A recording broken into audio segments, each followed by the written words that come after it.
Are we going public? What time is it? Tier list time! Yeah, hey, okay, that's how you go. It is tier list time. So, now that we're about to get ready for the stream, making sure we're going live. Alright, for any cultured beings out there, if you get the song, Adventure Time, come on, grab your friends, we're going to very distant lands. Jake the dog and Finn the human, the fun will never end. Adventure Time. Adventure Time. Speaking of dogs, come here, Roxy, come here, little Roxy. You're my Jakey Jake, my Jakey Jake. It's okay, Roxy, say hello to the stream. Yes, you are. I wish you were a dog that has magical powers, but your magic powers is just your cute, soft fur, girly. So yeah, guys, I'm bringing my Jake with me in the stream, but you know, it's a girl. If only she knows how to speak Korean, like Lady Rainicorn. Cake, no. Cake, no. I'm referencing Cake the cat, dude. Yeah, but my pet is a dog, but, not a cat. Roxy is not a cat, my bad. Yeah, but still a girl. And I guess this stream is somewhat convenient because I think they're doing Season 2 of Fiona and Cake on HBO Max. Yeah, and I just watched the episode. Not too bad. I have not seen it yet, but like I said, thanks to ValskyBum94, that's how I kind of knew like my quote-unquote Cartoon Network tunes happening. Let's see, do I have the Cartoon Network theme song playing? Yes, I do. Just to avoid copyright, I'm just listening to it to myself, just to revive my social media stats alive, since I've been on a social media hiatus on Instagram. But don't worry, I'll be more active in November once when my birthday happens in the next couple of weeks. Or you see and this. Alright, so I want to put Adventure Time theme. I would put Regular Show, but come on, Adventure Time has the more iconic songs, while Regular Show use licensed songs. Now. Take some bacon and I'll put it in pancake. That's where we're going to make bacon pancake. Wait, who sang the song? Was it JC and Alicia Keys that sings New York? I think so. Yeah, and then basically remix it with bacon pancakes. Now? Oh, really? Yeah, wait, you didn't know that? That like there was a remix of Bacon Pancakes and they put that song, New York, Bacon Pancakes, Bacon Pancakes. I'm watching it right now. Yeah, I was like, bro, I'm surprised that you didn't know about it, because I could have swore that John DiMaggio, Jake's voice actor, actually acknowledged it. Maybe. Jake, very old video. I'm a dog. Alright. Hello, everyone. Hello, Mr. Nerd, or in this case, hello, Mr. Dog. Hello, Mr. Nerd. You definitely joined in to the right time when it comes to this Cartoon Network stream, since there's only like one person watching by far. But yeah, I'm promoting because we're going to be sitting down for a lot of hours when it comes to this stream, y'all. It's going to be crazy, man. Yep. I'm just going to say this. Before me and Lesnar starts glazing the heck out of these shows, ranting about half of these, I'm just going to get this straightforward. So, yes, I made some PS5 gaming streams, but guess what? They're flops. None of you people don't show up for that, despite the PS5 streams are a lot more easier, turn off your brain type of streams that I can easily do. But I understand that that's not interesting for you guys to watch, and barely, if a stream gets low views, it barely gets any money, but the tier list streams clearly does, despite I have to waste all my vocal energy all for this just to talk passionately about movies, TV shows, and video games. And now that we're on the topic of Cartoon Network, speaking of which, yes, Mr. Nerd, the only people that's going to be me is, for right now, Gabriel's not going to be a part of this because Gabriel's going to be sitting out on this, but for right now, it's only just me and Lesnar. So, for those that have or haven't watched the Nickelodeon stream, it's only just going to be me and him, since we're basically going to be carrying the stream. And that's mainly because, just like Nickelodeon, Lesnar is going to be the one carrying the stream because he is like a lore expert of Cartoon Network, both in and out. Mostly 2010s Cartoon Network, but yeah, go off, man. Yeah, I mean, for me, I do know at least like a decent chunk of 90s cartoons. Thanks, Boomerang. But I do remember like the mid-2000s era because I was a kid in the mid-2000s. But yeah, the 2010s, like, the 2010s Cartoon Network shows, I mean, you guys can easily see on the list, yeah, we're going straight to like the top 3 shows, in our personal opinion, that saved Cartoon Network forever. And not only the 2010s era got me into Cartoon Network even more than ever, because when I was younger, I was more to the, like, in terms of the cartoons, I was definitely more into Nickelodeon shows in the 2000s, but then when the 2010s come around, we've already had our talks on the Nick shows last year, but I definitely say in the 2010s, yes, they had Tough Puppy, they had Planet Sheen, and they have the TMNT show, but Cartoon Network show had easily the better shows in the 2010s around that time, in my opinion. Yep.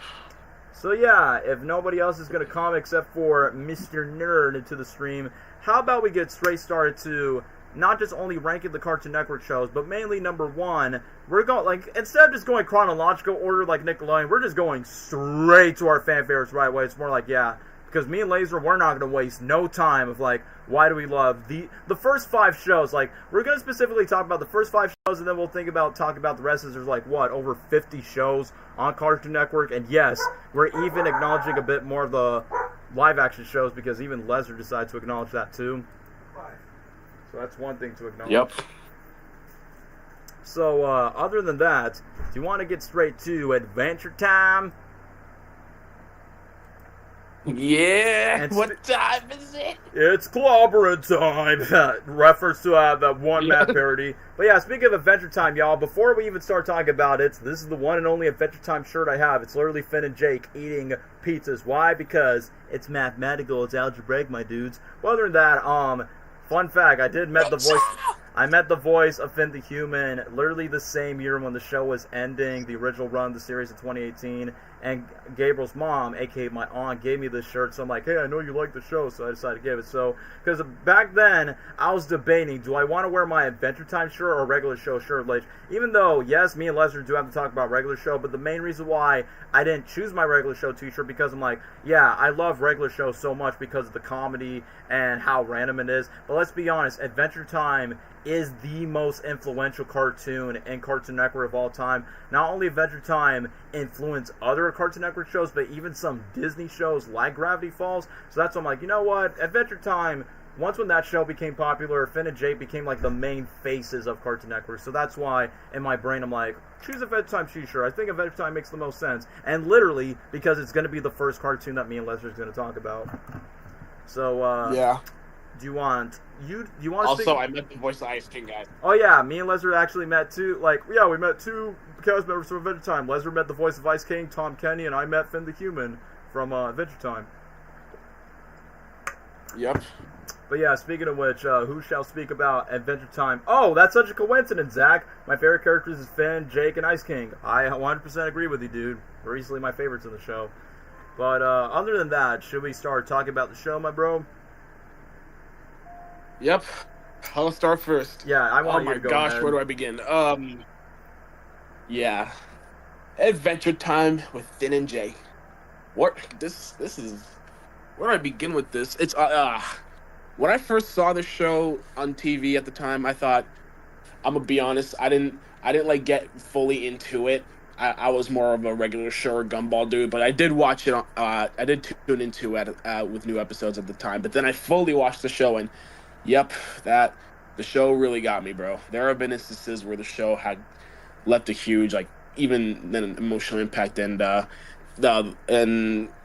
also like the feel of it too. But aside from all that, the comedy, especially from the first season, it's pretty funny for the most part. There are other hilarious stuff that goes down in the show. Like there are instances where that I was actually dying laughing on the floor crying. Like what? Okay, so this is one character in the show. What's his name? What's the name? Who is it? It's something that Princess Bubblegum. Is it the Peppermint? Yeah. Okay. Yeah. No. It's Goliath. That's what I'm talking about. Oh. So I could have sworn there was an instance where like Finn was having like what do they call it, daydreams or something, and everything was just everything was getting random. Like Bubblegum's head turned into a damn dolphin. The freaking the little baby Finns popped up out of nowhere, and I don't know what else happened, but clearly something else happened, and like I actually that actually got me. Like I don't know what what I never knew that something like that would get me like that. But yeah, that's basically it. Speaking of the characters, Finn the human, that's my goat. Love that, bro. Oh, Lesnar, I was gonna do before we start glazing. Do you want to surprise the chat that you can do a really good spot-on impression of Finn the human himself? Like, guys, I literally got Finn in the chat here. Yeah. Well, I can't really think of anything. What do you want me to say, dude? I mean, any iconic catchphrase that he could say, or I don't know, whether it's a catchphrase, a song, or a joke that you remember from the show. It could be like literally just any quote that you could think of. Oh, well, there's one funny line that he said that was actually messed up by Jury in the booth. It was from that Door episode. What did he say? I'll get your kid back toy or something like that. Oh yeah, the Door episode, which I do have a lot to say when it comes to the Door episode. And then episode was time. Jake, wait up! Jake, wait up! And then what's another one that I also like? Oh, Nutsoid! Yeah, that's another one where he was like, Jeremy Shaw was like voice cracking so hard when he got kicked and injured. Yeah, when Finn was going to like this temple thing, and then Bubblegum saves him with a giant goose or swan. I think I remember that. Mm-hmm. The show has so many episodes. Yeah, that's why it ran for 10 seasons. 10 seasons, it's crazy though. Mm-hmm. Yeah. If it was... Sorry, go ahead. I was gonna say, yeah, thankfully, if Cartoon Network did not get the rights, Nickelodeon would have let the show run for only 2 seasons and then cancel it. That's true, unfortunately. Mm-hmm. Okay, so there was a question in the chat. Do you remember the episode Murder Train when Finn stays? Son of a... Yes, I know what you're talking about, because basically that episode is a parody of the most iconic train tale, Murder on the Orient Express, and then you see some ghost trying to take down all these characters and the candies, and they all turn into skeletons. I'm like, yeah, I know what you're talking about. And let's not forget, Adventure Time also aired on Adult Swim, where obviously Adventure Time is one of those shows where first 2 seasons might be silly and goofy, but then in the middle of season 2 and season 3, boom, the show becomes a lot more darker for its older audience, where it's more yeah, it's definitely not your ordinary. Grew up with its audience. Yeah, that's what I like about the show. We grew up with the show along the way, so I'm good. It's not one of those stupid brain rot shows just for the sake of being stupid and silly. It actually gains maturity. Just like how Finn grew up the entirety of the series. Yeah, basically they basically took the How to Train Your Dragon direction, which I honestly like that. We age along with Finn and along with the other characters, which is why they don't look the same. He's not 12 forever. Yeah, that's because, Jeremy Shadow cannot be 12 forever. So I think that's a very smart choice, which, I mean, no disrespect to Gumball, but, for Gumball, they have to keep recasting Gumball and Darwin so many times because they don't want to age up the characters. But for Adventure Time, it's we want this human boy named Finn, to become a man later in the future seasons and for future sequels based on the franchise. And I respect the creative team for Adventure Time for doing that. Yep. Anyway, let's see. I'm just gonna be rambling on, saying some random stuff, probably stuttering here and there. But Finn's the GOAT. I love that dude. He's honestly, for regular Adventure Time characters, he's definitely S tier for me. Jake, another GOAT. Well, he's a dog. No, That's my dog. He's that's my dog. See, he's funny. He's a great cook, and he can stretch, and gosh, what else?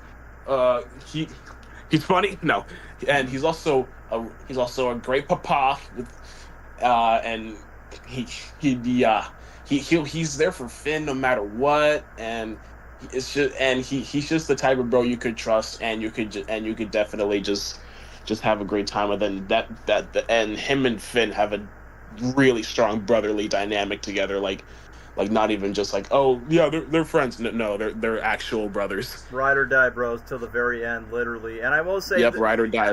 And not just because they're both the mascots of Cartoon Network around that time, they're just easily the best duo in any other Cartoon Network show, in my personal opinion. Yeah, homies help homies. He's Always, yeah. bruh.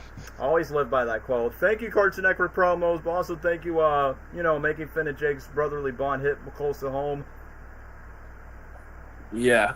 Anyway, who else? Princess Bubblegum. She's an OG. Mm-hmm. I crack. Nope. Starfire. Yeah. She can be. She has her hit or miss moments. Mm-hmm. Mostly misses. I'm gonna be honest. Yeah. But other than that, because you fumble on rejecting Finn the human. It doesn't matter about the age gap. It's the land of ooh. We have our consents. That's but hey, I mean, it's PB is like, for the most part, she could, like, I enjoy her character sometimes, but other times she could be like, a bad person. Yeah, because you know what happens. The funniest thing about Bubblegum in the show is, like, once when a woman becomes too workaholic, that's where she decided to, like, push you away, and that's exactly what she does to Finn and Jake sometimes, even sometimes to her own people in the Candy Kingdom, even to her own butler. So it's like, yeah, this is what happens when you let a woman become like a workaholic for their entire lives, which is not healthy.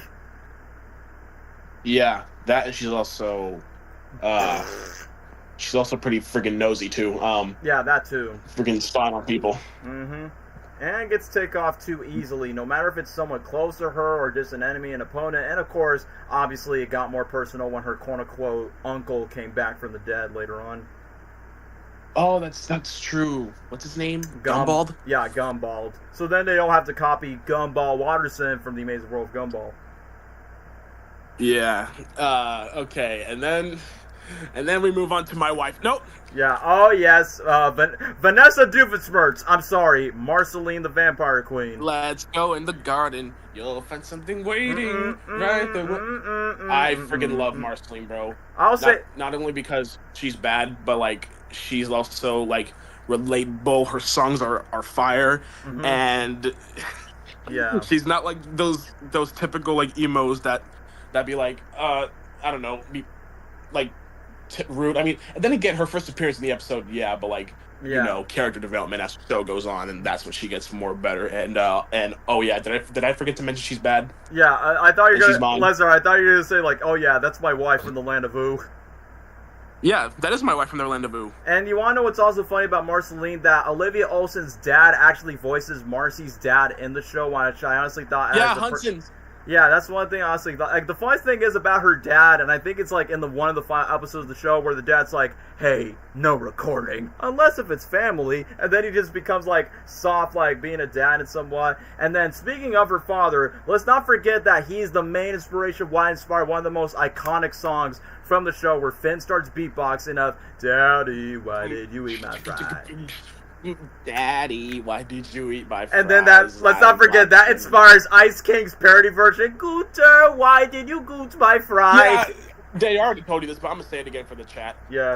When I was in line meeting Tom Kenny, I saw the character like signing posters or whatever, and I saw Ice King, and I immediately say, Gooter, why did you goot my fries? Oh man, the fun. Yeah, and I was next in line too. I know he heard me. He was just focused on signing. Okay, so he probably must have heard you from the distance by saying, "Hey, someone's cultured enough to know that song that Ice King sang for Marceline's covers." It's rhetorical, Gunther. Yeah. It's rhetorical, Gunther. Marceline's songs are just so good. Last late songs, bro. Don't even get me started on that episode. Oh my gosh, man. Okay, speaking of episodes, man, let's not forget. I mean, I know it leads to Ice King's identity as Simon, but let's not forget where Finn and Jake are watching BMO's like Ice King's lost tapes, where he's having the wig of Daddy, why do you eat my fries? I bought that. Do you even love me? But you don't even show it. And then let's not forget before this. First of all, since we love Tom Kenny, you know he voiced SpongeBob and Gary in SpongeBob, and then in this show he voices Ice King and Gunther. So I'm like, man, Ice King and Gunther, bro. That one con panel, where he was SpongeBob meeting Ice King. And then Gary. This man is so.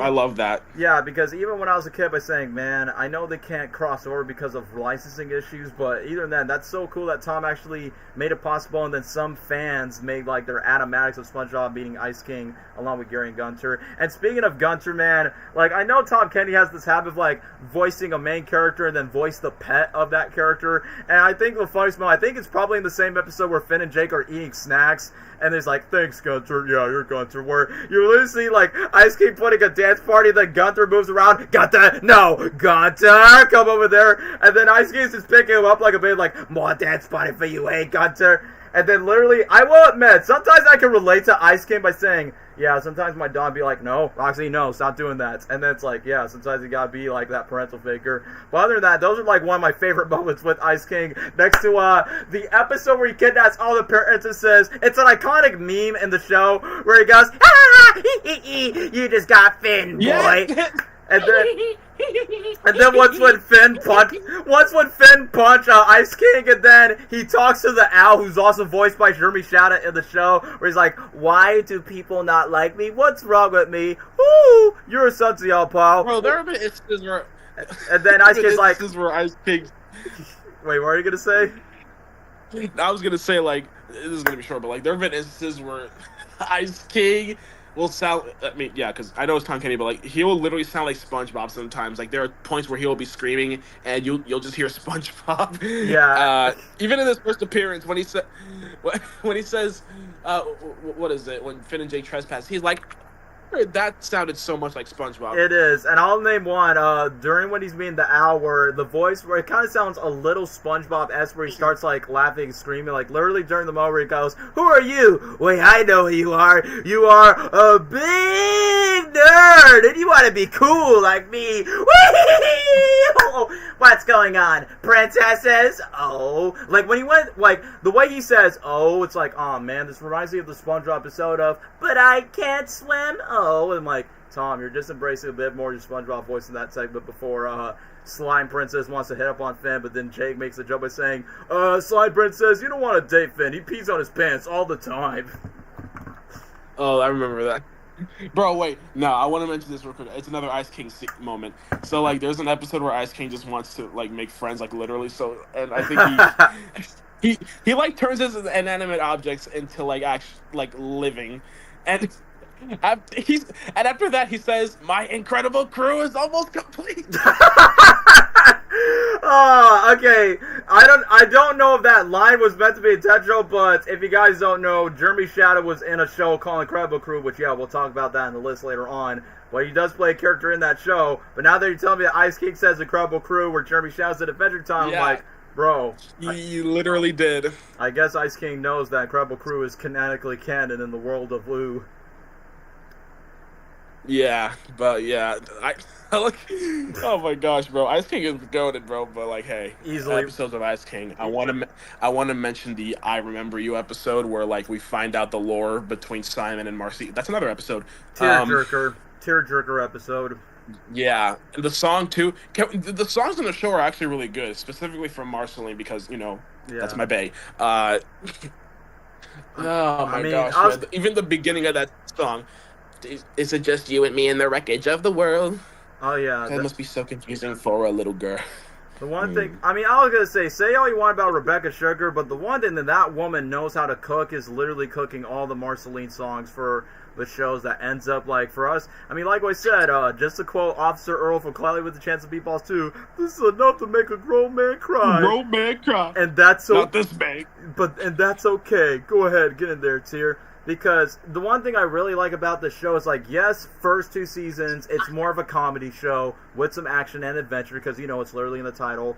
But, man, in that episode of I Remember You, where there's... I mean, first of all, it was hinted, like, the same episode where we see Ice King with the Lost Tapes, knowing that Ice King's identity was Simon back in the days, and then why he become cursed of becoming the Ice King, and then later on of, like, having this very Last of Us, I will say better than The Last of Us in my personal opinion, this very Last of Us apocalyptic trope of Marcy being an orphan and Ice King just being like this quote-unquote father figure that was hinted in the I Remember You episode with that song, and I'm like, bro, why am I crying? I should not be crying for this, but the fact that Ice King... Yeah, literally at the end of the episode, it cuts to a flashback of, like, little Marcy, like, in a damaged city. I'm pretty sure it was after the Mushroom War, but then we see Simon like going up to her and then caring for her. That part. And then it gets even more harder where they actually expanded more of that episode where it's simply titled Simon and Marcy, and it's like, bro. And like I said, yes, I will say this, it's easily one of the most saddest episodes of the show where, once again, I think I'm going to cry. I mean, I don't know, correct me if I'm wrong, Lesnar, did this episode, Simon and Marcy, win an Emmy? I feel like it probably must have did. I didn't look at any. Let me see. I'm going to look at it. Did it win an Emmy Award? It was critically acclaimed. I knew that for sure. It's one of the highest rating episodes of the show. Nominated for a Primetime Emmy for Outstanding, and I didn't win, but it was nominated. But it lost to Mickey Mouse? What? I mean... Yeah, it lost to Mickey Mouse. You want to know what was the the croissant episode? What? From Mickey Mouse? Yes! I mean, don't get me wrong. I lost to that! Okay. Dude, are you kidding me? I was going to say, like, bro. Okay, I will say this. If this Cartoon Network stream goes well, we'll talk about that Mickey Mouse cartoon in a separate Disney Channel, Disney TV show stream, maybe sometime next month if this stream becomes well. But still, as much as I do like that Mickey Mouse cartoon, why put the croissant episode over one of the most emotional and saddest episodes of the entire show for Adventure Time, Simon Marcy? Yeah, like, I love the Mickey Mouse cartoons, but come on, bro. Yeah, like... The Simon and Marcy episode is definitely Emmy material. Yeah, it's like S-tier material, like Red and Gold Ink. And let's not forget, like, I remember I did my research when Simon was singing the song from Mr. I forgot what's the show. It goes, dun, dun, dun, dun, does a body hit your face? And I'm like, yeah, that was a song from a random sitcom. I remember they made a whole season based on Marceline, like, all for herself. And I do believe, like, when Marceline... Yep, Stakes. Yes. And I loved it. Yeah, I know, for obvious reasons. But outside of that, Marceline sings another sitcom. I think she sings the Mr. Belvedere song, which Family Guy made a reference to that with Stu, where he goes, according to our new rival. But then you see Marcy with the dog just singing, like, according to our new arrival, please and leave the good life yet. Like, in my mind, it's like, man, I mean, as much as I love Finn and Jake, I will say that Simon and Marcy has that Shadow and Maria type of vibe from the Sonic franchise in a way. And then with Simon and Marcy, it's like, I like the fact that Simon is like one of the most like, no, Ice King is one of the most funniest characters, but Simon's easily like probably the most tragic character of the entire Adventure Time franchise next to Marceline. So that's why both of those characters unexpectedly match up so well due to both of their tragic past. But then having a whole season, and okay, this is not related to the original series, but I like that Fiona and Cake picked this up of what Simon's life is like after when his love of his life, Betty, sacrificed herself from Gold from the very finale. And it's like, bro, like, in my mind, it's like, this is not a kid's cartoon. This is far from your ordinary wacky shenanigans cartoon. It's like, it is deep. It's mature. Everybody can watch this. Yeah, it's like, it goes through, like, loss, grief, depression, and, bro, I forgot what's the name of this episode where Finn goes to the unknown, and then he goes blindfolded, and then he goes, like, a little bit of hair, and then he gets out of it, and then just gets happy to, like, bond with Jay by saying, look, I know I'm going to sound cliche. This is the perfect, like, Finn, this is one of the perfect depictions of a young spirited boy becoming a man of his own with or without his dog. It's like, yeah, that, like, in my personal opinion, yeah, Finn the human represents positive masculinity when it comes to the world of animation. So kids, be more like Finn and be less of Sims. Be more of a Finn and less of an Ice King if you want to commit to that. And yeah, speaking of Finn, he does have his history with ladies back in the day. Of course, Bubblegum is one, Marceline is one, but let's not forget the one episode where the pillow episode, let's not forget about that. You know what I'm talking about? Where Finn goes... I'm pretty sure on the wiki it says they got married. I mean, yes, they did have kids. They did. I watched the episode. Finn goes to this pillow dimension. He got married with his pillow wife, and they got kids. And then Finn becomes old. And then once when Finn was quote-unquote dead in that universe, he's back to his normal self in the land of Ooh. So I'm like... dang. Like, not gonna lie, that like, when I watched that episode, I feel like watching that episode, it feels like it's one of those dreams that you have by saying, yeah, I'm married to this woman, now I grow old, and then boom, it's just all awake. But speaking of dream sequences, let's not forget about the King Worm episode, which, the funniest thing about the King Worm's voice actor, his voice actor is Eric Estrada from that 1980s TV show Chips. He's the Hispanic police officer, so I'm like, he's the voice of the King Worm. I cannot take the voice seriously where he goes, don't you see, I'm the King Worm, where I take your whole life energy. No, Hi, Vader. And then the king worm is like manipulating Finn, and Jake was like, everything's normal. Hey guys. And then we see like sped up holograms of Finn, and then Finn punches the mirror where there's like tiny bits of Jake by saying, bro, why does this feel like this episode's written by a YouTube poop editor? And it's a compliment. This is not criticism. But you're like, yeah, honestly like it because it's weird, it's funny, and it just sits up my alley. What was I gonna say? There's this episode where I think where Finn is like not no, he's like out of his mind or something like that. Like it's what is it called? It's something. Hold on, I need to. I mean, trust me, guys. I mean, this show's been running for like 8 years, and it got like 10 seasons. So bear with me and Lesnar trying to remember like the names of some certain episodes. I mean, easily. Yeah. But yeah, go ahead, Lesnar. You can just think about what episode you're talking about. Because I need to look for it. Yeah, because Finn throughout the entire show has been to like many dimensions with or without Jake, and you know, it's like whether it's dimensions, allegories, or I don't know, basically metaphors for like therapies or drug use or something. I'll never forget when Finn is in a wheelchair and then Jake becomes so crazy where he's like, hey, where did everyone go? Is everyone at church worshiping Glob? Because, yeah, oh, yeah, the freaking deer episode! Yeah, and then there's, like, some deer or something in that episode, too. Yeah, there was. I definitely It was so weird, bro. It sure was. You know what was even more weirder? There's like this candy that wanted to be a print. Oh, the cookie! It was the cookie! The cookie! The princess cookie! Yes, it's so funny. The one that killed himself, no. Yeah. I remember as a kid I was laughing when that happened. It's so funny. And it was supposed to be an emotional moment, too. Yeah, that's the thing. Like, the promos were making it like it's a very serious episode where the cookie is, like, hostage all the candy kids, and then Bubblegum is like, how about I give you a fake crown when you let the hostage go? And one of my favorite moments where Jake goes and has a milk where he's like, milk, sir? Thank you. Milk? Some milk? I don't know. The way how Jake says it in the show is funny. And then Finn is in a stealth shoot where he's like, Alvin's hot juice box. Alvin's hot juice box. It's like... Gabe from Alvin the Chipmunk. Oh, man, I'm laughing like a Mexican, bro. But anyway, it's so funny that Cookie's chocolate chips went out. And then, I will be honest, Cookie's origin story is... I know it's meant to be sad, but I can't take it seriously where... He's like a kindergarten class, and then Bubblegum's trying to like teach all the candy kids the story, and then Cookie's like, I want to be a princess, and then she makes fun of her, and then Cookie just becomes berserk by saying, I want to take it, man, and take that crown. And then when Finn was trying to, be loyal to Princess Bubblegum and be loyal to the Candy Kingdom, where basically Jake was like, are you with us or against us? And then Finn just against, and then he literally just pushes him off. Hold on tight, Cookie, we're gonna jump over. And then Cookie's like, thank you, Jake, for believing me. And then, like I said, Lesnar, princess, sad music plays, and then the cookie, decides to quote-unquote jump off a cliff, and then all the candy corn people were like taking photos, cha-ching! And then the cookie just like regretted it, and then I like that Jake stopped being a milkman to a mailman, and then makes like a fake homemade crown to Cookie, and then all the patients in the candy hospital were like, oh look, a princess, and I'm like, it's so weird, but it's so funny at the same time. I can't, man.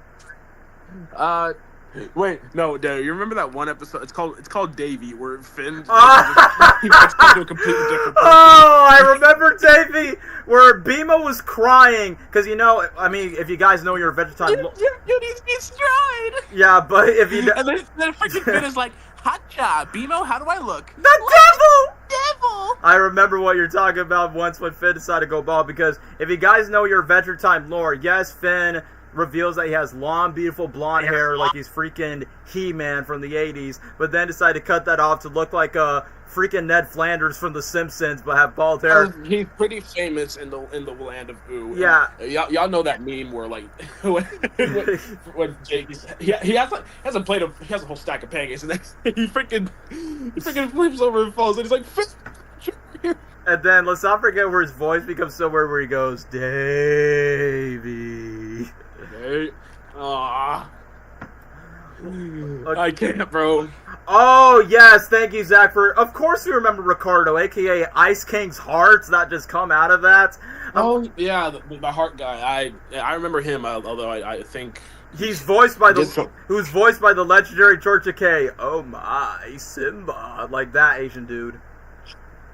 Oh. Yeah. I'm pretty sure he was trying to get with Bubblegum, I think. Yes, he was. Like, basically, Jake and the Land of Ooh, they were assuming that Ricardo is basically the good guy. He was giving Lumpy Space Princess, like, a massage, and it sounds like farts where he goes, oh my god. And then literally after that, once when they see Ricardo, the heart, beating up Ice King, that's where Jake is like, I told you, Finn, he is a good guy. That's right, but what was the quote he said? Touch it, buds, pushing up rhymes and like taking down crimes and pushing up rhymes. Like you get the quote that Jake was trying to say in the episode, and then Ricardo decided to kidnap Bubblegum, and then he's like, "You were right all along, Finn." And then Ice King was dying, so I was like, "Oh, I need my heart." And then once when Finn beats the crap out of Ricardo, then Ice King's like, "Stop! That's my heart you're attacking!" And then the funniest thing is, once when the heart goes in, Ice King feels alive. I feel wonderful! Ah! And it's funny that the heart actually came back in the finale just for like a split-second cameo in the finale of the show. So I'm like, oh, okay, that's pretty interesting. Yeah. Bro, you remember the episode? You remember the character Magic Man? I think. Magic Man. Yes, I do. Yeah, Magic Man. You know, the freaking episode where he turns Finn into a foot. I remember. Lesnar. Speaking of that episode, you remember the song that he sings? This might be the end of a hero boy named Finn. Heck no! And then the dubstep. Get up, Gorg! I'm not gonna let you lie here and waste away. You better get up, Gorg, or I'll kick you up. Days the day. The freaking auto-tune chip that he ate when he was a kid. And I'm not gonna be cool. Yeah, and then what he said, Jake! Hey, stop telling me to enjoy being a foot and get out of that trash. And then literally all the body parts had to fuse all together just to stop Magic Man, which I thought that was pretty funny. And I'm not gonna let you run. And then literally just kick them out. And yeah, let's not forget, speaking of Finn's vocal cords when he sings, of course, in the lore, it explains that he swallows a small computer, which is why he sounds very dubstep and on-tune. What was the name of this creature that they were playing where he's like, they feed him drawings or something, where it's like, his favorite food is drawings? The Jiggler. The Jiggler. Yeah, the Jiggler. I remember that in the earlier season was like, oh yeah, I'm gonna draw you, Jake. Don't feed me. And then when Jake eats his own... Don't feed me. And then Jake is like, I taste awesome. And then later on, the mom was so upset that Jiggler was running out of juice, and then Finn did the right thing. Back to your mother! And then obviously the Jiggler was already juiced up. Back to your mother!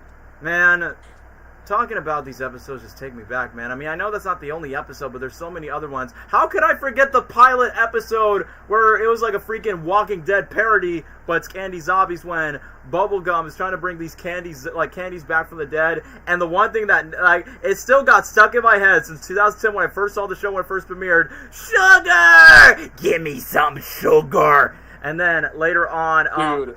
That is the first episode too. This is how we get introduced to the characters of the show. Yeah. This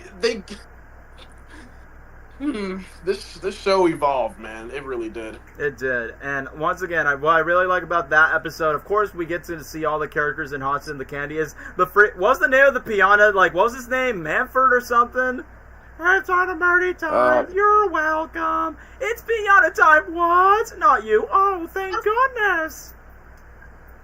Yeah, I think so. Yeah, I think his name was Manford or something, but I honestly thought that was like pretty funny that the piano's talking. And then the random candy, Mr. Cupcake, truth or dare? There, I tell you to take down your treasures. Alright, Jake the dog, truth or dare? Is it true that you can eat, would you rather prefer chocolate or fudge? I cannot eat chocolate or fudge because I'm a dog, because that could probably kill me, man.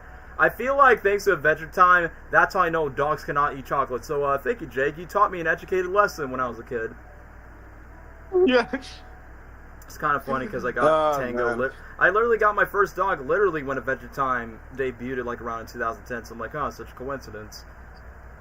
And yeah, bro. Like, aside from like the hilarious episodes, there are also some moments that hit you hard. Like, especially like the quotes from the show. Like, you know what I'm talking about, specifically from Jake. Mm-hmm. Do you remember? Okay, so that Jake says. Yeah. Yeah, he said, okay, there's one quote he said, sucking at something is the one step closer to being good at something. And another thing he said, he was talking to BMO, and he said, if you get everything the minute you want, then what's the point of living? Oh man. And I can't lie, dude. That hit, bro. It hit me hard. You want to know what's hit even more harder, even though it's not in the original show, but for what he said, that basically foreshadows his quote-unquote death in the future sequel series that happened, like, in HBO Max. Yeah. Yeah. That was emotionally daunting. Yeah. If you're familiar with Distant Lands that came out in 2020, then yeah, that's because I remember the fans pretty much shows that Jake's death was like quote unquote inevitable ever since Jake actually did die.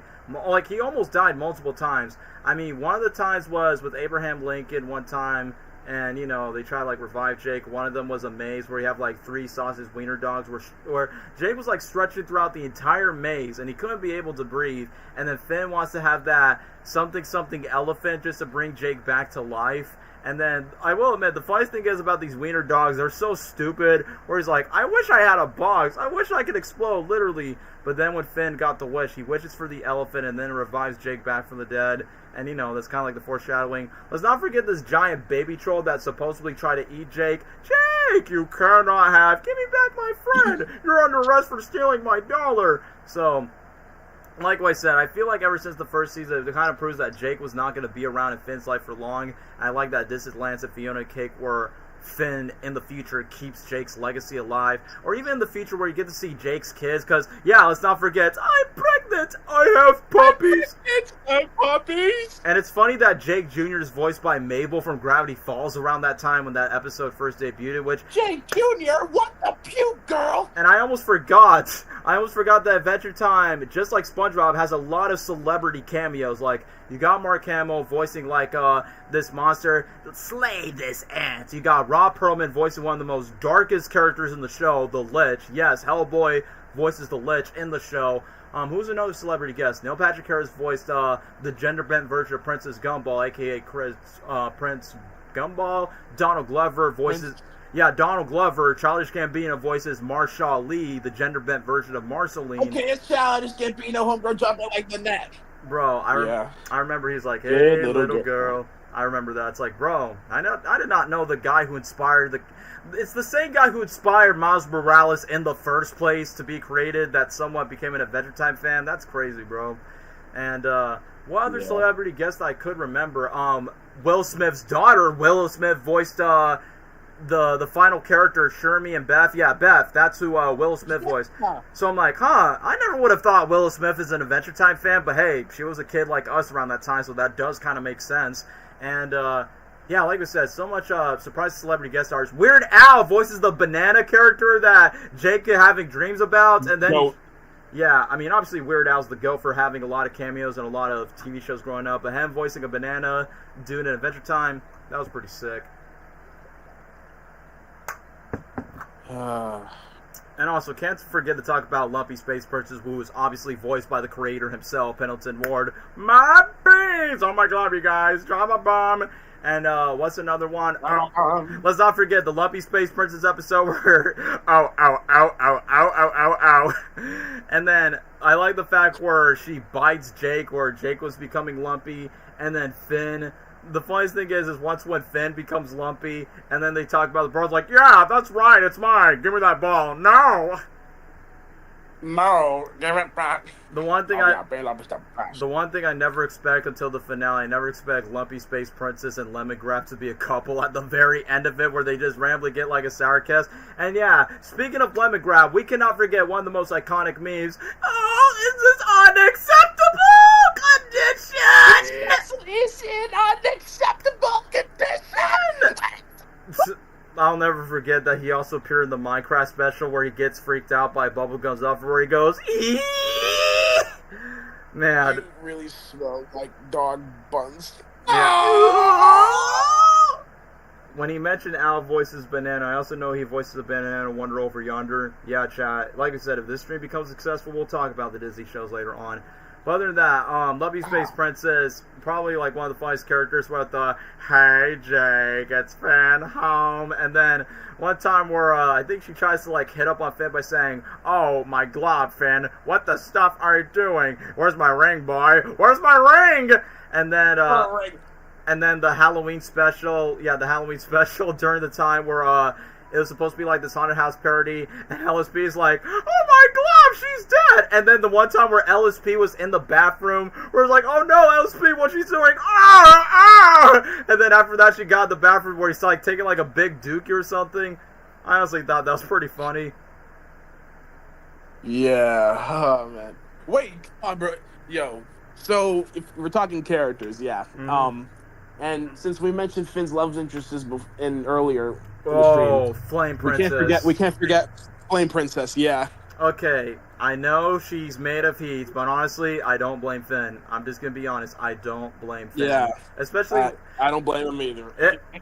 I'm just saying, I mean, no disrespect to Mordecai, Finn knows how to pick up good chicks despite he was like 12, 13, 14, just to like get like the best chicks around, no matter if they're like... He knows ball when he sees it. Yeah, like I said, if I feel like Finn is like the ultimate Riz master, even though he's not the best at it, but bro knows how to get them chicks and get them shotties like a melody. Because let's not forget the iconic episode where BMO was like playing the song where Finn is having, like obviously Finn is having lovesick blues that he got rejected by Bubblegum and got a piece of her hair. Got them all gummed up inside, cause I'm all gummed up inside. I'm all gummed up inside. And then Jay goes... And then later in the episode, Jake sings a similar song to that. Yeah. I want to kiss you right in front of your dad. And then Jake decided to morph Finn by saying, "No, my heart belongs to Bubblegum." And then once when Finn is still heartbroken of being rejected by Bubblegum, and then that perfectly sets up the episode where Finn gets slapped by Flame Princess, and then Jake is like, "Dude, who was that? The princess from the Fire Kingdom?" Princess from the Fire Kingdom? Dude, I think I have a crush. And then let's not forget one of the most iconic... Okay, this is one of my favorite side characters in the show, which is... I think his name is Nectar. You know who I'm talking about. Nectar, yeah. Finn's son, basically, but yeah, go on. Yeah, and let's not forget the one, like, in Nectar's introduction in the show, where he's talking to Ice King, he's like, "Oh, don't listen, Poppy," and then Ice King has, like, a weird dream by saying, "I love you, Poppy."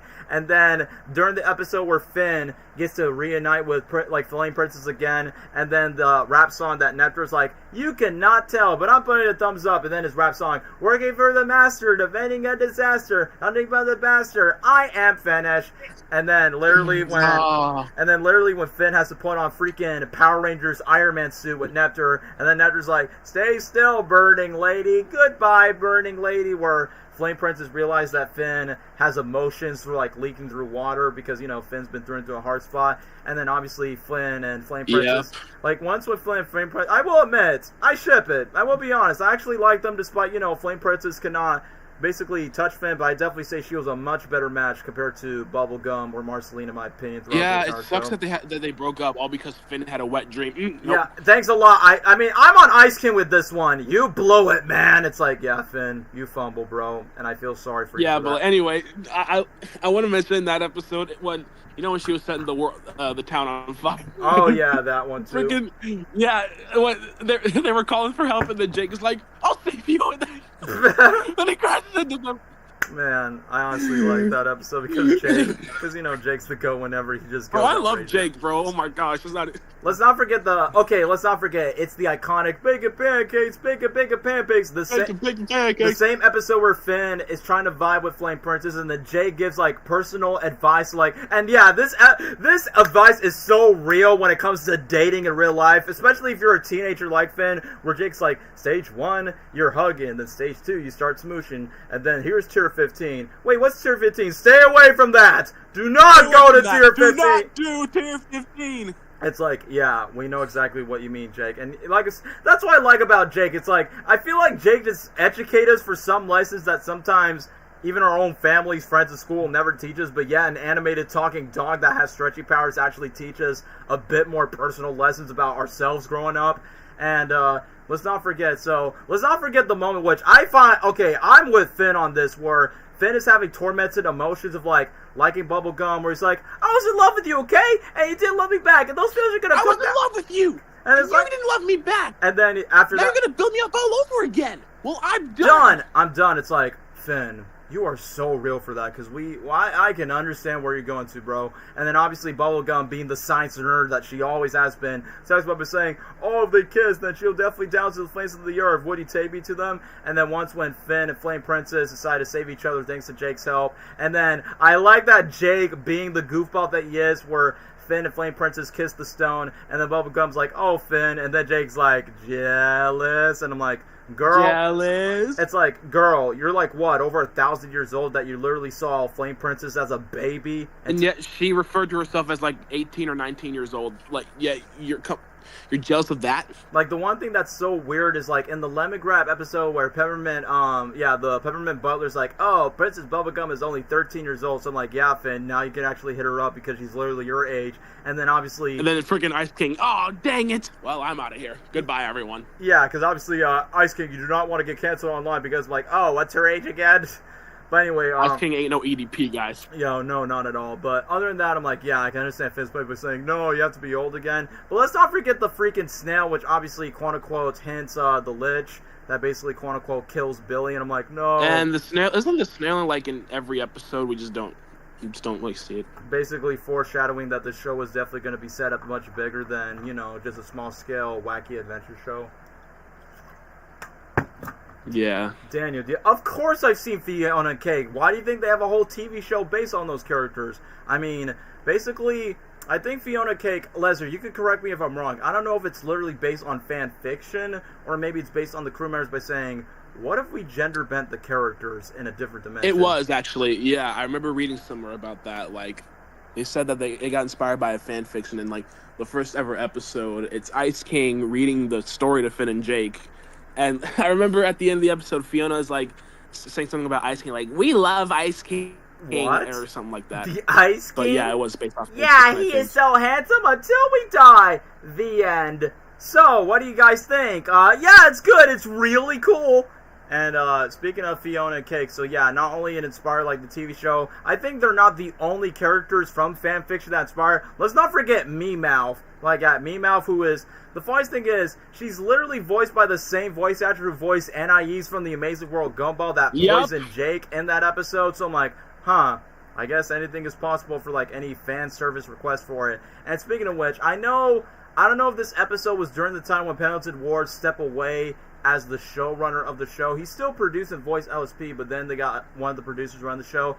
But it's the food chain episode where Finn and Jake... I mean, like we said, you're telling me that Finn marries a lady pillow woman in a pillow dimension, that Finn in the food chain episode gets to marry a worm, and then he has to die in the food chain, and then possibly has to eat Jake, and then that literally sets up one, like, this very Broadway musical type of song where Finn goes, "Small birds eat caterpillars, caterpillars eat plants, bacteria eats I'll the be big honest, dude. I had no idea what I was watching when I saw that episode. I just thought a bunch of random stuff was going on. Yeah. And I mean, at least they teach us about the food chain that science class will teach us, but still, it feels like we're like stoned and drug when the animation just changes. And as much as I like the music number, but then when they go to Food's Mouth where it goes, "Food chain," and then the kids are like, "Yeah, that's lame. Let's get back to the playground." Bro, can we, yeah, like, that too, and also just the episodes where the animation style is different. Like, there's this one where, like, it's just, fuck, what's it called?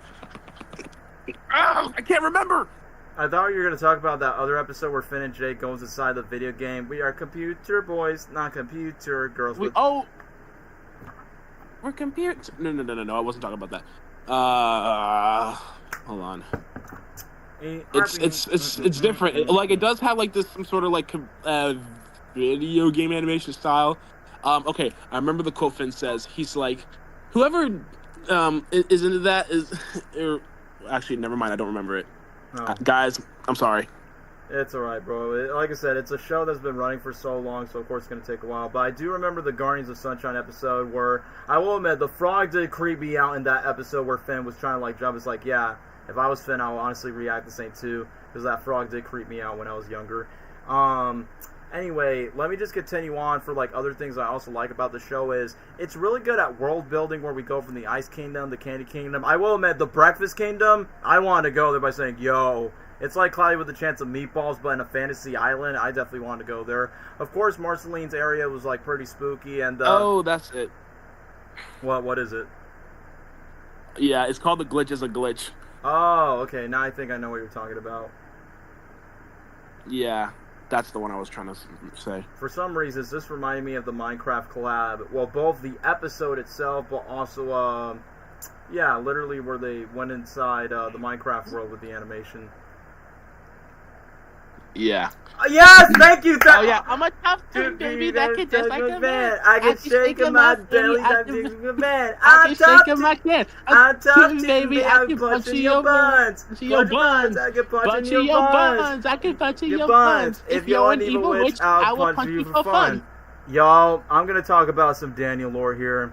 I will admit, that song actually got me to attract chicks in 3rd grade. I am not joking on that. Like, in my brain, I'm like, holy crap, it actually worked. Broke on the method. Yeah, bro, I'm like, Finn was like the Riz guru to me when I was a kid around that time. And I'm like, I guess that sort of foreshadowed my first kiss in 3rd grade. But it wasn't Adventure Time. It was freaking Nickelodeon's Fred the Movie, for crying out loud. But again, the fact where the girls were like, Daniel, sing that song again. And then I repeat the, I'm tough tootin' baby. And when I met Jeremy Shada, I think he actually laughed when I actually referenced that when he was signing my Finn pledge by saying, hey, I mean, it's kind of like a wink-wink by saying, you kind of give me like the Riz cheat code when I was in 3rd grade, singing that song out loud. And I used to say that, I used to quote that a lot after school just because of that episode from Adventure Time. So, thank you, Baby Finn, just for that. And speaking of Baby Finn, let's not forget I just did a boom, boom, boom, boom. And then he just sat on his own boom, boom. And then Jake's parents obviously adopted Finn when he was young, which honestly I thought that was pretty funny. Yeah. And let's not forget that Jake had a brother. Yeah, I think his name is Jermaine, who's voiced by the same guy who voiced Steven's dad from Steven Universe, which I also noticed that. And what's another thing I also noticed is the fact that Lady Radicorn's parents actually speak English while Lady Radicorn speaks Korean, which I honestly thought that was pretty funny. And I'm like, I get that Jake and Lady Radicorn has like powers, and I'm like, wait, how the heck does Jake understand Korean and actually knows how to speak it? It's kind of funny that it's literally the same voice actors that voice BMO in the show as well. And I think the funniest episode is when Jake has like a voice translator to Lady Radicorn. Like one of them was like a creepy alien where it goes, or, and then it just goes to the old man voice where it goes, with the old pizza covers, Jake, what are you doing? Because Tiffany's a boy. Like, I will be honest, guys. I have a real life friend that has a sister named Tiffany. So every time I just made a joke by saying, "Tiffany, are you gonna grow a mustache?" I'm Tiffany, and then Finn spits on him. Ah! Tiffany's a boy. Because Tiffany's a boy. I did, like, when I was a kid, I didn't notice he had a mustache. I'm like, okay, that's honestly pretty funny. But yeah, let's not forget the one episode where Finn, no, it was part of Magic Man's tricks where Finn and Jake see tiny miniature versions of themselves, and then they literally decide to make, like, play toys with them. Oh, bro, how can I forget? Dude. Finn was going to town on those little ones, bro. You want to know what's crazy about the little ones? It feels like fan fiction in a nutshell. Like, not just fan fiction, like, in general, but fan fiction shipping where you see a tiny Finn kissing Lady Radicorn, Jake gets pissed off, "What the balls, man?" And then... Oh, what the ball, man? And then what's even more... And I feel so bad for the little Finn because, bro, the way that Finn... make them with, like, Lady Radicorn was crying, Flame Princess, and then Bubblegum were fighting. It's like, bro, Finn, you just made the tiny version of yourself go through a love drama field, man. And then, I like that Finn tries to, like, cheer everyone up, because even the tiny Marceline was killing Peppermint, the Peppermint Bully, and then Finn just goes, Finn! Just shake the toys, and they just run by saying, wah, wah, wah, wah, wah, wah, wah. It's like, what is this Charlie Brown where they go, wah, wah, wah, wah, wah, wah, wah, wah, wah, wah. And then they just all had a dance part. Or like that typical cartoon shows where like the characters can't talk, so they just say wah, wah, wah, wah, or something like that. Yeah, literally, that's what the tiny version's at. And speaking of another episode that takes place in the tree, remember where Finn and Jake was doing like this challenge where they cannot speak for each other for an entire day, so they had to use... Yeah, they used signs to talk. Mm-hmm. And then the Bikini Babes came over. Yeah, neat, that's all we're gonna say. But with B... Yeah. I like where Beam was like freaking out. I was like, what happened to Finn and Jake?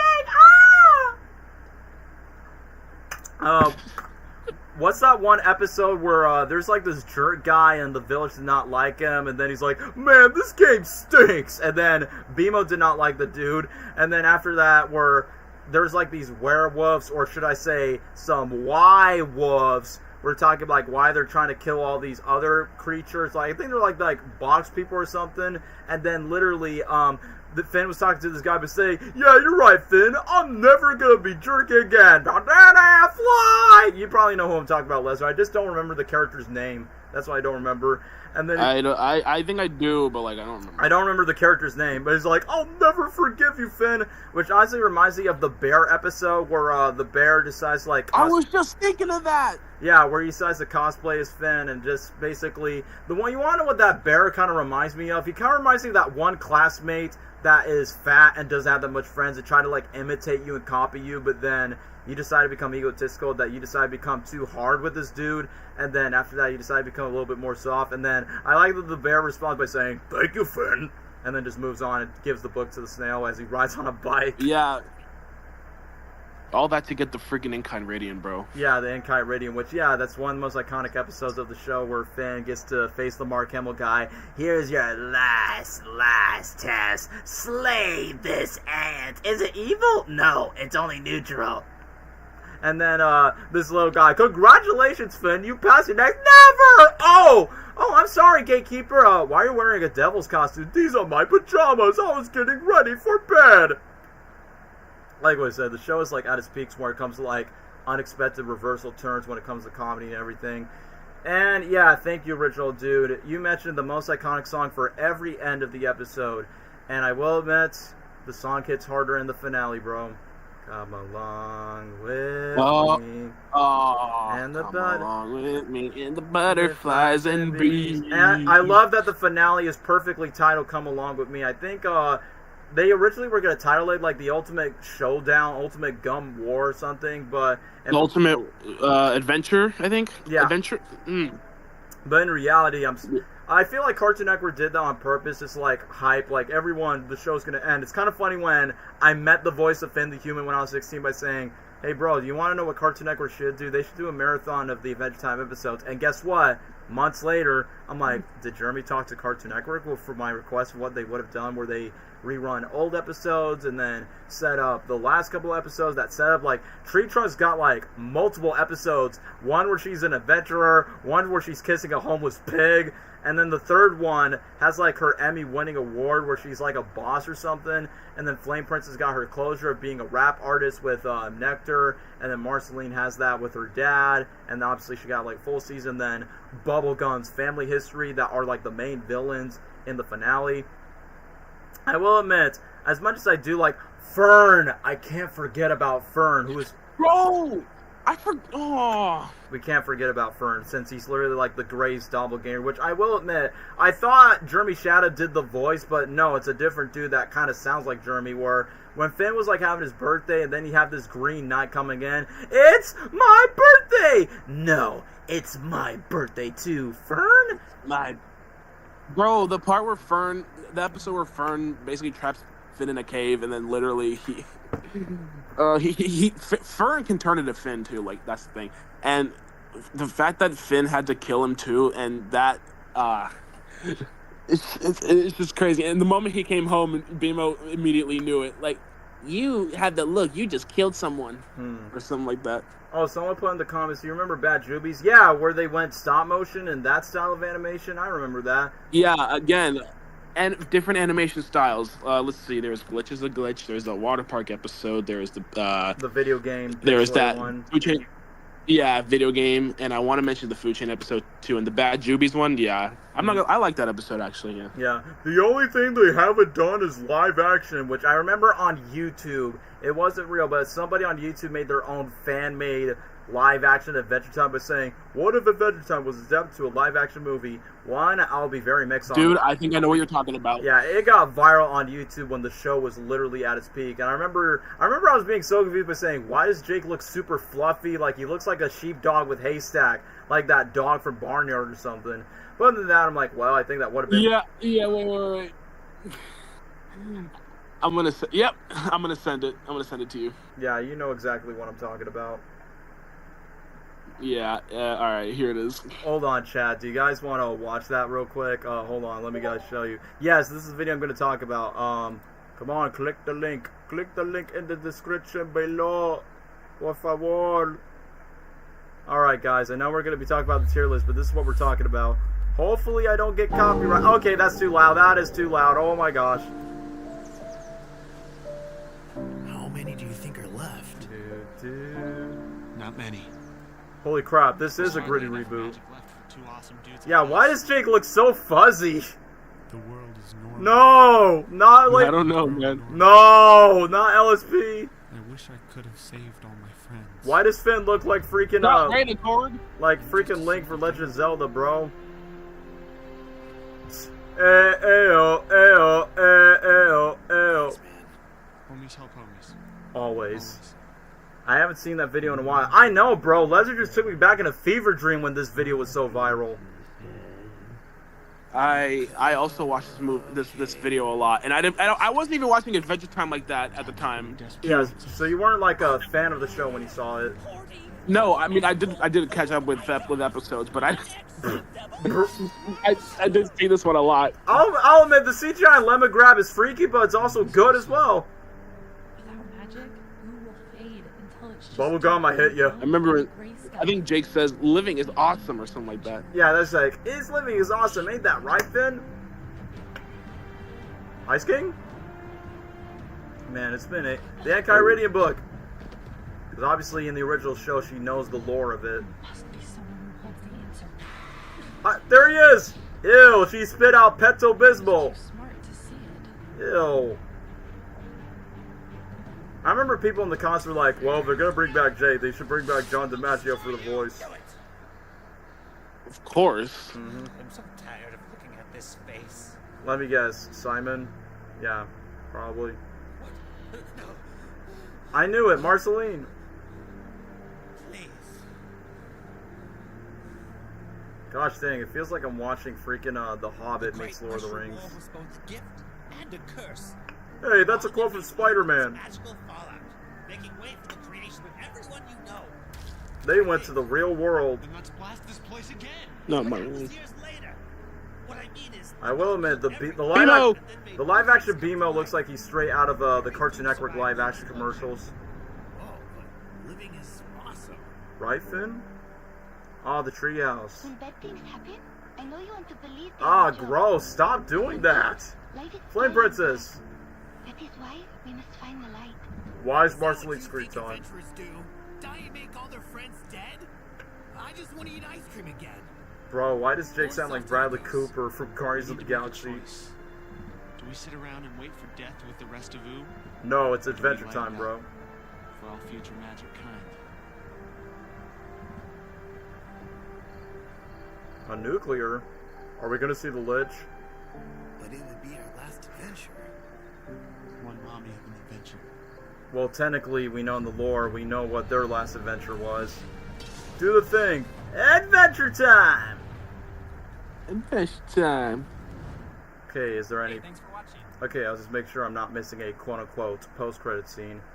But, yeah, hopefully this doesn't ruin... Okay, yeah, there we go.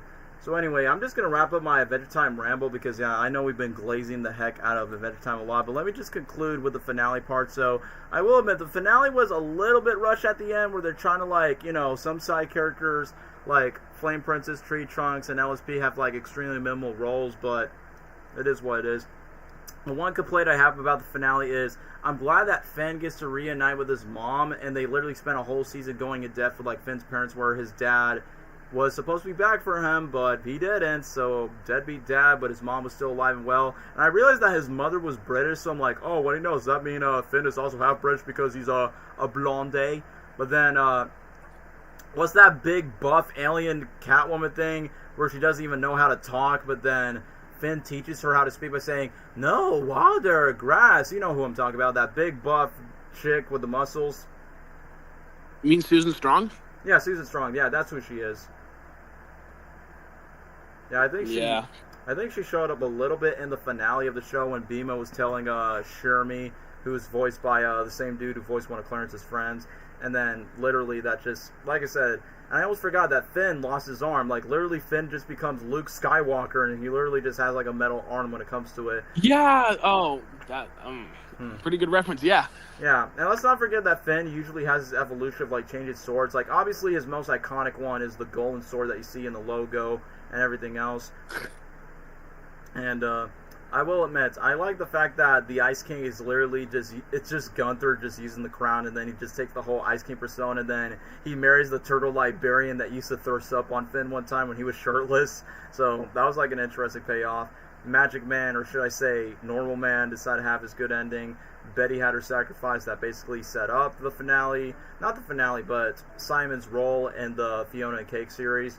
But literally in my brain, I remember when I watched the finale twice, because they were airing the finale like twice on Cartoon Network. I remember, Lesnar, I kid you not, I was watching the finale by myself, but Gabriel was not interested in watching the finale because Gabriel did not care about Adventure Time that much, sadly. But guess who showed up to watch the finale with me for the second time in a Google Hangout call, Lesnar? Guess who it was?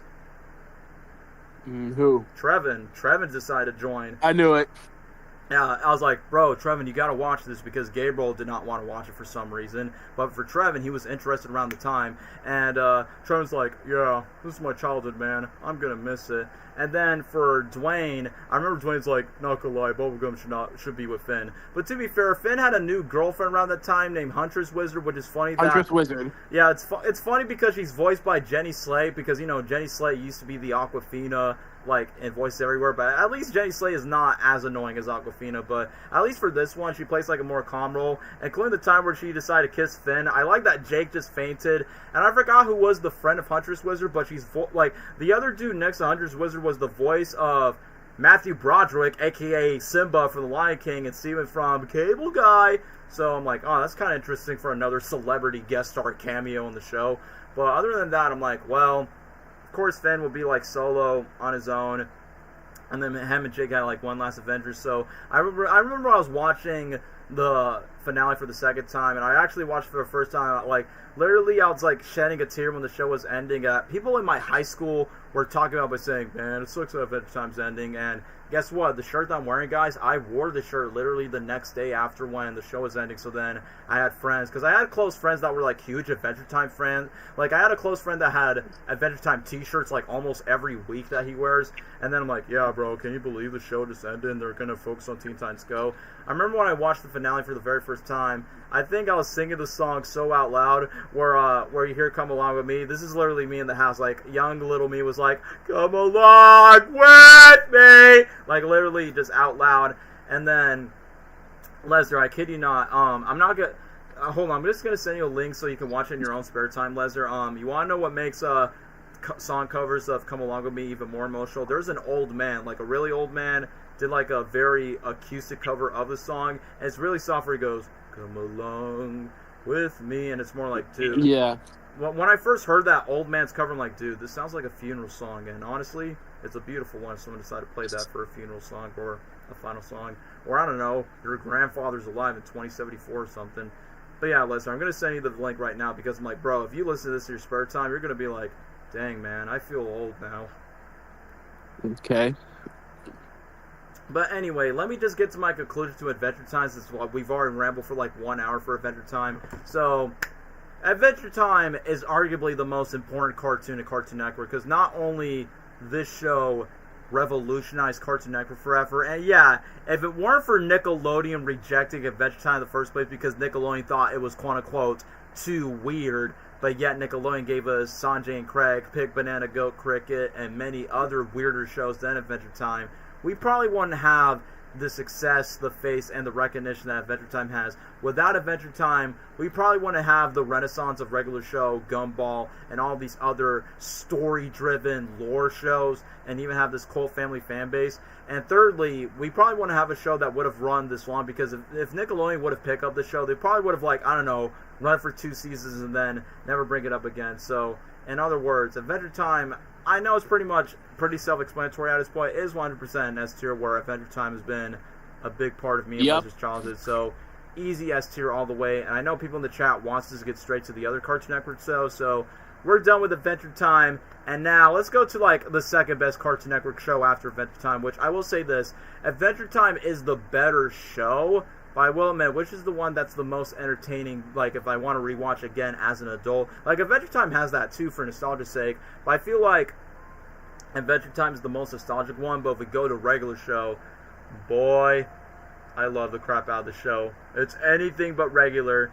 Gonna have some coffee. Regular show is definitely top 5 for me. Lesnar, take it away with regular show. My gosh, bro. Words can't describe how much I freaking love the show. I adore the show. I watch it. Yeah. Huh? You were going to say something?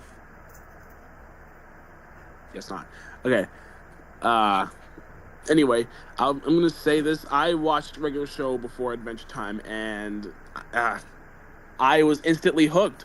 I was 8 years old one time. I was channel surfing, and then I go, and then I see regular show airing, and I watched it, and I immediately became a fan. That's how good it was. It's both insane and also relatable because like they're all adults working at this local park, but like of course the very regular things happen a lot in this park. Like like they get sucked into like a black hole. They fight the devil. They fight a bunch of robotic things. Like they travel through time. They go to space. They do all the normal stuff. Just your normal average lives at a local park. You know who else likes regular show? My mom! Woo! Yeah. Easily Easily one of the best honestly, this is, like I said, top 5 shows for me. So the characters, Mordecai and Rigby, they're like the duo. They're like just the the slackers of the show. And we can be like that sometimes. Yeah, sorry.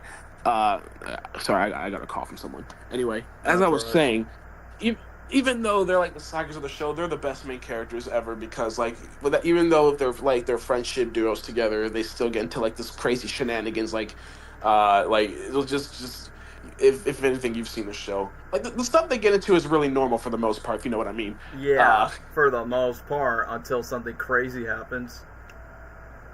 Yeah, that's the thing for the show. An episode will start off like normal as hell, and then like 5 minutes later, they're they're battling it out with like I don't know, giant fat-headed babies or something. Oh yeah, it's a Dalmatian, and obviously Skips has since Skips is an immortal being in the show, those babies have a history of like either being up in space or actually like joining Skips and his crew just to play a drawing game with Skips' cousin Quips. And it's supposed to be a Dalmatian. Hey, what's up, big baby? You want to call the ambulance? And then when the baby got salted, he decided to like punish Skip's cousin Quips. Oh my god. There's a lot that happened in the show, and I love it too much. I can barely remember. Yeah, so Mordecai and Rigby, great duo, and also funny, but also relatable too, because like even then, like even though they're like grown men, they're still teens at heart. Yeah. If you know what I mean. Yeah, it's kind of funny because I'm literally both the same age as both of them, but the one thing that I can relate to Mordecai and Rigby is, yeah, we could try to be mature, but at the same time, we act like stupid idiots that just lose our tracks for when it comes to the productivity, which is why Benson is like Squidward meets Mr. Krabs, and then you just mash them all into one, like, give up this mess or you're fired! Since, pretty much Mordecai and Rigby just want to do nothing but just play video games and just have, like, a more free time. Remember the Hammer episode? Oh, wait, you mean like... who doesn't? He's talking about the very first episode, right? No. You know the episode where like they're trying to beat this game and then the freaking. Oh yeah, it's the Hammer. He's real. The one where he punches Muscle Man and his titties hit his face. Yeah, Muscle Man's titties inside a bounce ball. It's the Hammer. It's real, dude. See my big. He's real. Oh no, bro! And then just crush him down. Of course, I remember that. It's like one of the most iconic, funniest memes in the series as a whole. Yeah. Anyway, other Muscle Man. Yeah, you know what? I'm just gonna say all the characters in the show are very not your average one. Like you have a talking gumball machine, you have the lollipop. Eddy, I love the You have a talking lollipop, Pops. Charlie that Good character. I Show! love that guy.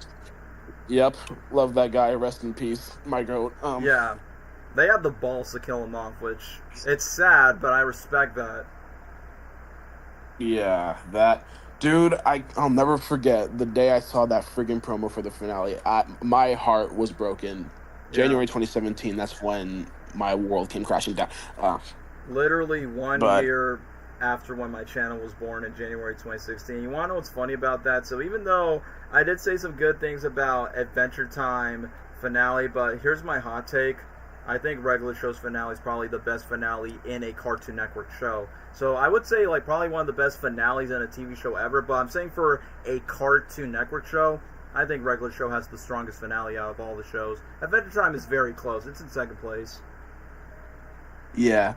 One thing we gotta mention regular show, like they have like some episodes also have like features that like classic songs during like montages. You know what I'm talking about? Oh, let's not forget. I mean, one of the reasons why I love about regular show, it introduced me to a lot of licensed 80s songs. Let's not forget one of the most iconic ones where Mordecai Rigby talks to a giant coffee bean, coffee, and then when the coffee bean, everyone's watching, see what you would do. Everyone's looking at you. Everybody's working for the weekend. Bro, my favorite was in the Death Punchies episode where you're the best around. Yes.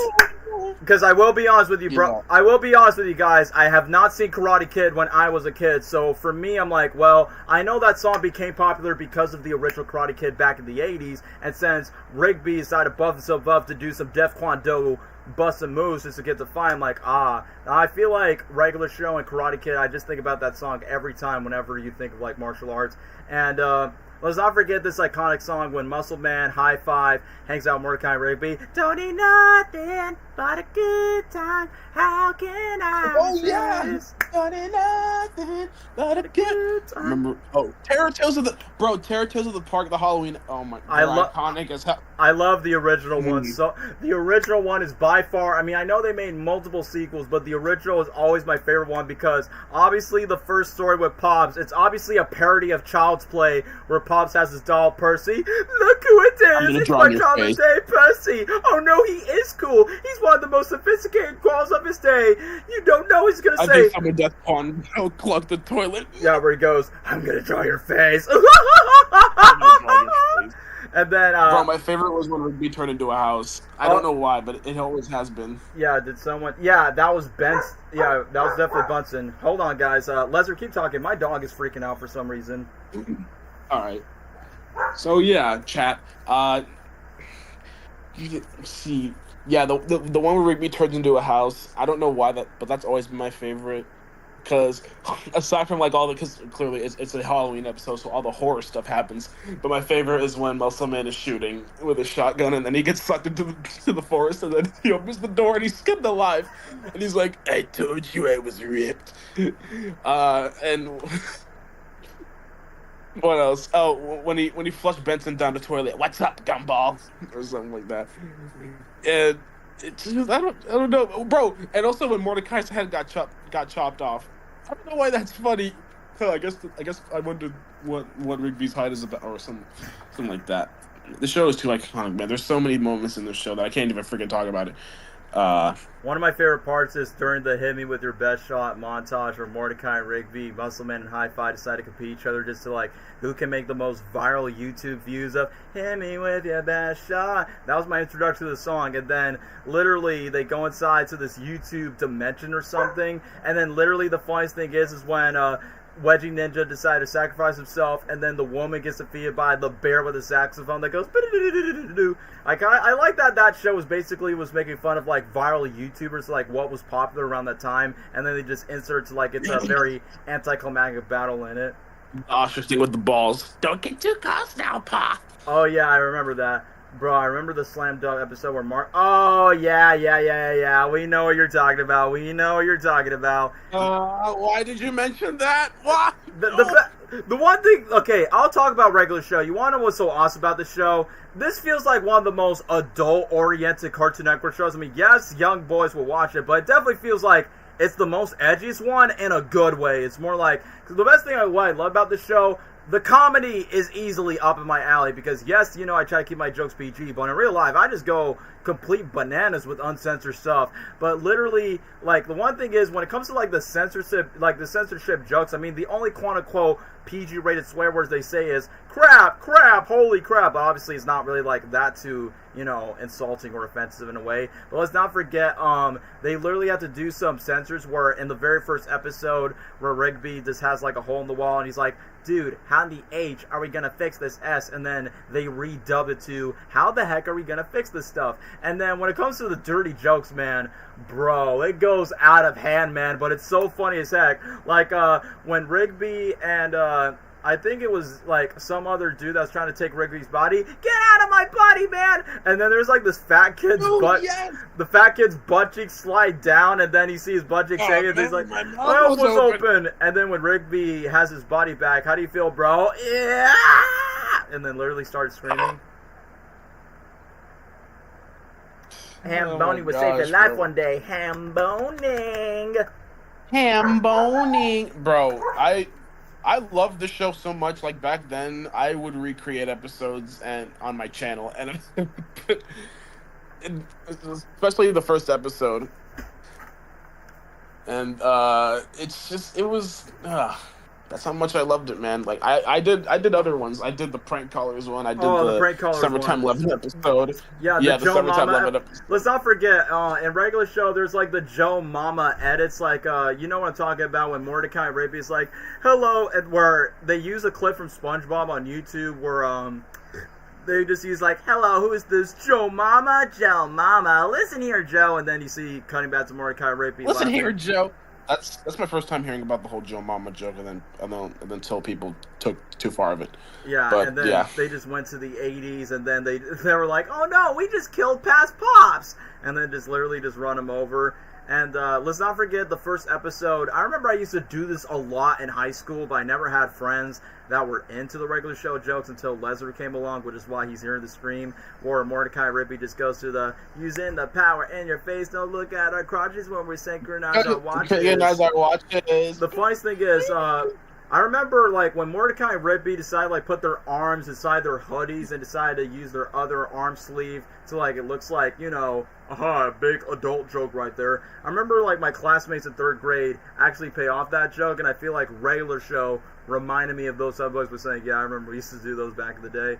But, speaking of which, I almost forgot to bring this up, so, I almost forgot that I met Roger Craig Smith in person at MegaCon. Obviously, you guys know him as the voice Sonic, but this bro voices a lot, and I repeat, a lot of characters in the show. Obviously, he voices Thomas, aka Nikolai. He voices Doug, which is like the Rigby clone, and he's basically just using a Sonic voice. He voiced one of the little kids from that High Score episode with the big head. Oh yeah, and then I remember the school bus. Happy birthday! Just keep on driving. And then, what was another one where he voices, that one dude where he has, like, an owl cyborg. He's like, don't let them escape. That was, like, one episode. He also voices Margaret's dad, Frank, which, it's so funny that Margaret's mom is a bird, but her dad is a human. Mr. Smith! Oh, no, I'll get to say Mr. Smith, please. Call me Frank. Nice to meet you, Frank. And then they both just went to the hospital. Yeah. Oh, my gosh. But, you want to know what's really cool about regular show? Bro, okay, you guys probably heard this YouTuber named Cooking with Fred. Bro, the food in that show, I want to devour that, man. Like, let's not forget the Emmy Award-winning episode, Excellent. And Excellent. Yeah, let's not forget that. It's the iconic episode where Rigby wants to get the hairnet, and, what was the one where Mordecai decides to do, like, a fight, and then after that, Rigby just lost, and then Mordecai was doing wee-oo with the police cops. And then the funniest thing is when Rigby was being ready for like the excellence challenge, and it's like, Rigby, you're allergic to eggs. I'm like, wait, but you're a raccoon. I'm like, wait, but Mordecai's a bird. Isn't that a bit of cannibalism if you think about that? And then, look, I know I complain about reusing the exact same songs again and again, but you know what? Bonnie Tyler's I Need a Hero, I would only let it slide for Shrek 2 and regular show. I need a hero. oh, I'm like, I'll let it slide for those bees because that actually fits the context where I like that Mordecai, like Benson was being so much of a jerk that he's like, oh, this is all your fault, Mordecai. It's like, you already killed me, Rigby's gonna die because of that, which obviously, even though Mordecai had his rights to punch Benson in the face, but he's like, yeah, where it's like, yeah, you don't even have any friends. Yeah, I do have some friends, but obviously Benson may be like a boss, but deep down inside, he's definitely like a sad, lonely jerk when it comes to it. But during the moments where Mordecai takes his sacrifices just to keep Rigby when it comes to the hairnet, and then Skips talks about the lore about this guy named Jonathan Kibble that knows about the excellent cheat code, he started to get excited. He said, I figure it out. And then when Mordecai went to the excellent temple, it was like, you must choose your crown wisely. If you do, you will die. And then Jonathan Kibble did not make it out. And then Mordecai gets the hat. Your choice is excellent. And then the knight decided to bring like a random hairnet and then brings Rigby back to life. And I think Rigby wants to get like a meat type of t-shirt or something. And then Mordecai's like, alright, we gotta remove the hat. No! Little that we know, guys, that episode won an Emmy Award for one of the best episodes of regular show, which, yeah, it really was that good. And, oh, yes, people are, yeah, you're mentioning in the comments. Who remembers? Of course I remember the Christmas special where, I will admit, the Christmas special is honestly one of the most badass episodes of the entire show, in my personal opinion. I mean, obviously, I'll talk about the Baby Ducks episode because I do like the Baby Ducks episode, but for the Christmas one, bro, you want to know what makes the Christmas special so awesome? They play the iconic trans orchestra. It's like a very action-oriented version of Core of the Bell. When Finn was taking down this elf villain. It's so funny that the voice actor who voiced the elf is Thomas Hayden Church. If you guys don't know who he is, he's Sandman in Spider-Man 3, but he's also Dwayne, the exterminator from Over the Hedge. Stand down, sister. Buenos dias, reptile. I was like, I never expected that guy to be on regular show. And the guy who voiced Santa Claus, that's Carl Fredricksen from Pixar's Up. I'm like, what? He's Santa Claus? And I like the fact when Santa was quote-unquote shot, but then he got like a bulletproof vest. And then I like that Muscle Man goes, whoa, bro, Santa's got a six-pack. I'm like, bro, I cannot even take that seriously. And then what's so funny, and earlier in the Christmas special episode where they're playing Rockin' Around Christmas Tree, and then when Muscleman's like, you wanna know who else who likes Christmas cookies? My mom, Cool's Bakery. And then literally Pops is like stealing all the candy canes despite he's a lollipop. Aha, Christmas! And then Mordecai and Rigby wants to do like a voice message, and I remember this from the promos. We just want to wish you a Merry, Merry Christmas. Bells jingle, Kris Kringle, rap this song, rap, tape, bo. Santa, the episode was voiced by Ed Asner. Rest in peace to that dude. But yeah, I mean, it was definitely one of the best episodes. And then when he said Merry Christmas, Mordecai was like, dude, he said it like it was in the movies. And yeah, how can I forget the FNAF episode, which I forgot what was the name of the place, but obviously they want to get Pops like a birthday gift, and they wanted the fuzzy dice. And then the funniest thing is, I think this is kind of true in real life for Chuck E. Cheese, that you have to bring at least one kid indoors, because obviously it's a kid's area. And I like the fact that, the funniest thing about it is, when they bring Rigby inside, since you know he's a raccoon, he's short, he looks like a kid, and then he just hits up like, low, just to get all the tickets. And then when he gets to these FNAF-looking animatronics, I think somebody on YouTube made this in the past about the fuzzy dice. I think like back then, they actually used guns, like, this was like no laser gun, like actually machetes, like snipers and all that. I'm like, bro, that's just saying, like, this is not a kid's cartoon. This is something that feels like more in the line like The Simpsons or Family Guy, or even a bit of South Park if that's the case. But you know what? That's what I personally love about regular show. Like, it feels like the most adult-centric cartoon next to Adventure Time, in my personal opinion. Yeah, and that's another funny thing about it. It basically, quote-unquoted, predict the existence of FNAF. And I almost forgot to talk about this. In the finale of the show, they play the song, bow, bow, don't you forget about me. When I was younger, I never watched Breakfast Club until like I was a teenager, but I realized that movie is what made that song popular, where Pops got the fuzzy dice and then Skips. No, it wasn't Skips. It was Muscle Man just jigging it out with the fuzzy dice. And my brain started by saying, well, as much as I would like to credit Breakfast Club for making the song popular, but don't you forget about me, he was played from the Fuzzy Dice episode. Heck, even those FNAF animatronics did come back to life in a later episode where Mordecai and Margaret were having a date where it's like Terminator 2, Judgment Day or something. Honestly, thought that was pretty funny. It's kind of funny that they literally predicted FNAF. Remember Gary Bobby Ferguson? I think I probably know who it is. Wasn't he like a friend to Skips, I think? No. Oh, that guy, the fuzzy dude, where he's like on the video game where Mordecai and Rigby are competing with each other, hanging tough. Oh, and then he explodes, and then and then he goes explodes where he goes no, and then he just explodes out of his head or something. And then he had a son as well, and it was so gross that they decided to like get out their limbs or something. And I was like, oh man, this is honestly kind of sick. I think the guy that they based it on got sued or something. I don't know. Remember the basketball episode? Oh! Okay, guys. You know I'm a huge Jim Carrey fan, right? Cable Guy played this song when Jim Carrey was going to the basketball court with Jack Black and Matthew Broderick. Hey man, nice shot. This episode, regular show, literally played the exact same song from Cable Guy when this basketball god with an afro and the beard was competing with Mordecai and Rigby with the basketball things, and then Muscle Man's like, let go of it. And I'm like, bro, this is literally the exact same song as Cable Guy. And then little that I know, JG Quintel is a Jim Carrey fan, which they made a whole Jim Carrey episode and Close Enough, the adult version of regular show. I'm like, okay, that's like kind of new from that. Bob is based on a real-life gamer, and he cheated in real life. And yeah, I feel like that gamer wanted to sue the people behind regular show just to do that based on the inspiration. But hey, the best thing about that episode, it introduced me like who was the new Kids on the Block. Hanging tough. Like I said, the soundtrack. Bro, you know what song that I know from an episode? It's I Get Around, I Get Around. Oh, from Skips. Yes, I know what you're talking about, where we get to like Skips' origin story. Yeah.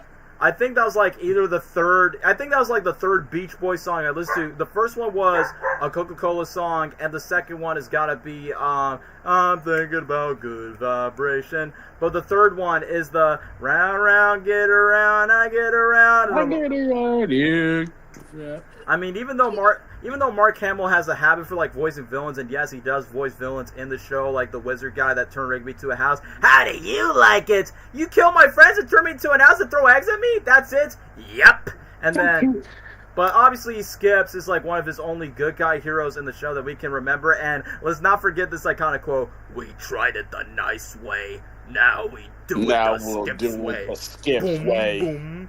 And speaking of Skips, okay, the one thing is, I did not know that Skips was like an immortal being, but hey, just like we talk about Marceline and Ice King being one of the most complex characters in Adventure Time, Skips is arguably the most complex character of regular show, because Skips has been there through like George Washington days, World War, went through like many historical events around his life. But then let's not forget the woman that inspired his name, because let's not remember his original name was Wox, but then when he's no longer with the love of his life, and then we miss these baby space gods, and he ends up skipping with her a lot, where he's like, my friends are called Skips. And I remember on when Mordecai Rigby is trying to get over Gary Bobby Ferguson's son as the villain, where all of his friends don't even know Mordecai Rigby, and where Skips like a mechanic, where he's like, I don't know you. And then Rigby just gives Skips a flashback where he goes, remember the woman you love, why you're called Skips in the first place? And then Skips has a memory flashback, tell me everything. So yeah, easily Skips is like one of the best characters. Like, even Skips felt bad of like exposing Rigby's like arm wrestle, like remember the arm wrestle episode, and that he actually made Rigby go through a surgery. Like, even Skips like feels like he's like, I'm sorry, Rigby.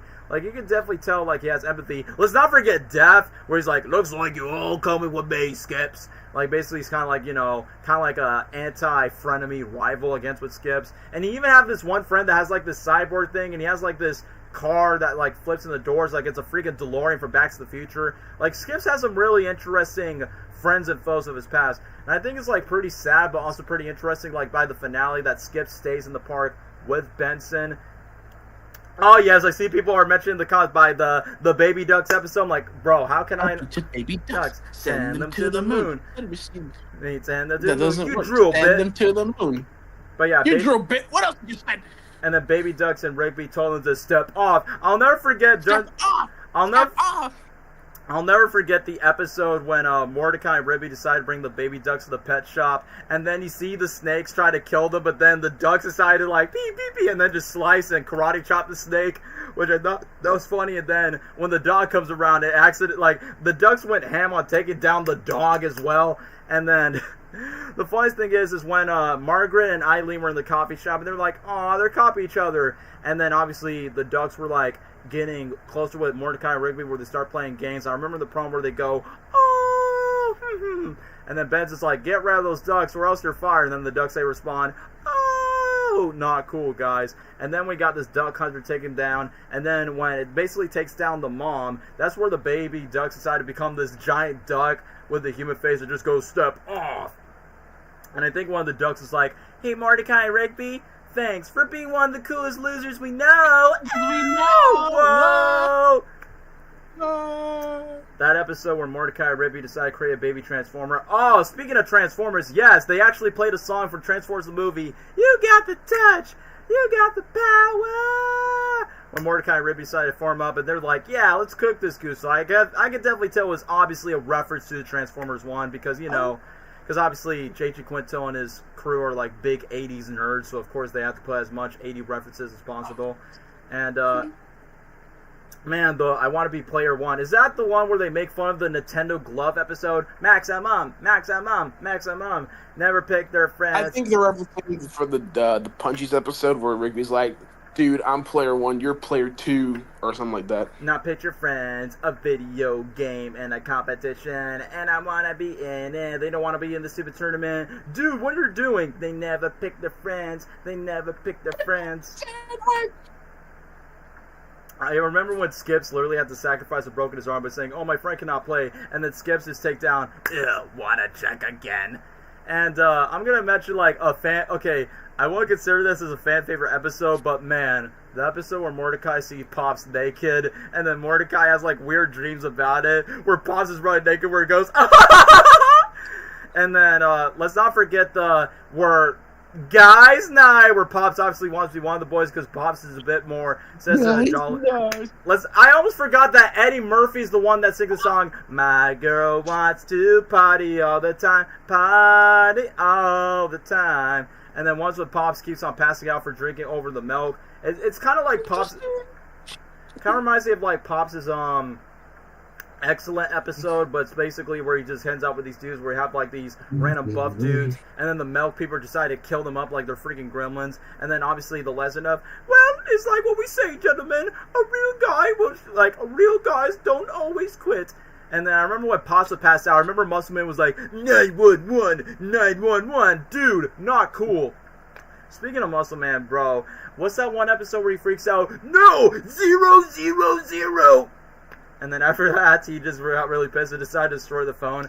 And then one time where Muscle Man becomes a bully where he goes, look at Rigby's face. And then when Rigby was being choked by something, he's like, oh, you just spat soda in my face. Ah, come on, don't be such a baby. Yeah! And then just crashed the table, just went like berserk insane. And then let's not forget the Fortune episode where you got Ping from Kung Fu Panda voicing the dude for the restaurant. Like, the one that gets a fortune cookie gets a free meal. And then once when Benson was friends with the Warlock, and then when Muscle Man decided to, like, steal the fortune, like, Rigby steal Benson's fortune because Benson was getting, like, all the bad luck. Yo, punk, give us what you want. And then the funniest thing is literally at the end where I5 was like, hey, that's Rigby's fortune. And then basically he just inserted that in. And one of my favorite. Bro, you remember that the rap battle episode? Yes. That features Childish Gambino himself with Donald Glover and Tyler the Creator. Yeah, I remember that too. Tyler the Creator was part of it.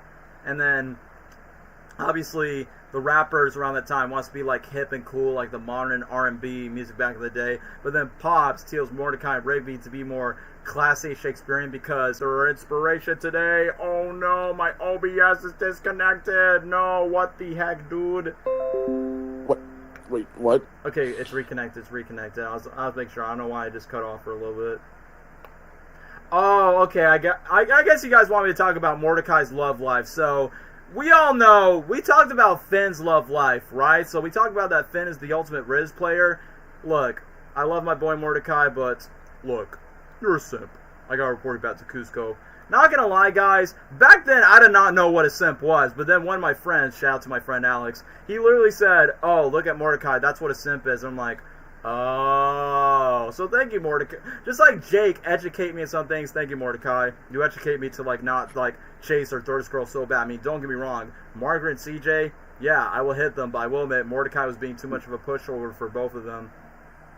So, but I will admit, But I will admit, I will be honest, I feel like Mordecai, when I was a kid, it honestly makes sense because Margaret's also a bird, Mordecai's a bird, and let's not forget that Mordecai and Rigby had Mordecai had a couple songs. One of them was inspired by the band of Mordecai and the Rigby's, Baby, let's just party tonight. And then the second Baby, let's just party tonight. And I'm pretty sure we can all relate to this when we have a crush on a girl where Mordecai, he randomly has a voice message, hey kid with Margaret, it feels so good, oh Margaret, I can figure her face so hot he is, and she's brighter than the ocean, what brighter than the ocean, and then Mordecai feels so bad that he accidentally was saying, bro, Mordecai, I know I call you Sim, bro, but I will be honest, we've been through that when it comes to our crushes, man. And then I feel like the funniest thing in that episode where you have these random telephones where Mordecai and Rigby are stuck in Margaret's phone.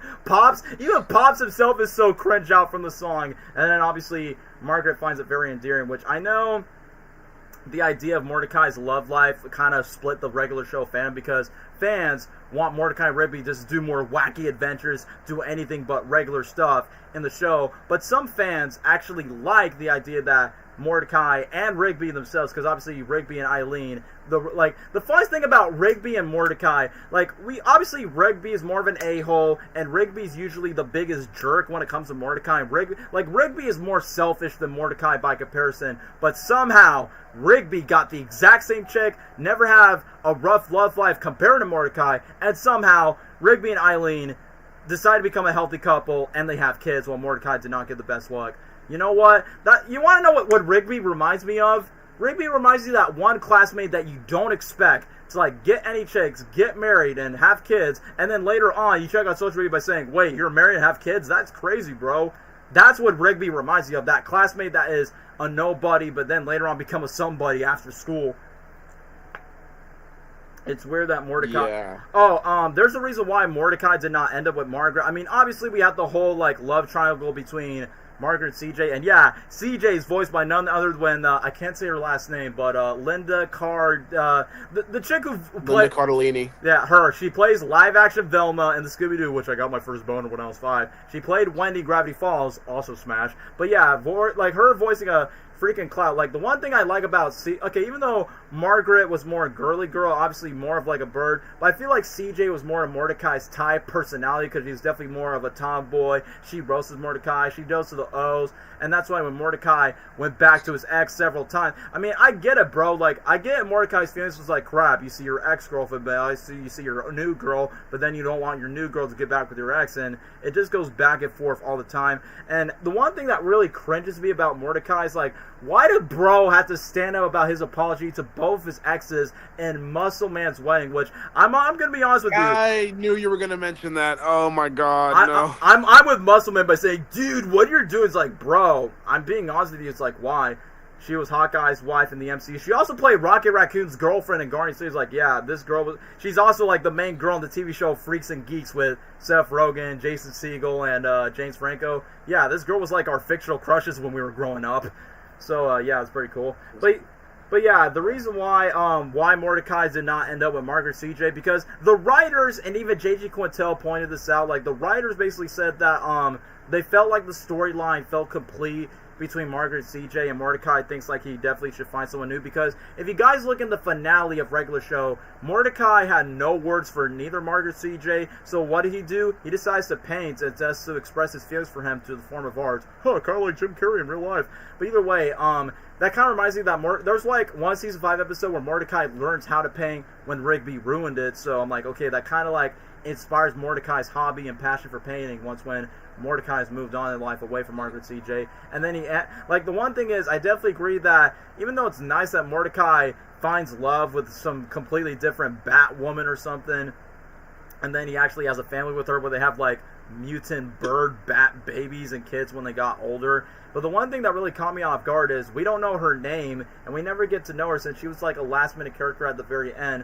But J.G. Quintel pointed this out by saying, we know that Margaret CJ are a huge part of Mordecai's life. And yeah, even when Mordecai gets depressed, bro, that hits real. But I like that Benson, for once, despite he's being so hard on Mordecai and Rigby all the time, I mean, literally, Benson just blowing Mordecai and Rigby's eardrums when he went through a temper tantrum. He literally just stick up for Mordecai to fight off his depression away, and it's yeah, it's kind of when us bros, we fight, we have our arguments, but yet they definitely can empathize one another for what we've been through, and that's what they do. Like, I remember, like, there's this one episode where Rigby's like, she's not coming back, dude. I know, dude. I know. It's not like I have feelings for her, but I do in a way.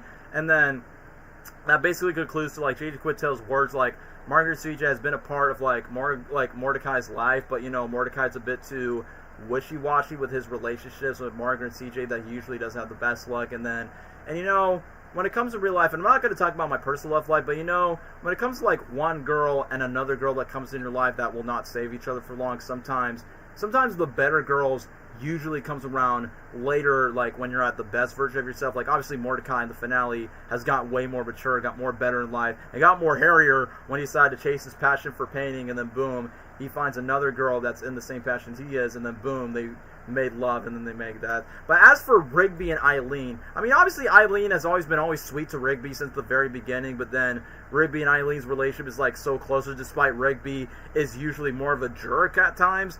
But the one thing that's really funny is, remember the one episode where Mordecai is trying to, like, read Margaret's diary, and then Rigby is like, dude, just a drop, you were making me nervous. And then we see, like, this Margaret, like, hologram being upset or something, and then basically, since it's a diary type of ghost spirit, they're supposed to, like, expose every single secret about themselves. And I like that Rigby was like, and I think Eileen is hot without her glasses. And then the funniest gag, like, at the very end, where I was like, here's your coffee, and then obviously Rigby has his jaw drop. Eileen was looking cute, and then she was so blind that she accidentally hit herself on the table when she was trying to serve the coffees to Mordecai and Rigby. And then, just like that one, let's not forget the episode where they start wrapping up eggs and sausages, and that's what I call a healthy big beverage. Sports on the side, say man's on my side, say man's on the side, where you say my thigh. Oh, people let me say hey yo. Yeah, I don't really like mayo. Yeah, I can definitely know how that feels, bro. I can relate. I felt it so many times, especially the girls I've dated on crushes on. Yeah, I feel like Mordecai... real. That's one of the things I like about regular show. Like, yes, the show is super funny as hell, but when it comes to, like, hanging out with the boys, having drama against with your boys, or even having some parental figure relationships, like even Mordecai, Rigby, Muscleman, and pretty much all the main characters obviously go to, like, their personal downfalls, whether it's their relationships with work and family, especially, I'll say Mordecai in particular, especially when it comes to, like, his bad luck with women in his life. Like, some will stay, some will go, will it be or will it not be, and just goes back and forth. And like I said, I just feel like Mordecai, yes, he was a simp back then. I mean, he literally did a bet where if him and Margaret did not kiss each other, for, like, you know, putting gum breasts and be like, have a nice week, diaper boy, where Rigby, Muscleman, and Starla records him, and then be like, yeah, Margaret's gonna like me. But either way, I feel like Mordecai's, like, love life ups and downs is kind of like a lesson learned by saying, yeah, one girl next girl might not be the one for you if the relationship is not meant to be or not, whether it's you fumble or she fumbles, and then once when you get better to yourself in your real life, then boom, you find someone better that will fit for your lifestyle. And that's why Mordecai got his happy ending. Just like, I'll not forget Muscleman and Starla's relationship, where we heard one episode where Muscleman has went through a heartbreak, and he's like, I was wondering, I can't do it, and then his heart tattoo, Starla, and then literally went, and then the funniest thing is, where Mordecai Rigby tries to empathize with Muscleman, and he's like, dude, are you crying? No, crying's for ladies like you. And then we see bro naked just crying in depression just because his girlfriend broke up with him. And let's not forget, Mordecai was not having it with Starla, was going to, like, make him out because, yeah, Mordecai, I've been for where you've gone through, and it was really disgusting when I experienced it when I was younger. I have too. Yeah, wait, Leslie. Wait, you kind of relate when a disgusting fat girl just gave you, like, a slobbish kiss? I'm like, ugh, gross. Not a fat girl, no. But, like, it's more of like a, you know, this random chick just wants to get at you even though you're not interested, you know what I mean? And it's not really, and no offense, it's a girl that's not even that pretty. That's the saddest thing to think about. She's not even that pretty to you. She's kind of, like I said, just to quote SpongeBob, she is ugly! So, that's why I could kind of relate to... Yeah. That's why I can relate to Mordecai was saying. So that's when Mordecai had the bulb was saying, I don't like you. And then when Muscleman came back for Starla, Yeah, I will admit, it was so gross, but the fact that both Muscle Man and Starla's boobs were so jiggling, oh man, Starla! And then literally, their jokes went so dirty as hell, man, from the peanut butter and jelly Halloween costume, which I'm like, okay, y'all chill, y'all chill, there's kids watching.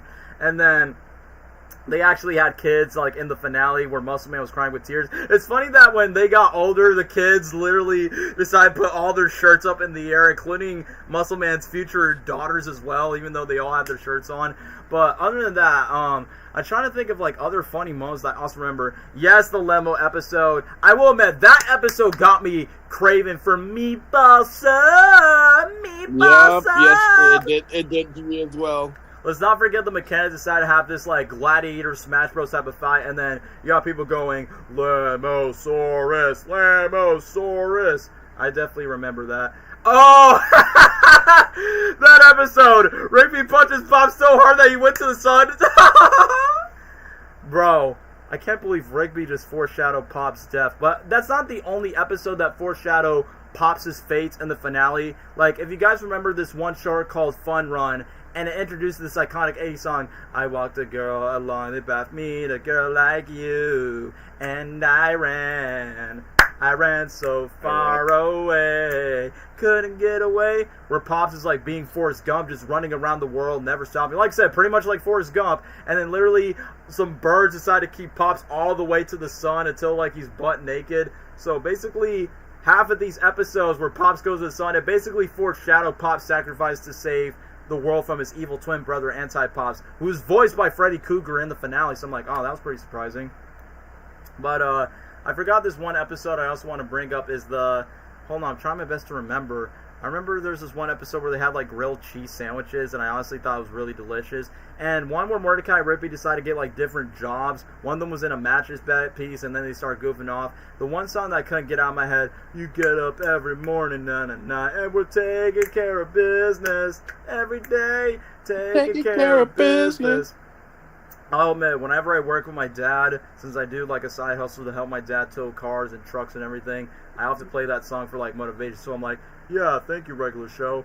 And another thing I also like is the White Christmas gift exchange. When Muscle Man opens the gift, it just goes straight to "Have a holly jolly Christmas. It's the best time of the year." Anyway, let me just talk about the finale series, since I don't want to go overboard with talking about regular show too much. But I forgot, like, in the movie, Mordecai and Rigby decide to find their future selves. Future Rigby dies, and then when Mordecai and Rigby talks about their future with the school, and then Rigby feels betrayed, and then future Mordecai dies, and then their past version of themselves, and then Rigby starts crying, linger on your pale blue eyes. Let's not forget, Rigby had great character development.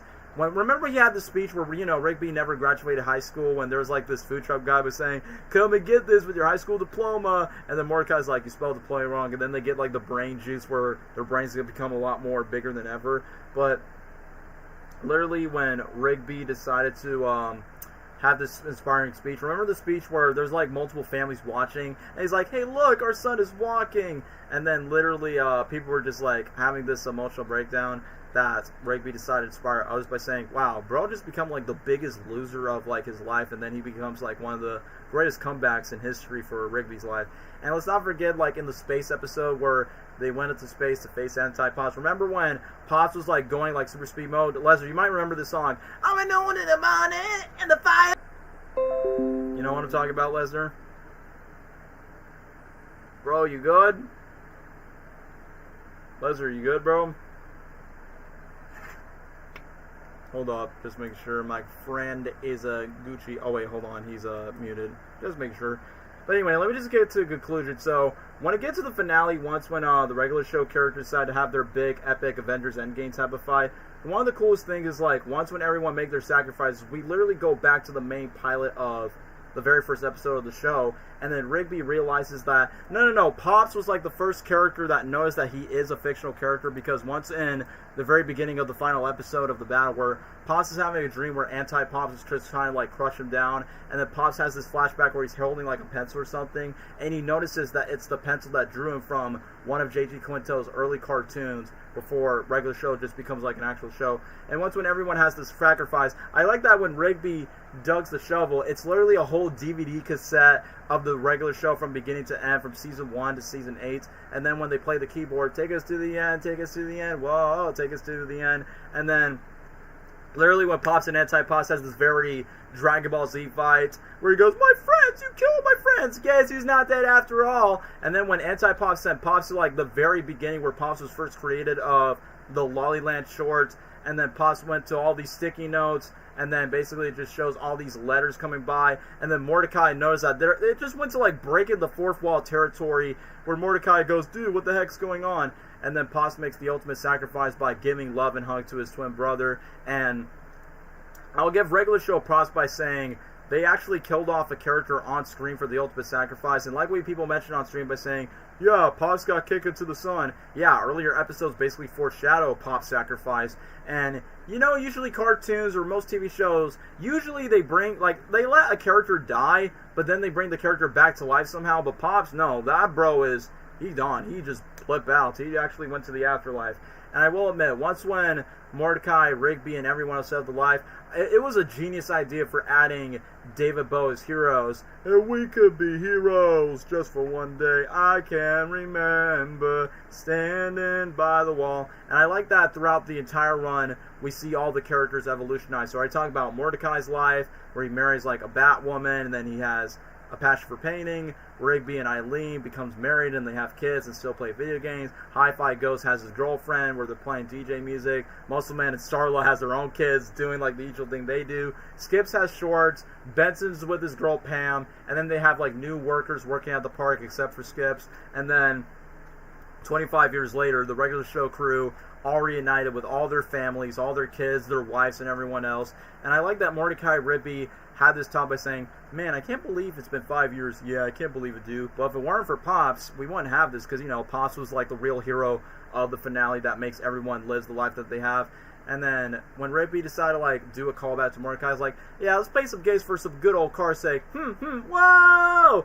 Can't believe we used to do that. And then when the song ends, we see a VCR, and then you hear Pops saying, jolly good show. Fans have, like, speculation that Pops has been watching 25 years of where all of his friends have been through. Like, they all live better lives when they live solo, which, yeah, I would say it's honestly pretty personal to us in real life. Like, once when we either graduate high school or we get out of our jobs, we all just move on, fly solo, get married, have kids, and, you know, someday reunite like 10, 20 years later. And it's like, yeah, crazy how we went far since we all spent the solo journey. So, other than that, guys, I know I've rambled too much for like 2 hours about regular show. I mean, come on, it is easily an S tier in my book. And since we have too many Cartoon Network shows, this is going to be a regular show. But anyway, outside of regular show, do you want to get to the third best Cartoon Network show? Gumball. Yes, The Amazing World of Gumball. Lesnar, want to take away with why is Amazing World of Gumball one of the best next to Adventure Time regular show? Oh, I think Lesnar's going to say it again. I said, do you want to talk about your thoughts on The Amazing World of Gumball here in this tier list? Yeah. Go right ahead, bro. Okay. Where do I start with this? Another peak show, childhood, nostalgic. Something that I've watched way more. Like, again, I actually watched Gumball before regular show. So it's always like just this scenario of like which shows I watched first. Adventure Time is in last place. That's surprising. Yeah, but like, what else can I say about Gumball other than its peak? It's nostalgic and like it's just everything that a show is for. That's it. I was gonna say that's it. That's all you're gonna say. No, sorry. In the words of Gumball, what is that? It? It's a reference to an episode where Gumball was trying to like get Darwin his secret, but in reality, Darwin lied to Gumball, like, oh, remember the sandwich at the cafeteria? It was just good. But in reality, the secret supposedly is when Darwin and NIEs were just seeing like Gumball doing like a dance viral video, and then he decided to kick himself, and then the lights and everything just break, and then boom, it just got like 1 million views on YouTube. That's what the reference I was trying to say, where they just randomly just argued like throughout the sewers. funny to say that the Amazing World of Gumball literally premiered the same day as the Looney Tunes Show did back in May 2011. Leslie, are you good, bro? Yeah, I'm good. Alright. Do you have more to say about Gumball, or you just want me to ramble? How about you ramble? Because I'm about to do something right now. Alright, I'm gonna kill my throat for this, but I'm doing this for you guys. But anyway, Gumball is the greatest show ever, fight me. Okay, we can definitely tell someone's like a certified fan, so yes, I 100% agree why Gumball's S tier. Okay, dude, love Gumball. I can say it's one of the greatest. I mean, yeah, for sure. You want to know what's great about Gumball? It is one of those cartoons that is not like any other Cartoon Network show. Adventure Time is great because of the fantasy elements and obviously the heartfelt characters. Regular Show is more leaning into the comedy, but I feel like Regular Show is definitely the most adult-oriented one, which is why the comedy's in my alley.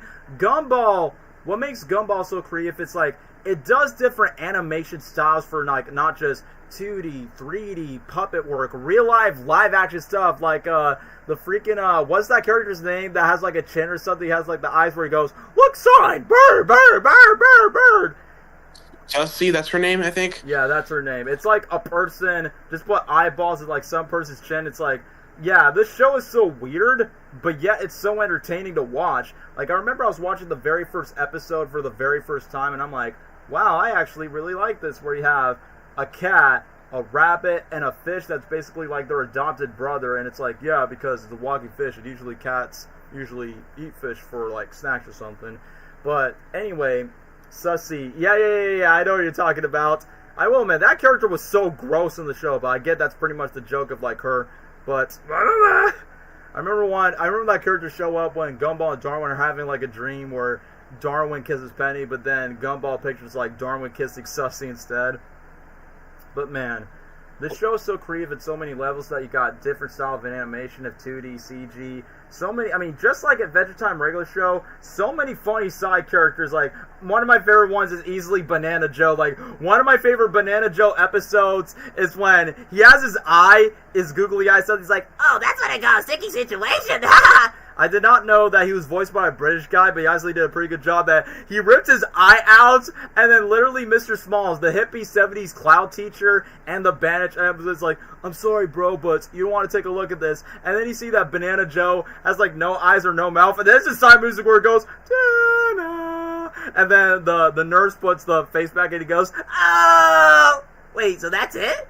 And then literally when Banana Joe knows that his pen is being written just because Gumball and Darwin decide to take vengeance, and then where it goes to the whistle, doo, doo, doo, doo, doo, doo. And then basically Banana Joe just hits himself to the locker that he becomes like a molded banana. And speaking of which, my mother literally liked Banana Joe so much that she liked the banana. Dad, get out of here! And let's not forget the most dirtiest jokes in Gumball when Penny reveals her identity, where she can change to like different natural forms. When Gumball went to Banana Joe's house, and then his dad was screaming like, puts a bit like, bro. I think they made a reference to the P word. I'm not going to say it because I want to get demonetized. The P-Hub. They definitely made a joke of the Brazzers side. That's all I'm going to say just to keep it side. But, bro, when Banana Joe's looking at an orange, is like, dude, how did they let that slide in a show that's airing on Cartoon Network where kids watch that? Yeah, I know. Yeah, that's the episode I'm talking about. Because they're not going to get it, bro. That's the thing. It's like, bro. Like they'll understand it when they're older. Like I said, the fact that they let that joke slide in that show, that's crazy. But anyway, the Shell episode, yeah, I will admit, I mean, it's the episode, because I remember there was like Cartoon Network probably saying, yeah, there's Penny, what's she hiding under that shell? And Principal Brown is like, what is Principal Brown hiding underneath that thing? What about Gumball? What if Gumball is not his real name? And that obviously inspired the episode, your real name is Zach. And it's kind of funny because I love that episode. Yeah, the Zach episode. Ah, yes, the pizza episode is so funny. Where their father's delivering pizza, Gumball. They're delivering the pizza, and then they just drop it on the floor. Yeah, it's like pizza people. Yeah, I'm like, hey, honey, our baby's here. I'm like, oh, that'll be $10. And then the faces that they made, like, it was so creepy to look at, but it's like, yeah, their eyes were so tortured where Gumball brings like another pizza to them, and then basically they're just so shocked that they thought their baby just died in the staircase, and then the fact that they slip on the pizza makes it indicate that. And then I remember my mother actually liked the episode where the bananas were going pizza, pizza, pizza, pizza, pizza, pizza, pizza, pizza, pizza, and then in slow motion pizza, pizza, pizza. And the one thing that I feel like the pizza episode goes to like regular show territory where something normal happens, and they're saying that Richard cannot get a job, and that's why Nicole, it's kind of funny that instead of just, okay, even though I said that Richard Watterson is kind of like Homer Simpson, but probably a lot more dumber than Homer, while Nicole is like the workaholic, badass type of mom. But the funniest thing is, Nicole's like, I'm so proud of you. Like, obviously, she doesn't want her fat, lazy husband to get a job. But once when Richard decided to get the job and learns how to get pizzas, it's like, bro. The funniest thing is like during the moment when Richard was like getting so hard, I think he was like revving up on his scooter or something, and then Larry, Nicole, NIE's Gumball Darn switched to like different forms. Hey, I feel smarter. I don't. And I like that they switched to live action for like 1 second, where they become like a real cat, a real like rock or box or something for Larry, then a fish with legs, and freaking bunny for NIEs, and then the animation goes so bonkers crazy, and the music goes, oh! When Richard steps foot to the house, they go, no, Dad, no! And then when the customer comes in, and then Larry just comes in and just goes, have you been eating this pizza? Oh, only just a middle part. Richard Watterson, you are on fire, thee. No! Bro, it is so random, it's so weird, but it's so funny at the same time. Anyway, let me read this comment. My favorite obviously the Wattersons, all the Wattersons characters are really good. They're a dysfunctional but yet a relatable family. Gumball, Darwin's, NIE's, Nicole, hear me out. Yeah, including that one episode where Nicole and whose mom was it? I forgot which mother who she was fighting. It was the Cloud girl, the Cloud. Yeah, she used to like hit up on Darwin in one episode. What was her name? Well, yeah, it was that episode of, like, it was early season. They were like in a treehouse, and then like, and the Cloud girl was like, "Darwin's my boyfriend." Oh, my book boyfriend. Yeah. Masami is. There's a. That's her name, Masami. Yeah, Masami. That's the one. Okay. I was just making sure I got the name, but no, the ghost. Hear me out. The ghost, Carrie, that decides to hit on Carrie? Darwin. Yeah. I mean, when...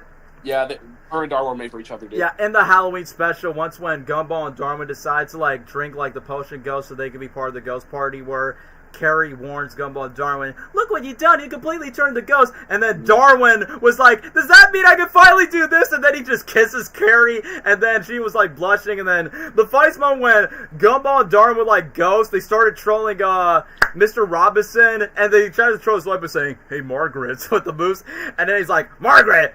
I was like, Margaret, what was that? And then they respond to Moose, nothing. And then Mr. Robinson just fainted down, which I'll talk about Mr. Robinson in later episodes. But then when they went inside Tina, the T-Rex's body's like, give me your candy.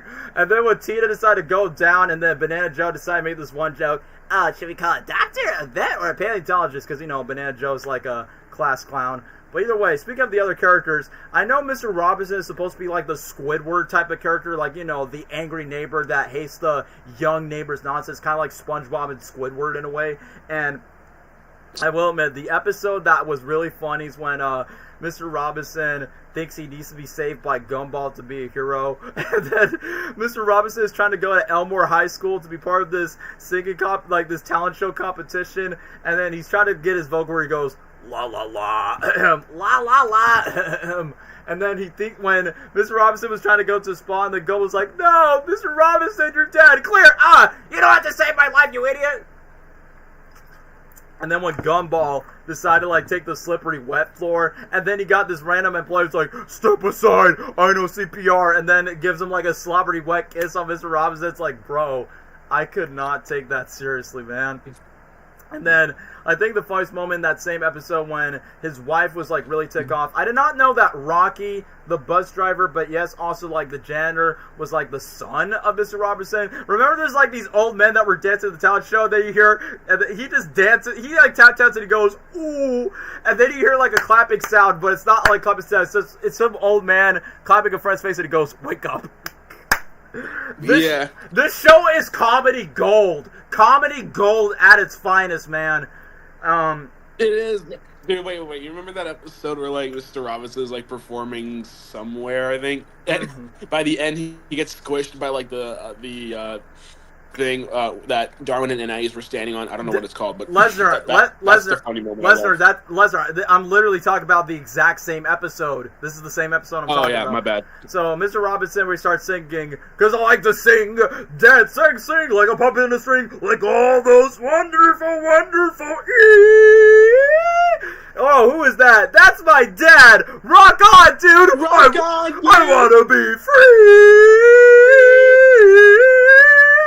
And then slow motion with Gumball. No. And then Mr. Robinson's like, no, get out of here. And then Gumball just pushes him to the side. And yeah, like what I said, with Darwin and Anais to switch him. Oh, thank you very much. I'm like, oh, you're gonna switch me. Bro, easily one of the best episodes. Remember I thought you guys were going to talk about the Don't Hug Me, I'm Scared collaboration, which I honestly thought that was probably one of the most creative episodes that they've done on the show because, bro, Gumball and Don't Hug Me, I'm Scared, like, are so, like, in tone with each other. No, I'll have my revenge. Anyway, the procrastination episode. I'm trying to remember what happened in that episode. Gumball, come on, I'm trying to look it up, and Gumball Wiki. Procrastination, because, yeah, I just noticed every episode is called The in it. Bro, I could not take that seriously. Except for the holiday episodes. Yeah, that too, where it's just Christmas. Remember the fingerprint criminal? Oh, this inspired one of my favorite YouTube poops called, I forgot what's the name of it, where the kids are trying to, like, surprise their mom for a birthday gift. It's like, oh, what you gave the gift, Dad? Nothing. Have you all wrapped her? Nothing. And then there's a YouTube poop where Richard goes, have you all wrapped her? Bro, I don't know. Should I put the YouTube poop? As a matter of guys, can we watch that YouTube poop real quick? I'm going to look it up real quick. Look, just watch it, dude. Look, Darwin, poop. Perfect for bald people. No offense. Gumball YTP. Yeah, there we go. Daniel, remember the... No, Zach, don't remind me of that episode. What were they thinking, bro? It was probably the most dirtiest joke of the entire show. I'm like, bro, was Gumball getting... No. I don't want to get demonetized for saying this. Bro, what were the writers... When Richard dancing on the roof, half naked on your top? No, Gumball on the hot dog guy in the...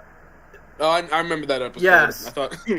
But yeah, I don't know what was going on. But yeah, this is the YouTube poop I'm talking about, guys. I know we're focusing on the tier list, and yeah, you can literally see my channel. This one right here. I remember watching this when I was a kid. Hold on. No, rewind back. We're gonna rewind. The Spoon. That's the name of the episode. The Spoon. That's the name. Because yeah, in the world of Elmore, spoon is basically the equivalent of the knife. Boom. Have you all wrapped your raptor? Yeah. Nothing. Gumball and the hot dog guy, sus and simp. I know, bro.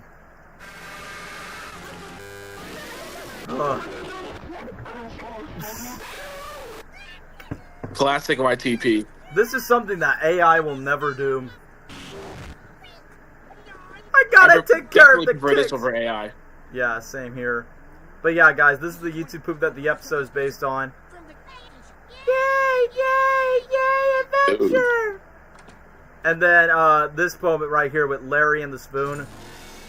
My God, yeah, he's got a spoon! I'll talk about Larry in the stream later on. Okay, Pokemon joke right here. These YTPs were so creative back then. They are. Okay, fast forward to this funny part. Okay, I think... Okay, this part right here. Me and Gabriel used to quote this... Okay, I saw this. Hey, you saw... Hey, up top, bro, up top. I remember... Okay, me and Gabriel, we quote this to this day from this YouTube poop when the fingerprint guy that had the spoon and decided to rob Larry in the episode. This is the part right here with this owl going, "Oh, really?" Right here. "Oh, really?" Yeah, this was the most quotable part of the pub where he goes, "Oh, really?" And then you see this owl from Diary of a Wimpy Kid. What would they do about this? Yeah! Look, Darwin, poo, perfect for bald people. No offense. Yeah, no offense for any baldies out there. I saw the spoon as a kid. Yeah, that's why I'm watching this YouTube poo, because it's inspired by the episode that I just talked about. Your parents on again to the car. I'm telling you, this show is peak, man. Oh, this part. This boot. And then fast forward to this part right here. And then you see Richard lick himself. YouTube poops were big brain rot to myself. It was like the OG brain rot. They're going 88 miles per hour. Here was. Have y'all Raptor? Yay! Yeah, if you guys probably wondering why I say Raptor is mainly because of this. That's why. Yeah. Nothing. Just call me Daggy Dag. Not gonna lie, saw that. Just call me Daddy in an Arthur YouTube poop. But anyway, back to the, talk about Gumball. I forgot to talk about, please do it, Larry! Please do it, Larry! Please do it, Larry! They wanted to make Larry lazy just because they wanted to compete against their dad, like who is the laziest. And it's so funny that Gumball Darwin literally ruined Larry's life. He lost his job, he lost his car, and he lost his girlfriend that he's proposing. Please do it, Larry! Get out of my life! I can take it, Lawrence! And then bro, Get out of my life! It's so fun. Had no idea you guys are streaming. Yeah, bro, we're talking about the Amazing World of Gumball. And Dwayne, it's only just me and Lesnar that we're just talking about.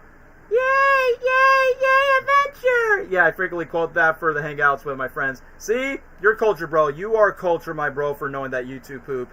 Yay, yay, yay! It's like, yeah, YouTube poops is like backward brain rot jams nowadays. But bro, the fact that literally they made Larry fat just for having pizza and juice into their hands. Oh! Can't forget about the because we're men, where Gumball Darn decided to grow up from that cereal that they eat, and then they're like, let's get jobs, and then Gumball was having like a six-pack or something, and then after that, like, you're fired, and you're fired. And you want to know what's funny after that? They lost their jobs, and they live in a poor rent apartment. It's like, dang, this is a kid's cartoon, but yet it's so real with real life of what we go through. If we become broke, we're going to be poor in the apartments and barely share any room. And then Gumball and Darwin decided to, like, argue against each other, like, over the candy cane. And then when... Bro, and I used to that episode. He's like, oh no, it's our landlord! Oh, please, we'll do anything you want! Guys, it's me, your sister. Dude, you look like a Mexican wrestler. I'm not a man, and either than you. I think it knows what happens.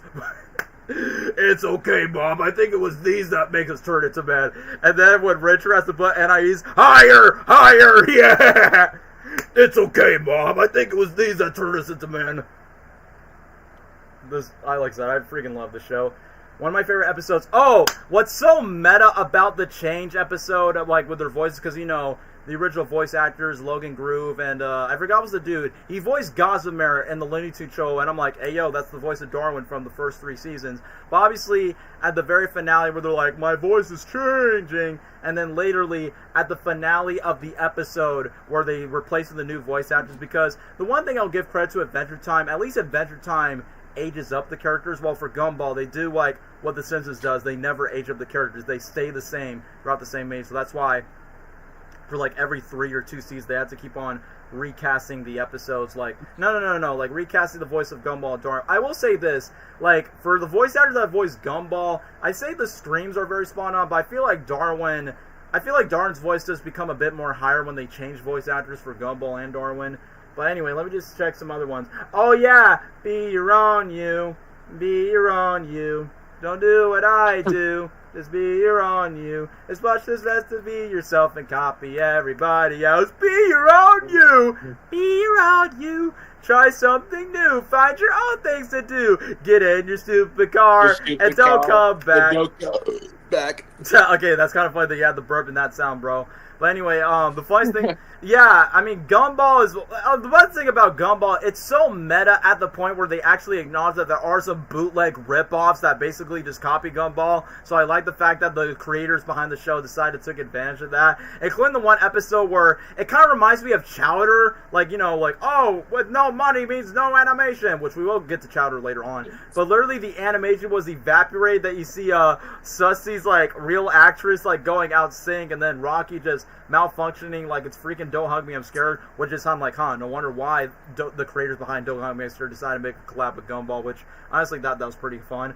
But I'm trying to remember what other episodes.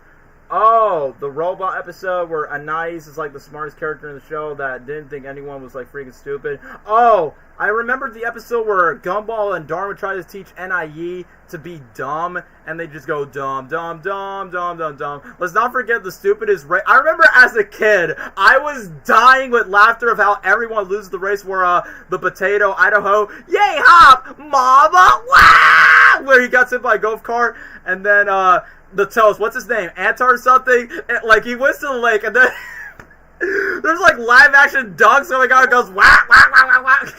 And then Rocky is voicing, he's quoting Alex the Lion from Madagascar. Who's the cat? Who's the cat? I'm okay. And then Banana Joe. Banana Joe got... he got sliced in the face like, yeah, I'm a banana split. Ow, that hurts. And then the funniest thing is, just to pay off Larry trying to propose to his girlfriend, Richard decided comes in where he's like, oh, this is the perfect day. I just want to ask you, yes, Lawrence? And then Richard takes Larry, will you marry me? And then Richard's like, oh, this is happy I'm nuts. I'm not going to say no. I'm definitely not going to say no. And then you see Tobias holding onto the balloon by saying, I'm winning, I'm winning! And then literally... Gumball and Anais apologize to each other. Then this random old man, the old man from the first episode, is like, oh, she's so lovely. How old is she now? You want a biscuit? Yeah, but I'm just a baby. And then he runs over Gumball and Anais in his scooter. He's like, oh, the eyes, I blew it. And then literally, everyone was so injured in the hospital that Nicole was like telling everyone, like, it's all your fault for being stupid. And then Anais like, I know, Mom, I don't want to be dumb anymore because it hurts so bad. And then Richard's like, yeah, if Young's not gonna be my favorite kid, then Darwin is my favorite fish, my favorite fish. Wait a minute, where is Darwin? Then Darwin turns out to be the most dumbest one of them all. Did I win yet? Did I win yet? And then he hits himself in the car. I remember the picnic episode where Gumball and Darwin got separated from their classmates. Oh, yeah, it was kind of like a prison type of episode. But also, let's not forget the prank episode. It has one of my favorite clips of the entire show where Gumball and Darwin puts, like, their own tape to prank their own dad. And then he went onto the roof and naked. Well, he wasn't fully naked, but he had, like, underwear on. And then it's like, step 7, slap your face and say that you're a ballerina. Game based off that. Wait, say that again? There was a mobile game somewhere based off that. Oh, yeah, I know what you're talking about. I'm a ballerina. I'm a ballerina. Step 10. Just realize you've been pranked. Yeah, step realize you've been pranked.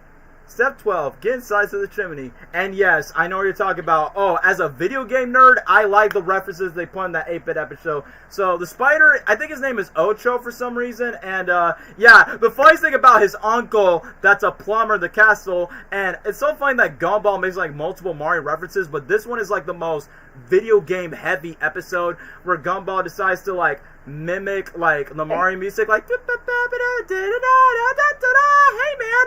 And then Ocho was like, hey, I want you to see my uncle. Hey, it's me, Mario. I remember when Chris Pratt was first announced to play Mario, I see people, including myself, put this meme by saying, hey, guys, Chris Pratt's Mario's voice is leaked. Hey, it's me, Mario. And then literally Gumball's face got me, Mario. Gumball's face is pretty accurate of what fans thought of, like, you know, it's a me, I'm Mario. And let's not forget in that same episode, Gumball just went straight up Justin Bieber meets Usher from this song that slaps very hard. I want to say you a real goodbye. I can't say goodbye to me, bye. And I forgot what's the lyrics where it goes. I can't say goodbye. My face is gonna fight. I be your friend. Have to do. Because obviously Gumball does not want to be close friends. And then I like that Gumball's like, you want to know how it feels? He literally just put the force of nature all the way to a plane. And I like that at the very end. Ocho's like, you gotta meet my other uncle. the blue hedgehog that really fast, like the blue hedgehog that runs fast. And then guess what? Gumball, since he's a blue rodent, well, he's not a rodent, but he's a cat. He runs fast like Sonic the Hedgehog. And I'm like, hey, I mean, I know Sonic Boom was pretty big with Cartoon Network, but yeah, I will say Gumball just went straight up 2010's music artist vibes. Like, I can't say goodbye. And then what it says, I will get you close to forget you in the unigrave with you as the bride. I'll say the songs really slap in that show next to regular show. But anyway, let me just read the other comments. Danny, have you seen the Scared Teen episode? Oh yeah, where they're trying to like get NIEs like Daisy the Donkey back, and then they're like, relax NIEs, it's just a toy. No, it's not. It's not.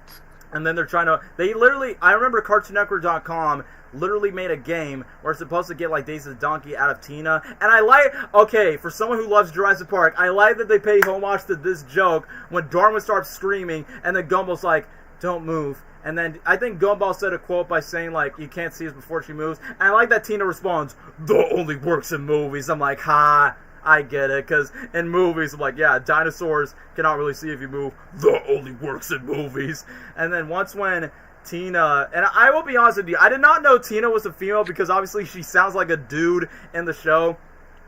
And then once when Gumball was like, don't mess with the water since where Tina's like, I'm sorry, I never had a toy before. She helped me to sleep. It's so scary to sleep. Ah, those puppy's eyes again. I felt really bad now. And like I said, just like Adventure Time, it's a comedy show, but it definitely has its wholesome moments where Anais just gives the doll back to Tina. And then, basically, I like that at the very end of that episode, Tina was like, but now you better stop running. Why? My dad eats Trash Masters. And you thought Tina was like the biggest dino in Elmore? No, the dad is like Godzilla level size of like, Humongosaur. Yeah, Ben 10 reference.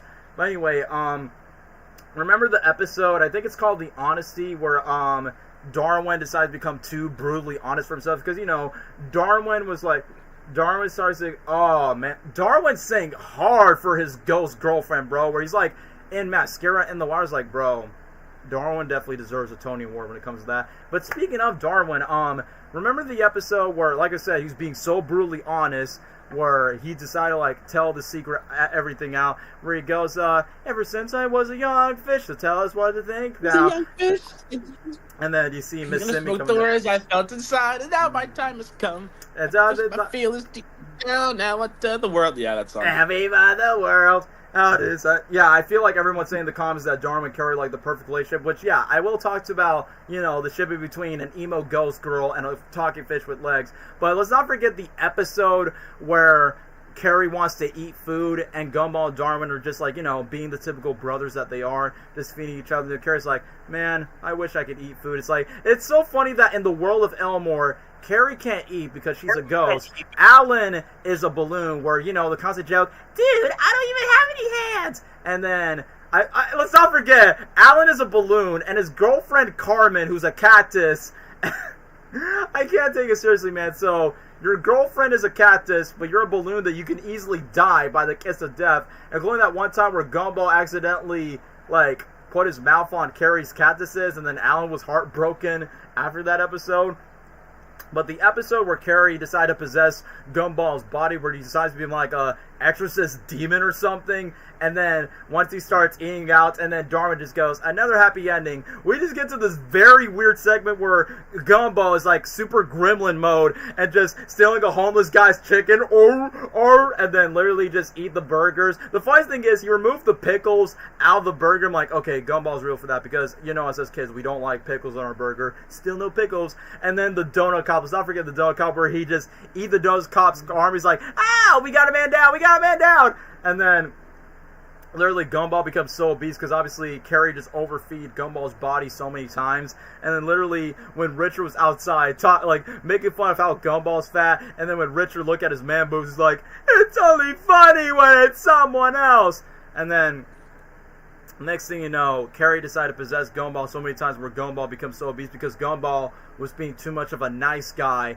And then literally, like, the simple answer is just being N-O. And then Carrie was being so desperate about it that she just, like, fight Gumball just hands down, just getting down there. And then during the moment where Carrie was getting out of hand, that she's making Gumball eating a flip-flop, and then literally Darwin was just hitting up like, "Ghost be gone! Ghost be gone! Oh, hi, Carrie! Sped be gone! Sped be gone!" Oh, and then literally Carrie decides to, like, possess Richard, because, you know, Richard's fat, and he obviously would just, like, go inside. Nicole's, like, my biggest crush ever. Like, yeah, Nicole Watterson is one of those, hear me out, Gumball, yes, your mom's hot, especially in that one anime episode where her and Masami's mom were fighting. And yeah, let's not forget that, remember the girls episode where all the girls were kind of like confessing that they never had a boyfriend, so they all make lies about it. But obviously Penny and Gumball obviously had feelings for each other, but then Darwin was being close with, like, some relationship, but then Gumball and Darwin accidentally kissed themselves. And, you know, Banana Joe and Tobias were like, what happened to pals before gals? Because obviously it's a kid show, so they can't say bros before hoes. So when Banana Joe and Tobias cut the tree down, pals before gals! So I'm like, yeah. Pals before gals! The episodes where the kids was questioning Alan eating the vegetable while she was talking, oh yeah, I do remember that.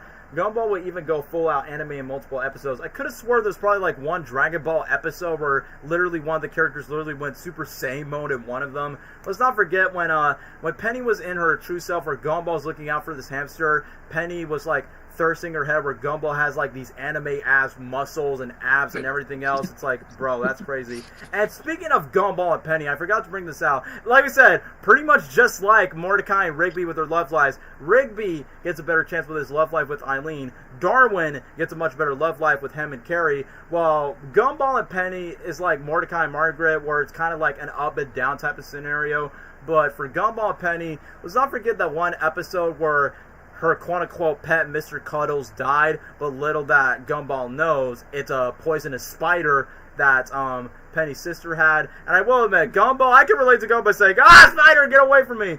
And then basically the spider looks so creepy that I actually just bite Gumball, and then they reunite the spider with Penny and the family, and the dad did not like Gumball at all because Gumball was being more of a pushover and just ruining the quote-unquote funeral. And it's so funny that, like, the episode was called The Day, and basically NIE's Nicole and Darwin is trying to, like, teach Gumball to, like, how to be a boyfriend relationship, which is kind of like a good pet talk advice. The funniest thing is Darwin is, like, teaching Gumball how to fight. Welcome to Punchdown, Population U. And it's like, hi, I'm Penny's father. Hello, I'm Penny's ex-girlfriend. Then you see a teddy bear with hearts, like, what do you say with someone that doesn't believe in love? You don't need that heart. Actually, that was pretty too extreme. I'll give you an 8 out of 10. Good job, soldier. So I honestly thought that was pretty funny. Like, you know, Gumball got prepped up for a day just for the sake of showing up for a funeral for a freaking poisonous spider.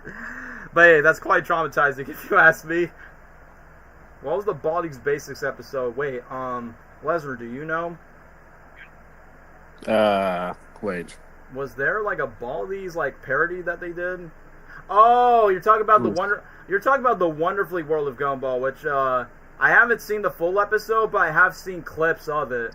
I haven't seen it yet because, you know, that's part of the new revival season where Baldi make a crossover. But that's not. Yeah, I was gonna say I remember no Baldi's Basics episode in the original series.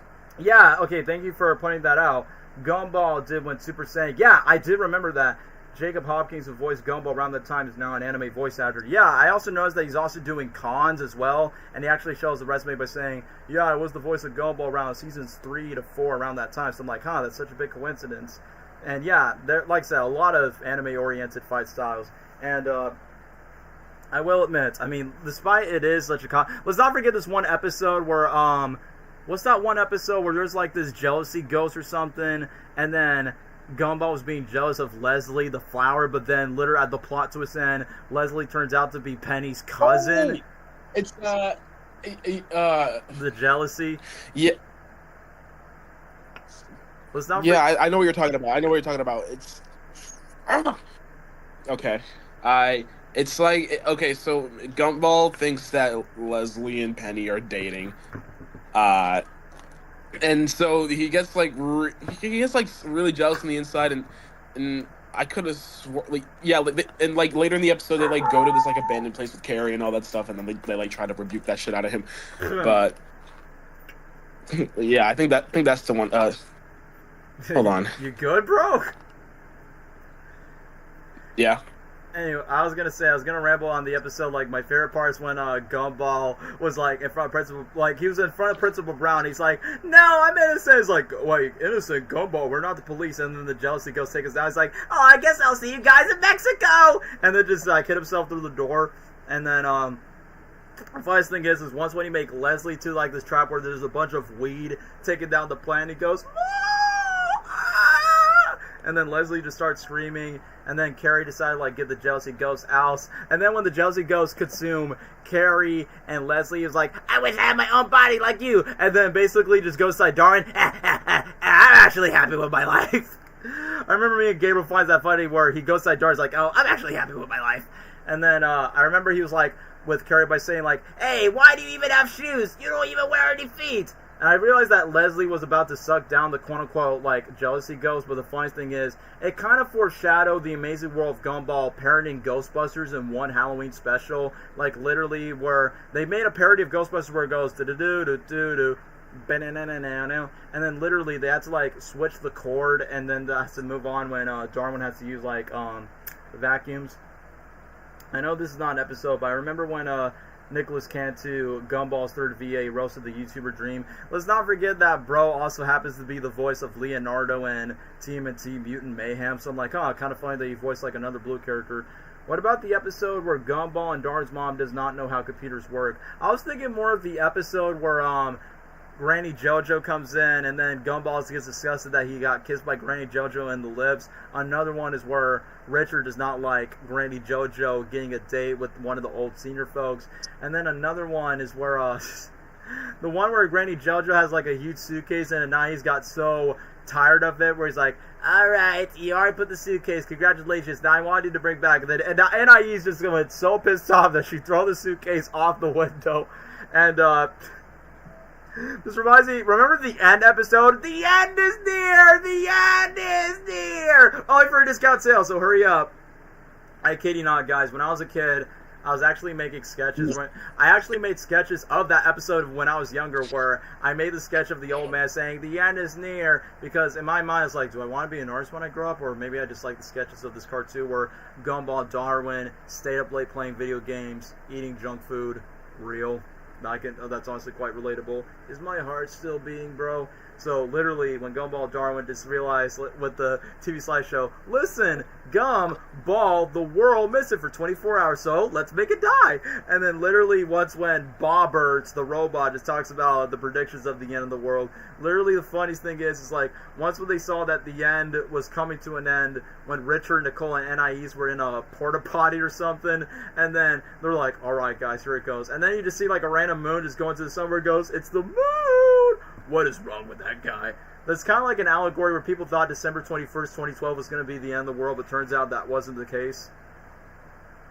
Remember the episode where Bros did the season 1 animation style? I did remember that. Oh, you remember the one episode where they got lost in a road trip, and there's like these old men that kind of looks like this, like, "Oh, we just wanted you to have some dinner. Oh, it's some dinner time." I can't even do the laugh because it's so funny about the way they did it. "Hey kids, we just bought some pizza," because they thought those hitchhikers were gonna like quote unquote kill them. It's Dr. Rob to you. Wait, it also reminds me that Bobber, the robot, basically just wants to, like, connect in with the group, but then he decides to copy Gumball, steal his voice. Yeah, bro's like the prediction of AI. Wait, which one's the real Gumball? The one is obviously not a robot. You're supposed to hit me, the real Gumball. And then Richard could care less that his sons are getting killed by this giant robot. That he's like, "Hey, are your kids doing a bit fine?" "Yeah, we're okay." Another episode I also like is, I'm trying best to remember which one. The one where they make fun of Star Wars, which I thought that was pretty funny that they make fun of Empire Strikes Back. The one where the DVD, that's the one joke that I remember where Gumball and Darwin decided to make this bootleg of, "Oh no, there's alligators on this train." It kind of reminds me of like those old homemade YouTube videos back then in the past that you don't know how to make. And he's like, "Thank you so much for saying the alligators on the train. Alligators on this train." But yeah, as much as I want to talk about the comedy episodes, when it comes to the emotional episodes, I feel like one of the most emotional episodes is easily, in my personal opinion, the Choices episode. It's the one where we get to see Nicole's past, where she had like workaholic parents that definitely want some more mature type of things. I remember Richard gets to reunite with his real dad, but then the Watersons and Granny JoJo decide like talk back that Richard's dad was never there for them. But then Nicole's parents are a lot more strict, which is quite relatable in real life. Yeah, okay, yeah, it is the episode where they talk about the new Star Wars fans, and then Richard was like doing the Luke Skywalker face where he goes, no! The Street Fighter episode where Gumball and Darwin was fighting. Yeah, I think, wasn't it the same episode where Darwin was being honest, and then he has the no more Mr. Nice Guy, I found him with style, and then we have like this Street Fighter episode, you are not my brother, you are just a pest, and then obviously Gumball and Darwin forgive each other, and then they escape out of the school bus. The choices go hard. Yeah, bro. The reason why it's so emotional, because even though it's funny that Nicole Watterson decides to like go these obstacles, if she would have goes to the obstacles, Nicole would have like quote unquote died at a young age or two. She probably would have been one of those stereotypical plastic female celebrities that just becomes a gold digger and then it becomes rich and then basically just got like, I don't know, die for like out of her fortune and fame.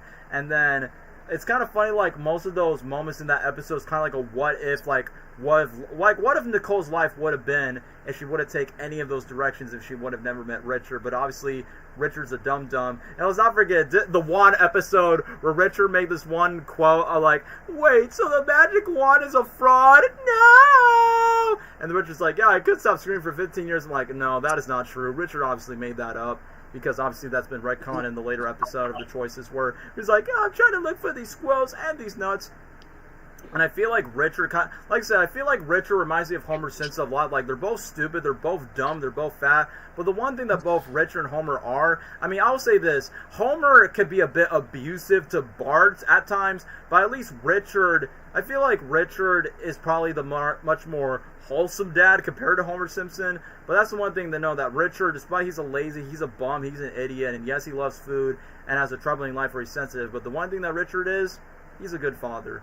But the thing is, like, during the moment where Richard was getting curious and Nicole decided to, like, bond with each other, I think one time where Richard was trying to be a superhero, and then when they were, like, kids, Nicole was honestly quite inspired that all the kids make fun of him, but then she had a crush that Richard was, like, different from each other. And then when Gumball was trying to do karate, Penny decided to, like, stick up for Gumball when the boys were, like, picking on him, and Nicole just feels proud. The Choice made me cry as a kid, because it's about how Gumball and Darwin met is pure cinema. Yeah, we'll talk about that episode later on, like how did Darwin decide to become the family. But during that episode, the piano music where it goes, it sounds like it's straight out of a Pixar movie. Do do do do do. And yeah, during the moments where Nicole's parents kick Nicole out, Granny JoJo kick Richard out, and I'm like, dude, this is so, like, when I was watching this episode, I'm like, dude, this kind of reminds me of my parents or some other friend's parents that I know that has been kicked out with their relationships, or probably have like serious family drama, and then Nicole and Richard just like rent a motel or something, have like cheap ramen noodles because they can't afford to like have their own meals. And then during the moment where they went to the doctor and they realized Nicole was pregnant with Gumball, they decided to become, you know, married right away. It's like, bro, why is this so realistic for this rabbit and this workaholic cat woman? And then they got in love, and then Gumball was born. And then, yeah, the moment where Gumball met Darwin, and then, you know, when Darwin was, like, not having legs, yeah, I'm on my way, and obviously, because obviously Gumball did not have any brothers or any, like, you know, young sisters. And let's not forget that when Gumball was like on super hyper ADHD mode when Richard was trying to feed him, and then Gumball's like, what's a free kill? Second win! Because let's be honest, when we're kids, we act like super autistic and super ADHD as heck, man, or we just went like super out of hand. Our parents are just trying to like make us chill. Not gonna lie, Penny was like my favorite character, and I ship her and Gumball. Let's not forget that Darwin was like being jealous that Gumball, it's like Gumball copied The Simpsons, but has like that PG airing like SpongeBob did. Like, yeah, I feel like it definitely takes the family dynamics like The Simpsons, but kind of like the very more obscure adult-centric humor that kids and adults can enjoy, just like SpongeBob. I feel like Gumball took the best from both Simpsons and SpongeBob. And obviously when Gumball and Darwin become brothers, it's like, look, I never had biological brothers when I grew up, so then I have Gabriel since, you know, he's a cousin, and, you know, as kids, we kind of grow up like brothers in a way, so that's where it's kind of like the relatable factor when it comes to like Gumball and Darwin. Because, yeah, I'm pretty sure some families can relate to, like, not having a biological sibling. I know, speaking of Gumball, and I know we talk crap about Mufasa's Lion King, but I always wanted a brother. That's what he said, my brother, because I say so. Because, yeah, the voice actor of young Scar sounds like Gumball in that show, which is why I saw memes of seeing Gumball Darwin. So I'm like, yeah, of course they put that song for that Mufasa prequel, but I'm like, nah, this is Gumball and Darwin's song for I always wanted a brother. It's like, yeah, that's how I feel when I was younger, too, when I had a cousin around that time, since I was kind of like an only child. The hero made my 7-year-old self so emotional just because I had to tell my dad that I love him very much. Wait, isn't that the episode where Richard had, like, this love song, like, his appreciation song for, like, being there for his kids? Is that the episode?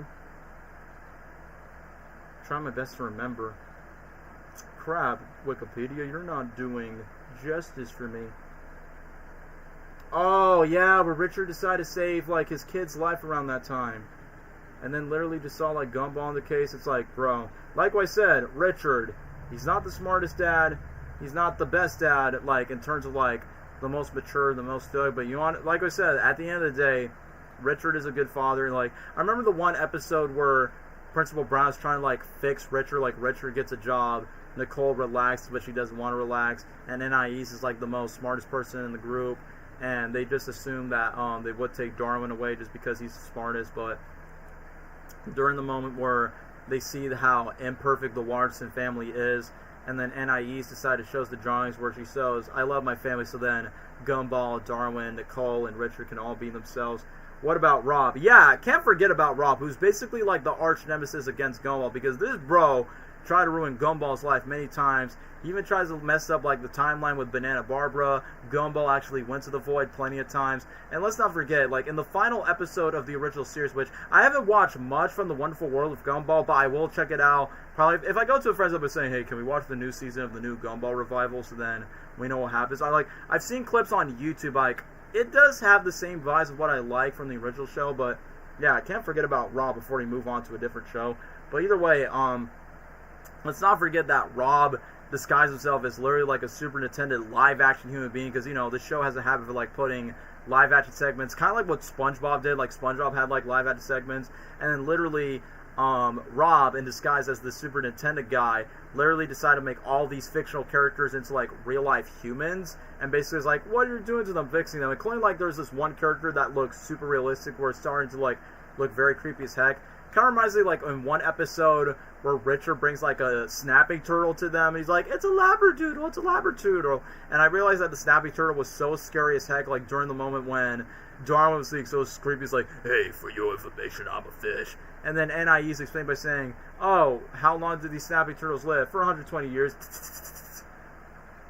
Yeah, I haven't seen all the episodes of Revival, but from the episodes I've seen, they are hilarious. It feels like the show never left. I feel like that's what people are saying, like, the Phineas and Ferb revival, like they brought Phineas and Ferb back and it feels like nothing's left, like everything else stay the same, and, you know, for the better or worse, it's better off to, like, you know, in other words, it's off to say, like, if it ain't broke, don't fix it, you get what I mean?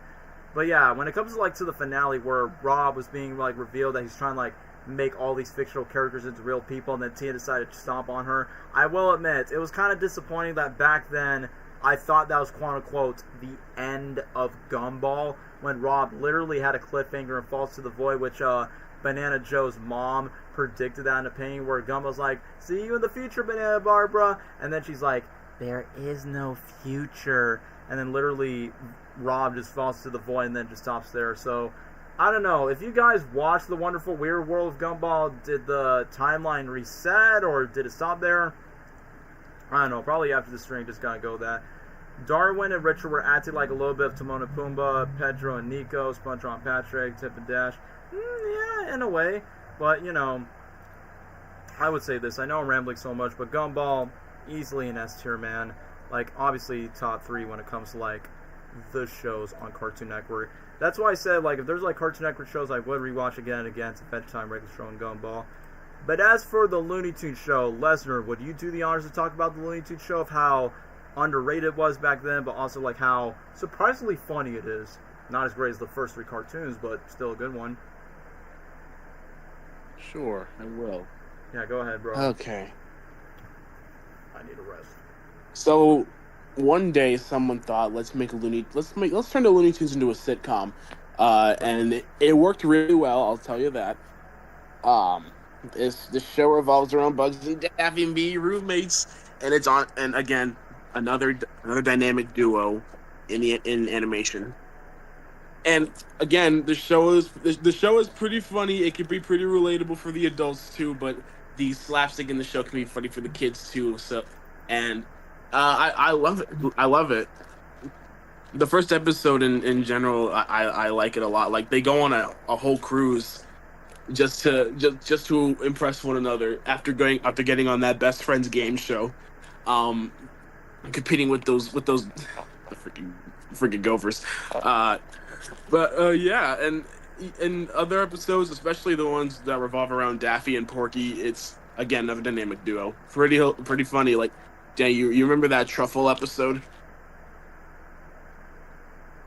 Oh, you're muted, aren't you, Daniel? All right then. But like, yeah, the truffle episode was pretty funny, and what I do remember the most from the show was I remember almost anything from the show. This show mostly revolves around like either the lives of Bugs and Daffy, like either together or separate, like anything like weird or just like any type of normal sitcom or at least normal animated sitcom at that. Like even in the later season, the show got great.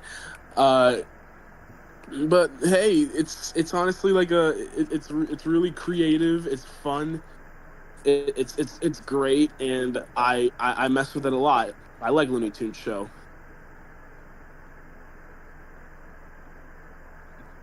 Definitely, but like, hey, and even though then I think the show can also have flaws. Like there's.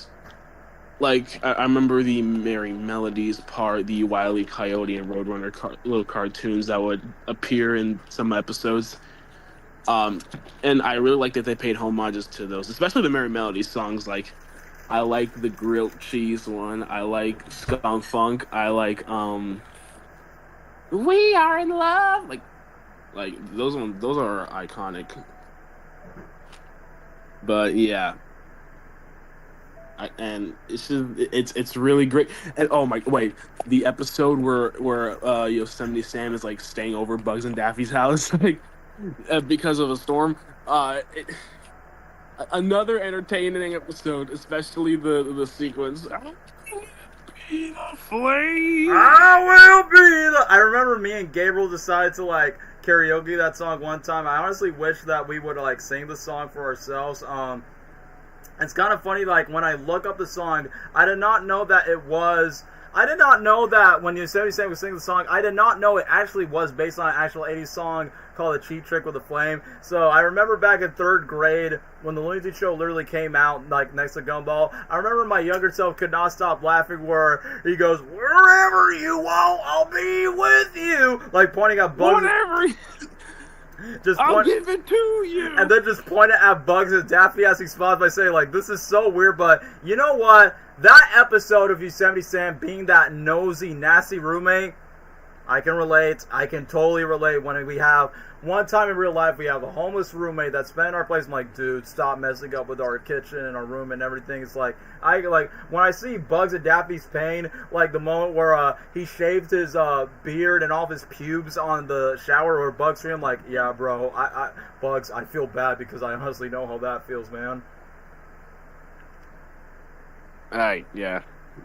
But yeah, somebody put in the comments, the Looney Tunes Show is definitely a go-to one. It amazed me that not a lot of people don't enjoy it back then. It's basically, yeah, I would agree. It's basically Seinfeld meets It's Always Sunny in Philadelphia, but for kids. Pretty much, because it has that sitcom vibe like those other two shows, basically. Yeah, I was trying to ask this. You remember that truffle episode? For the Looney Tunes Show? Yeah.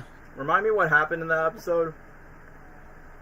So basically, like Bugs and no, Daffy and Porky, they like go to somewhere and like they find like this like little like this thing called a truffle, and they say it's worth a lot or something like that. I know what you're talking about. It's where Gossamer, aka Darwin Watterson, decided to turn into a bear when Lola decided to put on a spell, and then when they throw the truffle to the river, and then Porky's like, "Idiot, you can't fly, and you can't swim.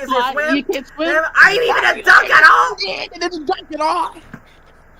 I know what you're talking about. And the one thing that's really funny is once when Lola's trying to, like, mess around with the Bugs Bunny spell, like, Bugs decide, like, have, like, alien eyes or something, and then they invited Macintosh, which, speaking of those characters, I will talk about the Gophers Macintosh later on in our review. But literally, they just got, they didn't want to say anything with Bugs freaking out, and then they decided to, like, glow up Speedy Gonzalez's room just because they're also robots that can fit in there. It's like, hey, who's Gossamer? The Frog. And then realize, when Daffy and Porky find Gossamer as a bear in the woods, and then when Porky's like, "Oh, the Bugs! Daffy's being chased by a bear," and then Bugs like, "Yeah, Porky, do you realize that bear is Gossamer?" And what's so funny is Daffy comes in with a bear fur coat, and then Porky's like, "You killed him?" And then Daffy's like, "What? This? No." I was like, well, then, where's the bear? Oh, he's outside. Then Lola just did the spell by saying, bro. But it got a little dark right there, but then it's like, oh, I didn't kill him. Oh, he's actually outside right there.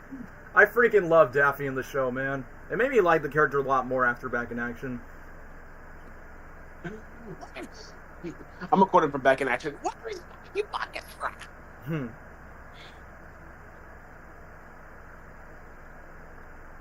But anyway, do you want to continue with your review? Okay. It's been a while since I've seen the show, but I do remember the majority. You know when before that episode where like before the the what's it called, pizzeria, but yes, before the restaurant. Yeah, before the restaurant went down to Speedy, when Bugs was trying to make his own restaurant, and like Daffy being Daffy. Daffy being Daffy.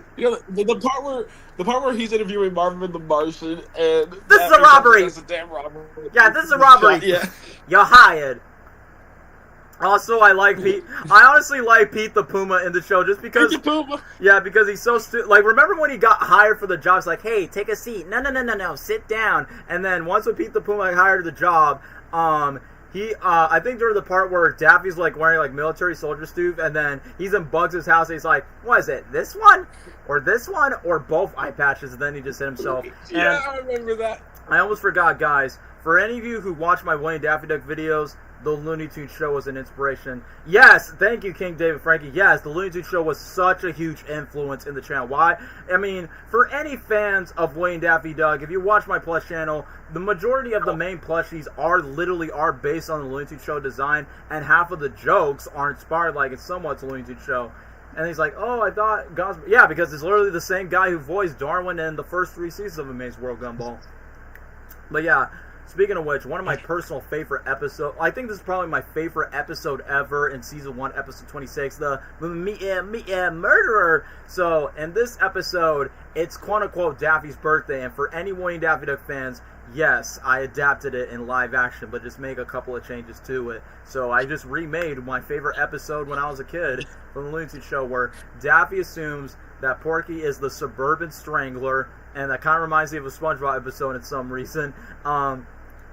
It's so funny that the cops were like, the guy we're looking for is chubby, short, and bald, like a pig-like nose. And then the subplot is where Lola, and yeah, I'll talk about Lola, which, come over here.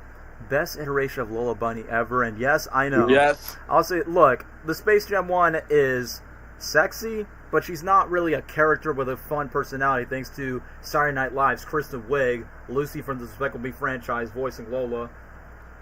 Hey, thanks, Sean. Even I would crack Lola from the Looney Tunes Show, too. Mm-hmm. Well, okay, one of the videos that's based on that one episode. Yeah, thank you, Sean. I mean, like I said, as a kid, it was my dream of mine to adapt that episode. No joke, Sean. In 4th grade, I literally wrote it to my teachers back in the... I showed it to my teachers back in the day, and they actually kind of liked it just because it was so imaginative and creative, and they actually liked it when I was in 4th grade. And then, boom, I get to adapt it in as the form of a plush video, where the moment where Daffy freaks out from Porky's pictures or something, where he just goes, oh Ha! I know what you're into. Then you leave me no choice. Really? I don't deserve to suffer. Happy will be a birthday. Say what? I know it's kind of early, but here's your gift. A collage? Why would a psychopath or do this? Something really creepy. Is that because that's what you specifically told me you want that for your birthday? You sent me the photos. So you don't want to murder me? Why I want to murder you? Only a murderer will ask that question. And then, I like that earlier in the episode, Porky asked Daffy by saying, so you don't have a wallet and you don't have keys? Porky, I'm a spiritual being, because Daffy perfectly represents that unemployed friend that doesn't do crap in his life, while Bugs Bunny does the work, gets paid for the bills, and does everything. Like, obviously, Bugs Bunny is the straight man, and Daffy Duck is definitely the lunatic of, like, you know, Daffy just being Daffy. But just him being just an unemployed friend, just to, like, go through and through is honestly pretty hilarious. Like, literally, when he knocked out Porky down the stairs, he stole his keys and wallet. He's like, look who has a key and wallet now, chubby. Yeah, I know people are pointing in the comments of grilled cheese, cause we're ready, cause we got a date. I guess we take you all home and put you on my plate. Grilled cheese. Sandwich.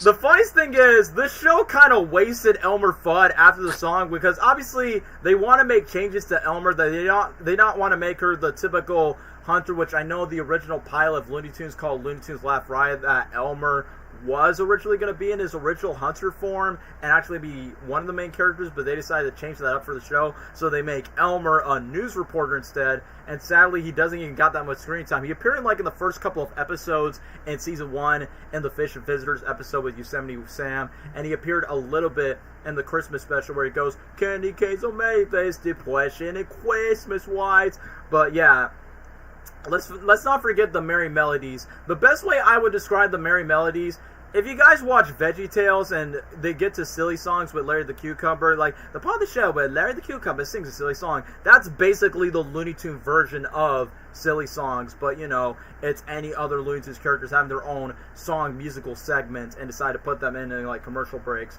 But either way, the grilled cheese one, not only it's meme worthy, which I agree with one person in the comments, yes, it does give you feel hungry for that grilled cheese, if you please. Sandwich.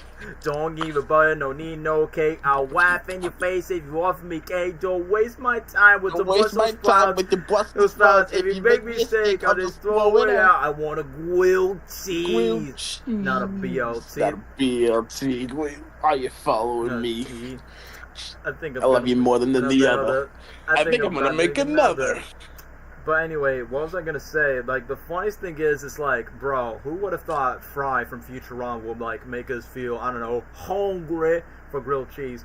But speaking of the other songs, there's one more, there's two songs for Yosemite Sam where he goes, ooh, I blew my stack. He's gonna hit the town. All right, ladies, they're gonna try to make me blow my stack. Song. Maybe that's the plan. Oh, I'm warning you. And then I'm warning you.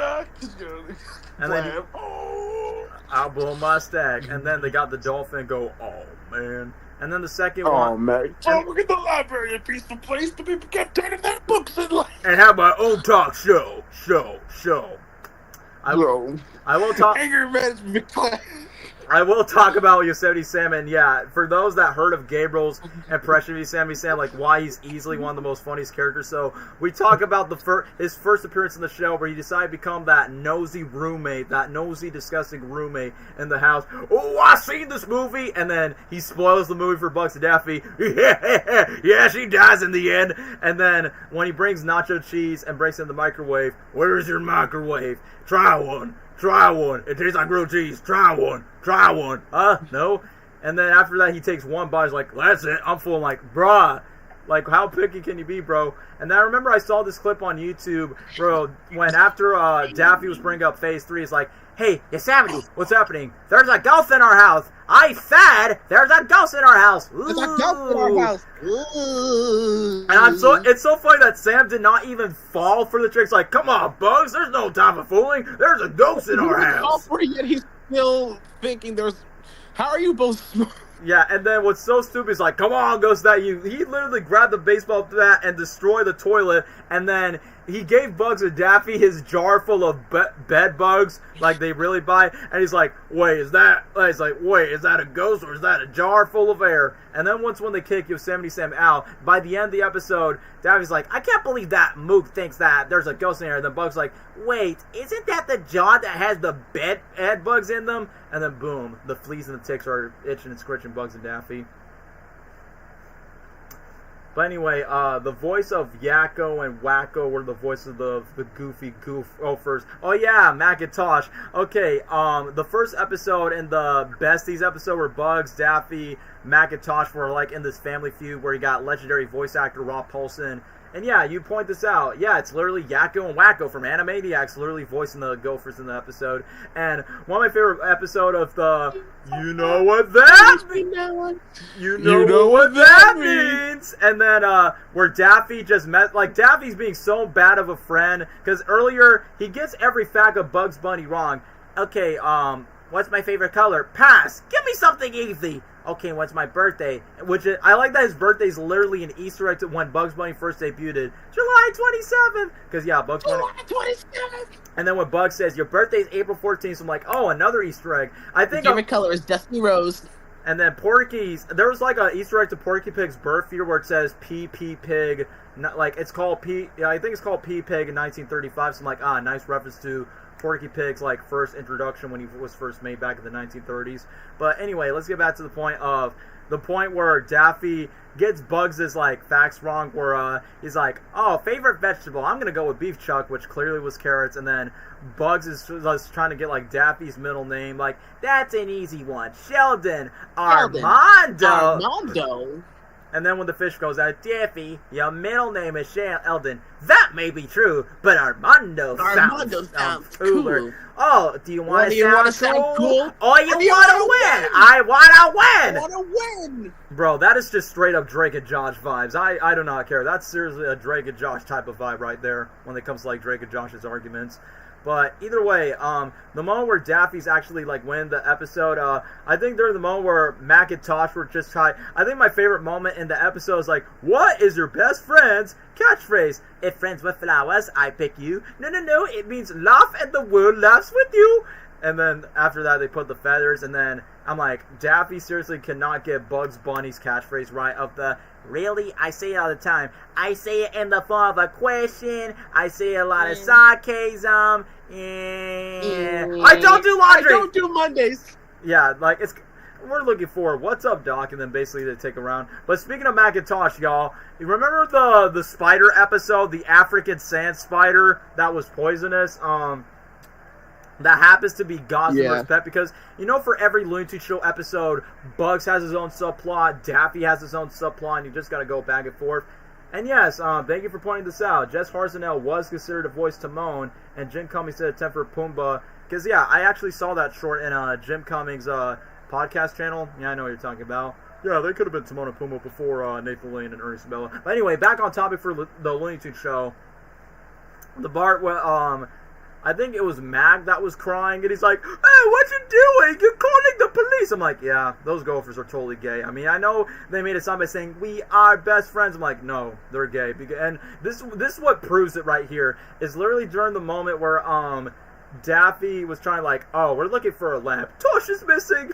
And then literally Lola was like, oh, there's a spider one time where basically just lay eggs to a person's brain and decided to eat the brain. And then Lola was just being the goofball where Daffy and Lola share brain cell with each other. And then during the moment where Lola and Daffy decide to bring the quote-unquote missing Tosh back to them, you want to know what's so funny? Is like, during the moment where the moment where they bring back like a hamster or something, it's like, oh, we bring Tosh back, ta-da! And then you see Mac having puppy eyes going, and then when Tosh comes back, it's like, oh, I just went to the park for only 15 minutes. I hated every second of it. Turns out I want to be with you. But wait, where have you been? I leave you with a notepad.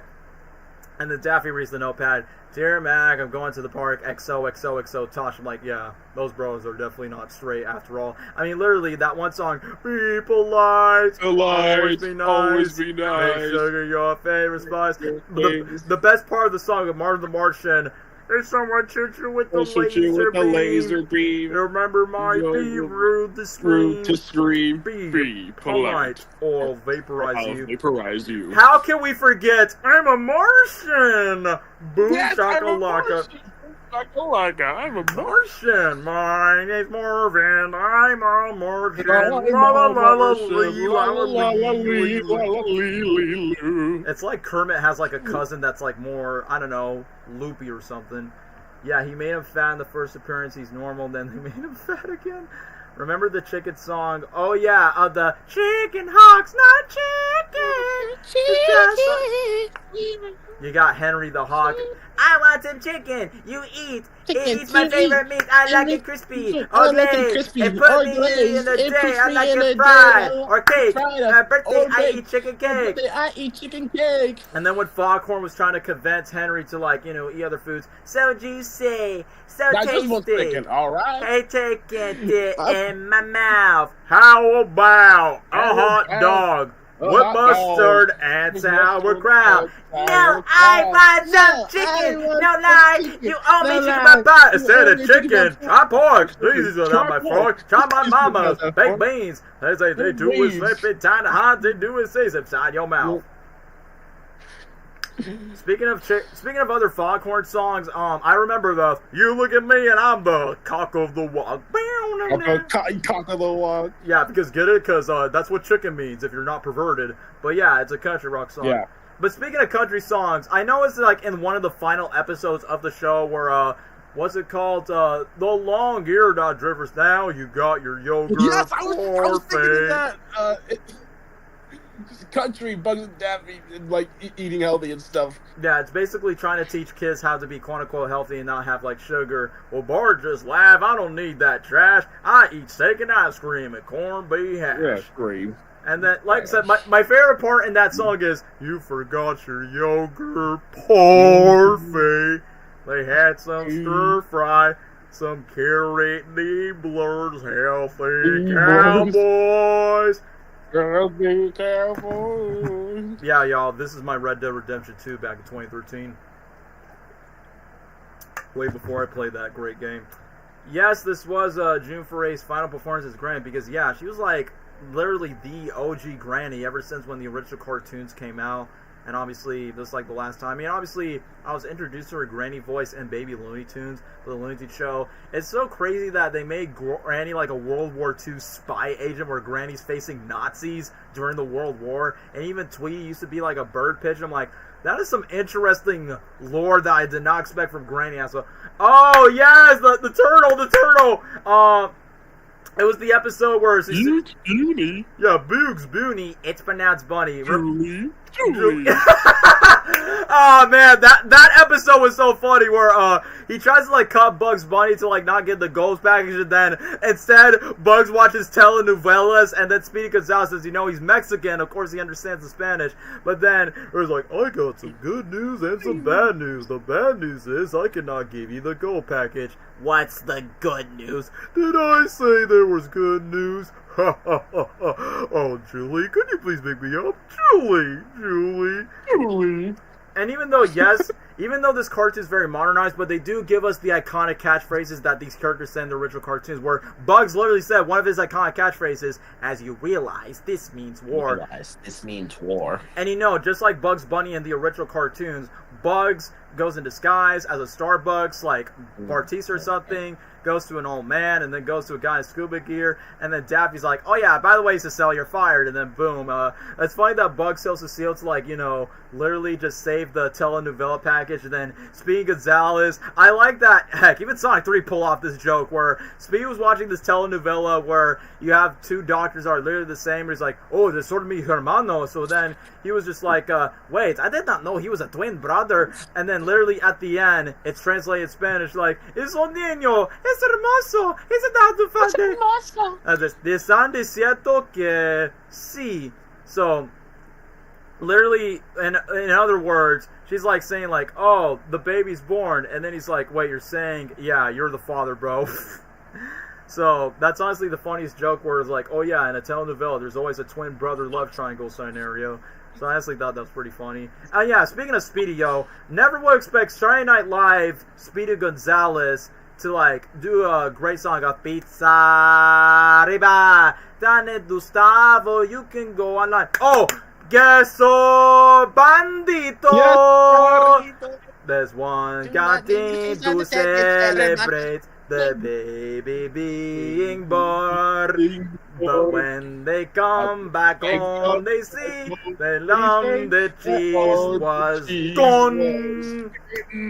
Queso. So yeah, I'm sorry, like guys, if you're not Hispanic, clearly me and Lesnar would get the Hispanic heritage stuff. So I'm like, yeah, we obviously like these jokes.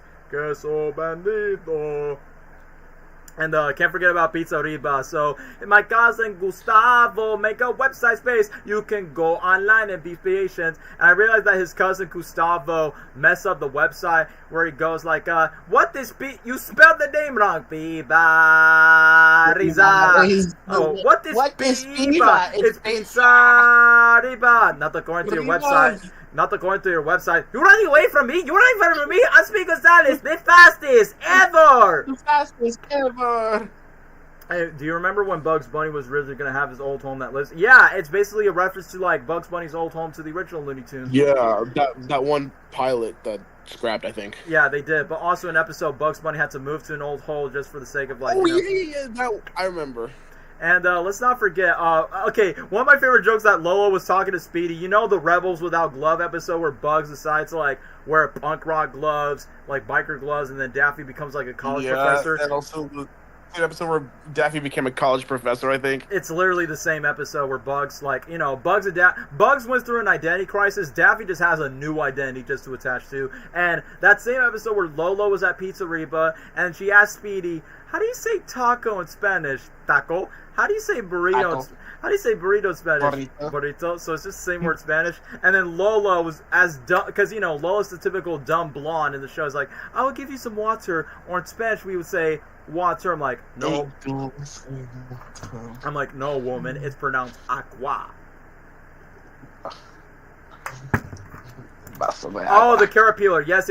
I invented the carrot peeler. And then Daffy decided to steal Bugs Bunny's carrot convention. And then he goes, who does a bunch of carrots? I'm not a rabbit. And then Daffy screams, your son looks like a girl!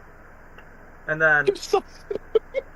and then literally that one moment where Daffy's trying to, like, make some new inventions, like, Daffy's sliced bread Daffy's bread sweat pieces. The rice that calls it butt paper. And then Bugs Bunny's like, I invented a thing that you should do. Maybe you should call it butt paper, Daff. And then after that, Bugs Bunny has a time machine, and then Daffy was trying to, like, get back in time. Because remember the beginning of the episode where Daffy's trying to bring mall pants to, like, the store or something? And he's like, give me a job application. Address, race, gender, what is this, Soviet Russia? Soviet Russia? Like what I said, this is what I like about the 2010s cartoons. They had the edge and the jokes and everything. Not going to be here on long, aside from Sonic Boom. Bro, you've never watched Cartoon Network shows that much? That's crazy. Sorry, I had to speak at times by saying, Cameron, how could you? But to be fair, Cameron was only like... But to be fair, Cameron was born in 2010, so, I mean, we grew up with these shows that we're talking about. Oh, yes, the hot dog eating contest. That's like, in that episode, that was Mr. Wiener. That was like literally the very first time where Porky Pig gets a girlfriend. I mean, I know earlier episodes joke about it where Porky grows a beard and then he gets like a random chick, and then Porky hits on like on a when Bugs Daffy becomes a hairstylist, Bugs becomes a woman for Porky's dance class, and then Speedy got thirsty for it. He's like, I'm also Bugs, Senor Bunny. That episode was so chaotic. Ugh, you're an ugly woman. But anyway, the hot dog eating episode. I forgot what's the name of this iconic Looney Tunes character, but he had like a fat face, and he doesn't even talk. Like when Bugs and Daffy got arrested for the prison, it's kind of funny. Like literally with Bugs and Daffy, when they got arrested in the prison cell, he just goes, and then the funniest thing is when he has the jacket where Daffy's like, oh, they call it Mr. Wiener. I was more of a Nick Jr. dude, guys. I've seen bits of Looney Tunes Show. Nah, no problem, kid. I know you're Gen Alpha, but these shows are more Gen Z since, you know, you were born in a later time. So obviously that's why me and Lesnar knows the majority of these shows since we're in the Gen Z era. But anyway, let's get back to the Looney Tunes Show. So back to the Looney Tunes Show. So the funniest thing is once where Daffy decided to like suck helium out of the balloon, and he's like, "Yeah, that Leather's jacket is mine," and then he got sucked away. Porky, I want you to suck me. No. I'm not gonna say that joke on stream. It's kind of weird that the final episode was a Superman parody, and it literally came out after when Man of Steel comes out. I think in reality, one of the final episodes where Bugs Bunny has this friend named Randy in summer camp, and then Daffy travels to like make sure Randy and Bugs were never friends because Daffy was like jealous of like Randy like taking the spotlight away. And then literally after that, they had like a whole Man of Steel parody. I watched Cartoon Network when I was little, then I lost interest, then I watched it again due to the timing. Yeah, because I feel like Cartoon Network died literally in the 2020s because, HBO Max and streaming and all that. Anyway, just back to the moment where, I do agree that's weird, that Man of Steel. Because honestly, the real finale, somebody mentioned in the comments that technically the real finale is Looney Tunes Rabbit's Run, but except they replace Kristen Wiig with a different voice actress of Lola. The animation style is similar like the Looney Tunes Show, so I would say Rabbit's Run is kind of like a quote-unquote semi-finale to the Looney Tunes Show, despite the Man of Steel Superman parody is there. And even though Bugs Bunny was Superman, Daffy was, General Zod. And when Bugs Bunny tells Flora that she's hot, it's like, yeah, I don't blame you, bro, because she is hot. The Looney Tunes had a direct, I literally just talked about it. So, anyway, let me just continue on with the Looney Tunes Show. So, one of the things I also like is Lesnar, no joke. I had to talk about this with Dane, but you want to know what's one of the stupidest arguments to lose friends? French fries from the French fries episode where Daffy gets jealous, where Speed just gets the food for everyone else, and then Daffy's like, my friendship with Porky is over. He ate my French fries. He's nothing but a piece of garbage. And then literally Bugs is trying to like make friendships, amendments with Daffy and Porky, and like be friends with each other just to watch the football game, and they got each other gift baskets. And then Bugs like, I got the gift baskets. I don't care about the French fries. I just wanted the game. And then Bugs Bunny got VIP for Yosemite Sam just to like get some cowboy cleats in the game. The funniest thing is, bro, go ahead. No, because like. Because that part of the episode, why did he rip up Bugs' ticket? He had nothing to do with this. He just wanted to see the game. Yeah, all because of, like what Bugs Bunny says, because of French fries. And let's not forget that Yosemite Sam is trying to, like, kiss $1 million, like, get $1 million, and then Bugs Bunny, he keeps saying that Bugs Bunny has lucky feet, and then he break his leg on live television everywhere, where he goes, oh, it hurts so bad. And then when Bugs decided to get that one kick, he's like, oh, I guess I'm lucky after all. And then Bugs decided to use that money for donations. So then Bugs decided to become a Chad and not be egotistical with the fame and fortune. Randy was such a weird character. Randy was such a weird character. I feel like he was an insert from the writer. Never watched Rabbit's Run. Yeah, I definitely say Rabbit's Run is good. I mean, I don't say it's really necessary to watch. I will say this. Daffy is in the movie, but he's not in it for, like, the huge amount of screen time since, Bugs and Lola like more of the screen time. I definitely say Rabbit's Run is definitely, like, in the tone of the Looney Tunes Show. Not saying it's better than the show, but, it's like the last piece of Looney Tunes Show media before they started to reboot everything for Looney Tunes cartoon. And also, I can't forget about the Foghorn Leghorn episode. Let's not forget that Daffy, he thought he was in line to be, like, in the... he thought he was going to the movie theaters, but it's about the audition to do a Foghorn Leghorn biopic film. This guy!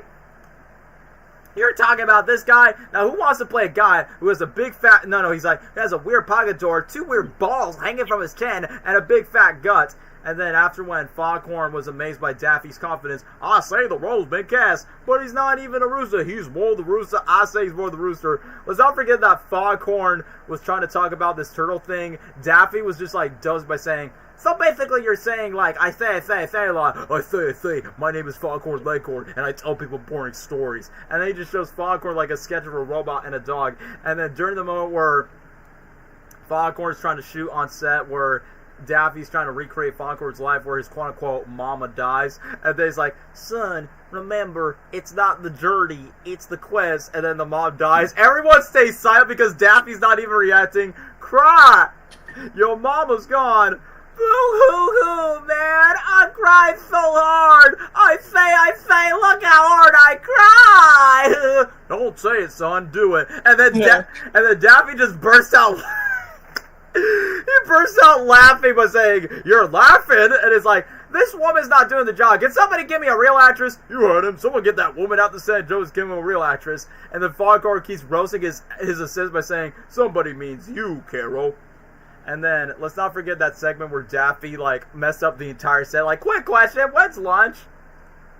But yeah, speaking of Daffy, y'all, yes, Daffy the Wizard. It's basically a reference to, like, Daffy thought he was... It was the episode called Jailbird and Jail Bunny, where Bugs and Daffy were quote-unquote arrested. But then he goes, "Chain break, chain, I'm a wizard." And then basically inspires the episode, "Behold the Wizard," where it has this very Thundercats animation. "Beware of his power! Ah! Unspeakable power! In the gates and in of the and the bows in front of him. Just embodied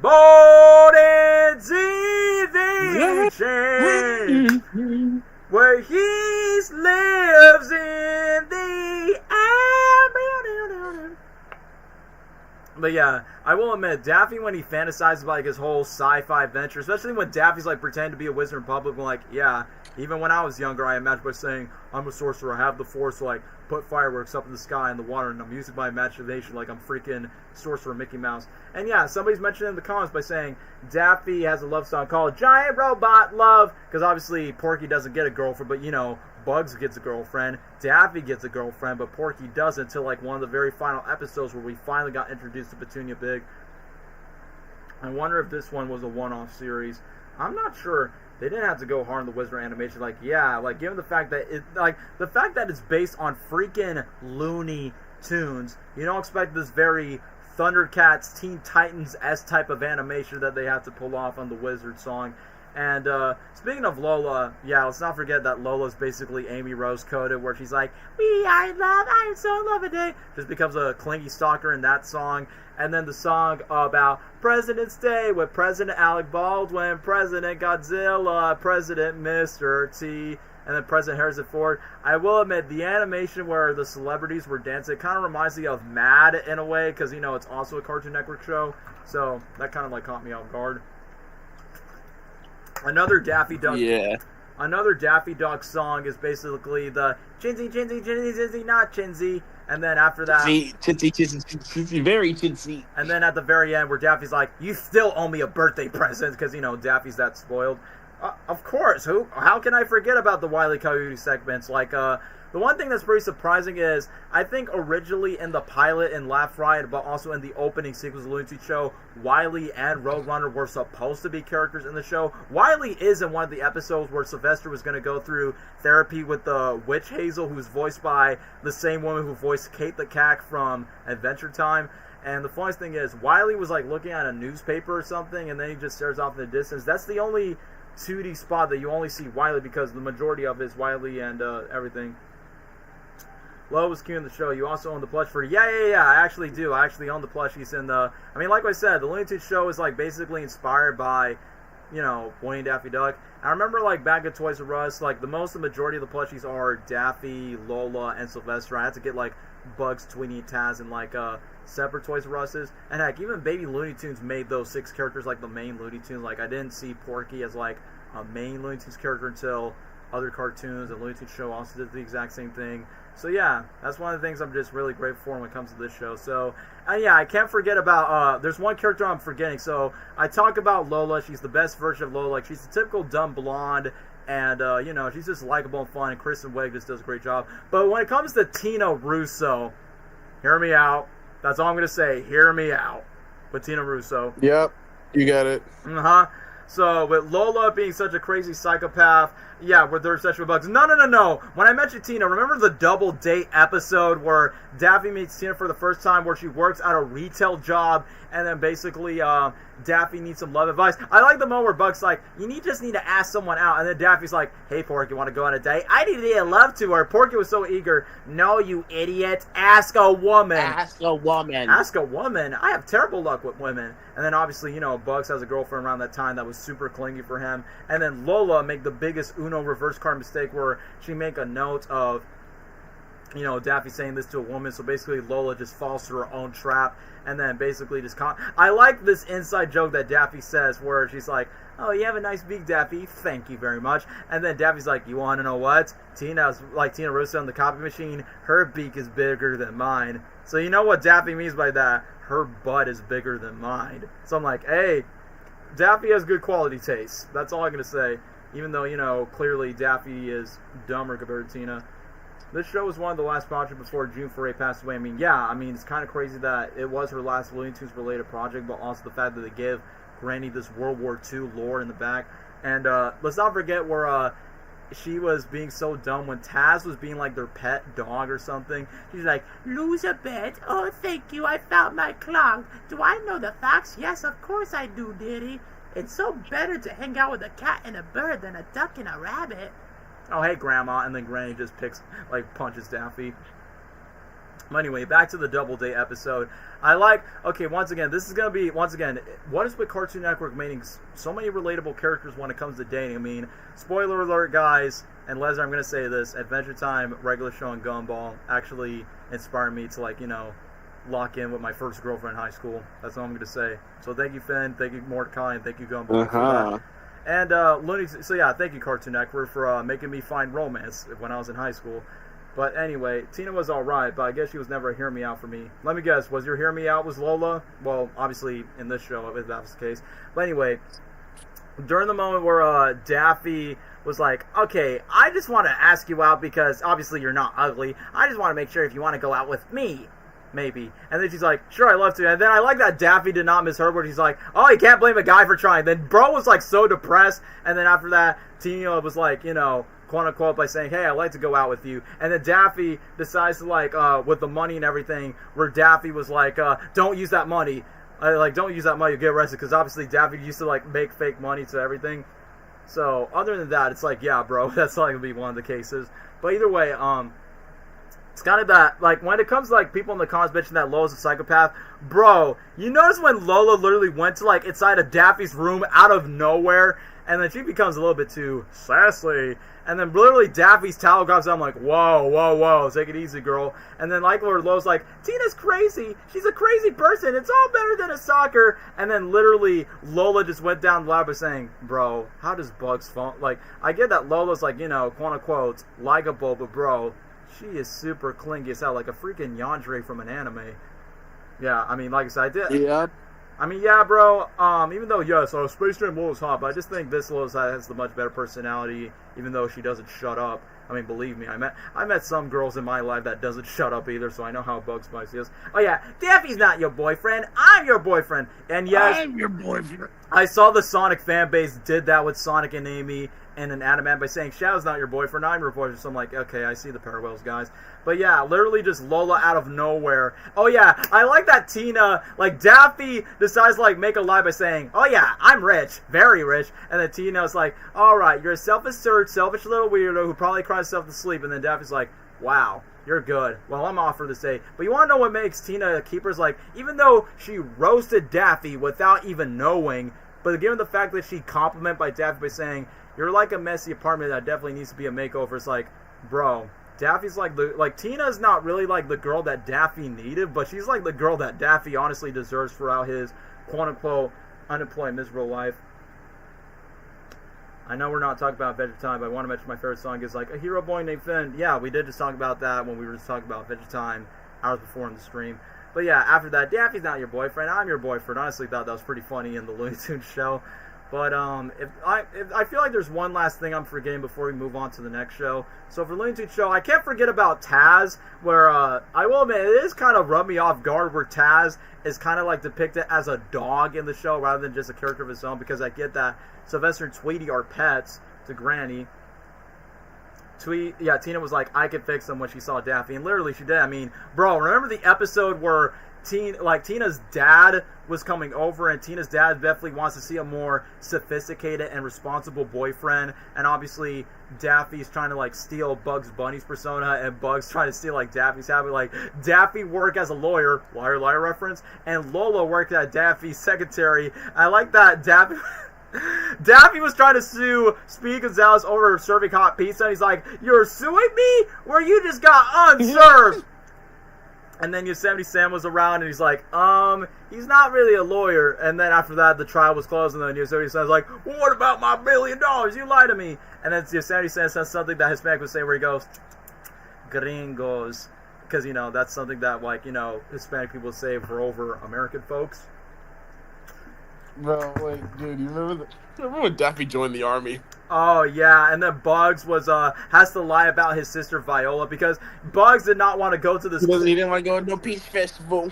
Yeah, because Bugs honestly thought it was super corny as heck just to go to a Peach Festival because Porky wants to be a part of it, and then Bugs has to make a lie with his girlfriend in front of him by saying, not Lola, it's Viola, and then Lola gets a little bit judged by saying, who's Viola, and then Bugs has to lie by saying, oh yeah, I had a sister, but I hate the fact that both Lola and Porky were like, hey, let's just go meet your sister, and they care so much about that. Bugs literally has to go away to Albuquerque, so I'm like, bro, kind of like a nice reference to never should have told that life in Albuquerque, and then literally Bugs gets arrested in an international country, and then Daffy joins the Marines. He gets himself a buzz cut, and the U.S. Marines actually save Bugs Bunny's life, and then Daffy literally uses a gun. No, you're wrong! Ah! Ah! Honestly, I never expect that to be hard, but it's honestly comedy gold. Let's not forget, I'm gonna spread my wings and fly, fly, fly! And then Daffy was trying to, like, be like Top Gun Maverick, where he's trying to, like, in a plane simulation, like, where am I turning to? You're pulling up the trees, pull up. And then Daffy crashed in the plane simulation, and then basically Porky's like, you're not supposed to fly, and then Daffy's like, you are so dumb. Dumb to toxic. And then, let's not forget that Bugs was so addicted to there was like 2 episodes where Bugs was like addicted to playing this pixelated medieval video game, and the other one was where Bugs Bunny was addicted to eating butter a lot because Porky was like catering so much. And let's not forget, before, I mean, I know Big Chungus was a thing back in the 50s of the they'll hold them all right, and before later Looney Tunes media from Space Jam 2 and other media was like, yeah, let's make Bugs Bunny, like, literally make Bugs Bunny obese for some reason. Because remember when Daffy was, like, a coach for Gossamer and his friends around that time?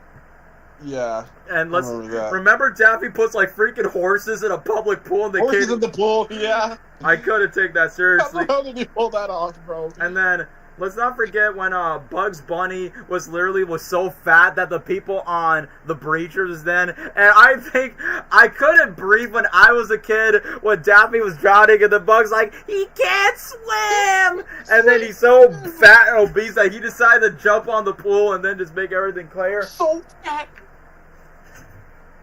I can't even walk correctly. This is one of the shows that me and my friends... Yeah. I mean, that's why the show's, like, very iconic to us. And let's not forget the Sparkle episode where Bugs was, quote-unquote, addicted to Yosemite Sam's caffeinated Sparkle drink. And then Daffy was trying to be Leslie Hunt, and Porky Pig is trying to be the chauffeur, like he's supposed to be, like, an 80s TV star. And then Bugs is like, give me my Sparkle, or else I'm going to write his face. And then Porky's like, why doesn't he? And everyone wants to write my face. Everybody wants to write my face.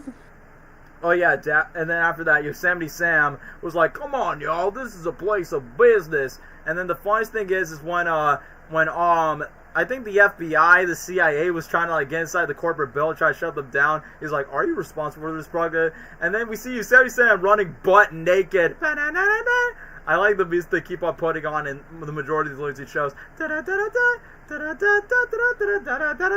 Let's take Sam all the way to the hallways. Speaking of dad, so it's so funny that we had a father figures episode, but before we get to the father figures, I like the one where Daffy's dad is more impressed with Bugs Bunny's stupidity because, you know, Bugs Bunny steals Daffy's persona, and the one way just to get Tina's dad's approval is when Daffy decided to, like, rip his head and decided to become bald for some reason. And then we know Lola's dad, Walter, liked Bugs Bunny so much. Like, he literally had a song by saying, he's wonderful, wonderful Bugs. And let's not forget, the voice actor who voiced Walter, aka Lola's dad, he was one of the doctors in one of the episodes of Drake and Josh. So I'm like, hey, it's Lola's dad. Oh, okay. I didn't know that. Mm-hmm. That's what I remembered. And then after that, remember the father figures episode where Bugs basically is trying to bond with Lola's dad, and then next thing you know, Daffy's trying to bond with Foghorn Leghorn because clearly he never had a dad, and then Porky has Henry, but you know he's the young chicken. No, he's a hog that wants to like get to the thing and everything. Is that your dog, Daniel? Yeah, my dog's barking because she's scared whenever like the doors are coming by. I already introduced her like in the very beginning of the stream. I like that literally the hawk eats Foghorn to the leg, and then Henry literally gets arrested after that. I honestly thought that was very funny. And speaking of, before I move on to other cartoons, guys, the Foghorn Leghorn segment where Bugs and Yosemite Sam are fighting at the antique store where Yosemite Sam lied about the valuable vase or something. Want to let your coast drive? Do you need cash or credit? Vase. And then later on, after that, Daffy Foghorn had like this fight. Well, look who deserves to cry. And then Yosemite Sam and then Macintosh fight each other. And then Foghorn's like, I guess you were a rooster after all. That's all I never wanted to be. And then the funniest moment when the vase falls down. No! And then they find the Birdie's turtle that was supposed to be the Foghorn movie. It's beautiful. I say, it's beautiful. And then you got Sam coming in. It's mine! Oh, I feel so much happy. I never feeling so much joy. I think I'm about to... explodes with confetti. And then Bug says, that was it.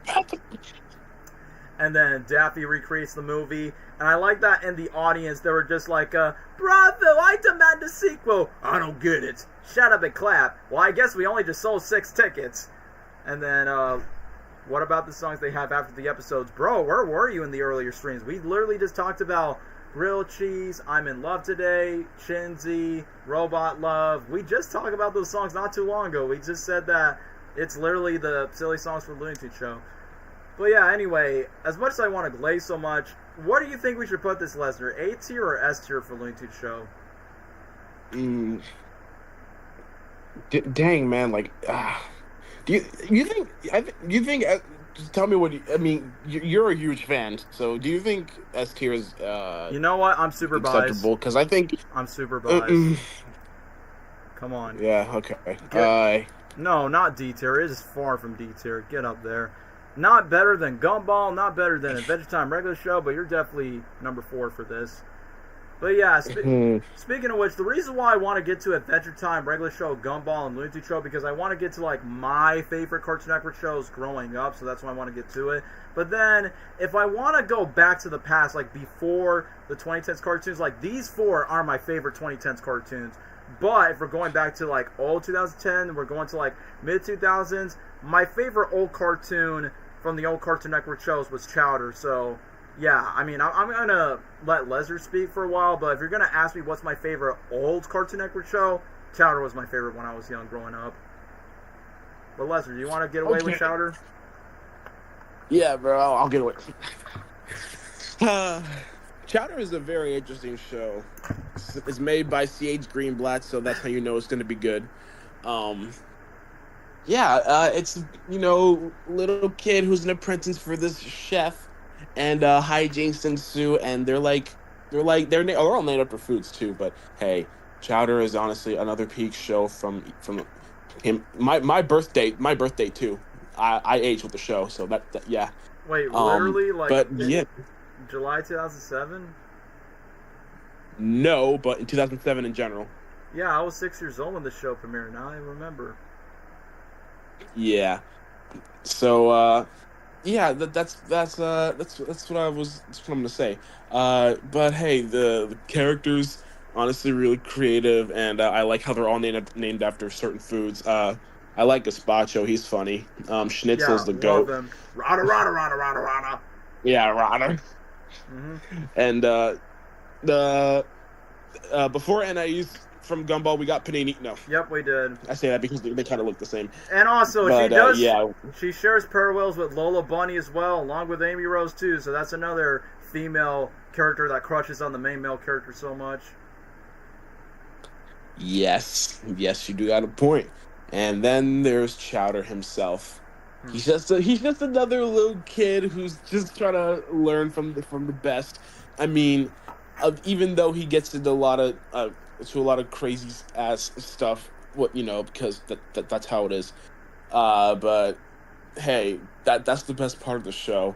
I remember watching some episodes here and there. Well, actually, no, I did watch some episodes because I loved it. What else can I say? Just I also love like some of the twists. Like, yeah, you know the the freaking fourth wall jokes that they have that they do in the show a lot. And he's gone again. You've never seen Chowder? I recommend you give it a watch, dude.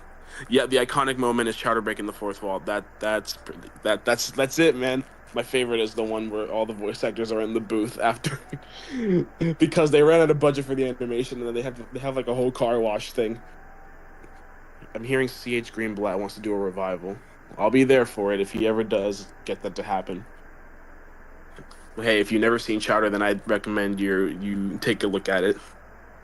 You're missing out. Chowder was peak. Yep, it was. But yeah. In my head, Witchman Dark was almost like a light, similar to Vector Birding, blah, blah, blah. I don't know what that has to do with Chowder. But yeah. I like the show, but like then again, it's not like my favorite of all time, but like hey, it's still a good show. I would put it in like I'll put the show definitely in A tier. The show's definitely in A tier for me. Why? What's crazy, Cameron?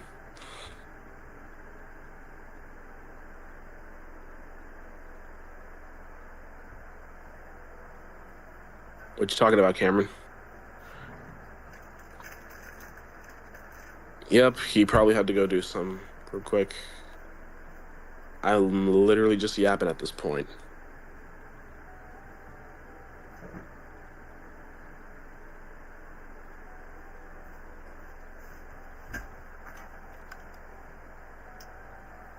Anyway, sorry guys, I just gotta get back. But, you know, gotta get back to this. But anyway. He's back! What I missed, guys? I'm just talking about what I like about the show, and then everybody in the comments, Original Dude says he's never seen the show, and... Wait, who did? Original Dude in the chat. What? Yeah, I was gonna say, like, well, you never seen Chowder? Come on, man. Watch it on YouTube. The comedy is at its point, the break of the fourth wall moments, and also the food, oh my gosh. Like, if you watch this YouTuber cooking with, Fred, bro, seeing all the recipes, I think my favorite food in the show is the Thrice Scream. The Thrice Scream Man episode, you know what I'm talking about? I saw every episode on Netflix when I was a kid. For me, when I was a kid, I will be honest, this is going to sound weird, but you guys knew I liked SpongeBob when I was younger, and I feel like Chowder was like my SpongeBob with Cartoon Network. I will admit, as a kid, I wanted them to cross over, despite they're not from the same company and the same network. And guess what?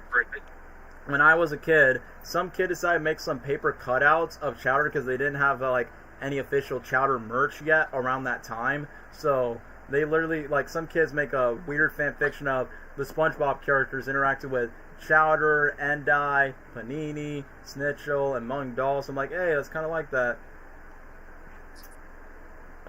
Oh yeah, we're Sitos. He left to get the chocolate milk. Yes, I got back the Nesquik. Dang, that's crazy, Lesnar. Wait, what do you mean by that, bro? Yeah, that's what I was wondering too. Yeah, what are you trying to say? But anyway, Lesnar, what were you saying before? Oh, well, yeah, I was just talking about like but what do I can't talk, dang it. What I love about the show and why it's so iconic and all that. And I put it like an A tier for me. Oh, A tier? Yeah, it is very close. Yeah, I would say that for that. So, anyway, if I want to get to my thoughts on Chowder, so, the theme song, you take the moon and you take the sun, you take everything that's in the sun, everything that seems like fun. So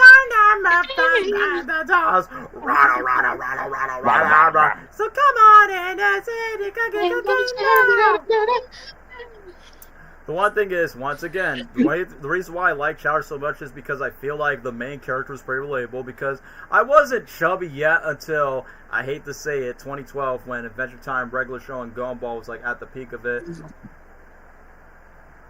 Oh, okay, that's what you mean. Well, anyway, let me just go ahead to why do I love Chowder so much as a kid. I mean, I've already said this before, Chowder, hey, welcome to the stream, Ethan. Remember when Eddy was twerking for her cheeks? Bro, extra sick! because I know she was basically in charge. No, actually, remember the episode where Chowder and Gazpacho were like very tiny and short, that they go to Endai's like room and then they try to like steal something, and then after that, Chowder and Gazpacho gets like chased by Endai. Run, Chowder! Yeah. Funny because the creator who also worked on SpongeBob, especially with Fear on the Krabby Patty. Oh yeah, I mean, it honestly makes sense why the creator happens to work on Nickelodeon's Harvey Beaks, because it did give me that Chowder vibe, which I did talk about that in the Nickelodeon stream with Lesnar last year, and then Bro literally made the Jellystone TV show with all the Hanna-Barbera characters on that. You know what I mean? But yeah, I love Chowder as a kid because, yeah, I relate to the kid where he's very curious on food. And remember, this cartoon came out the same year when Ratatouille came out, and literally in my brain, I was like, well, Ratatouille and Chowder was probably like one of those animated medias that actually inspired me to like, Mom, Dad, can I cook my own recipe? Because I don't want to be those lazy people saying, yeah, put the fries in the bag, little bro.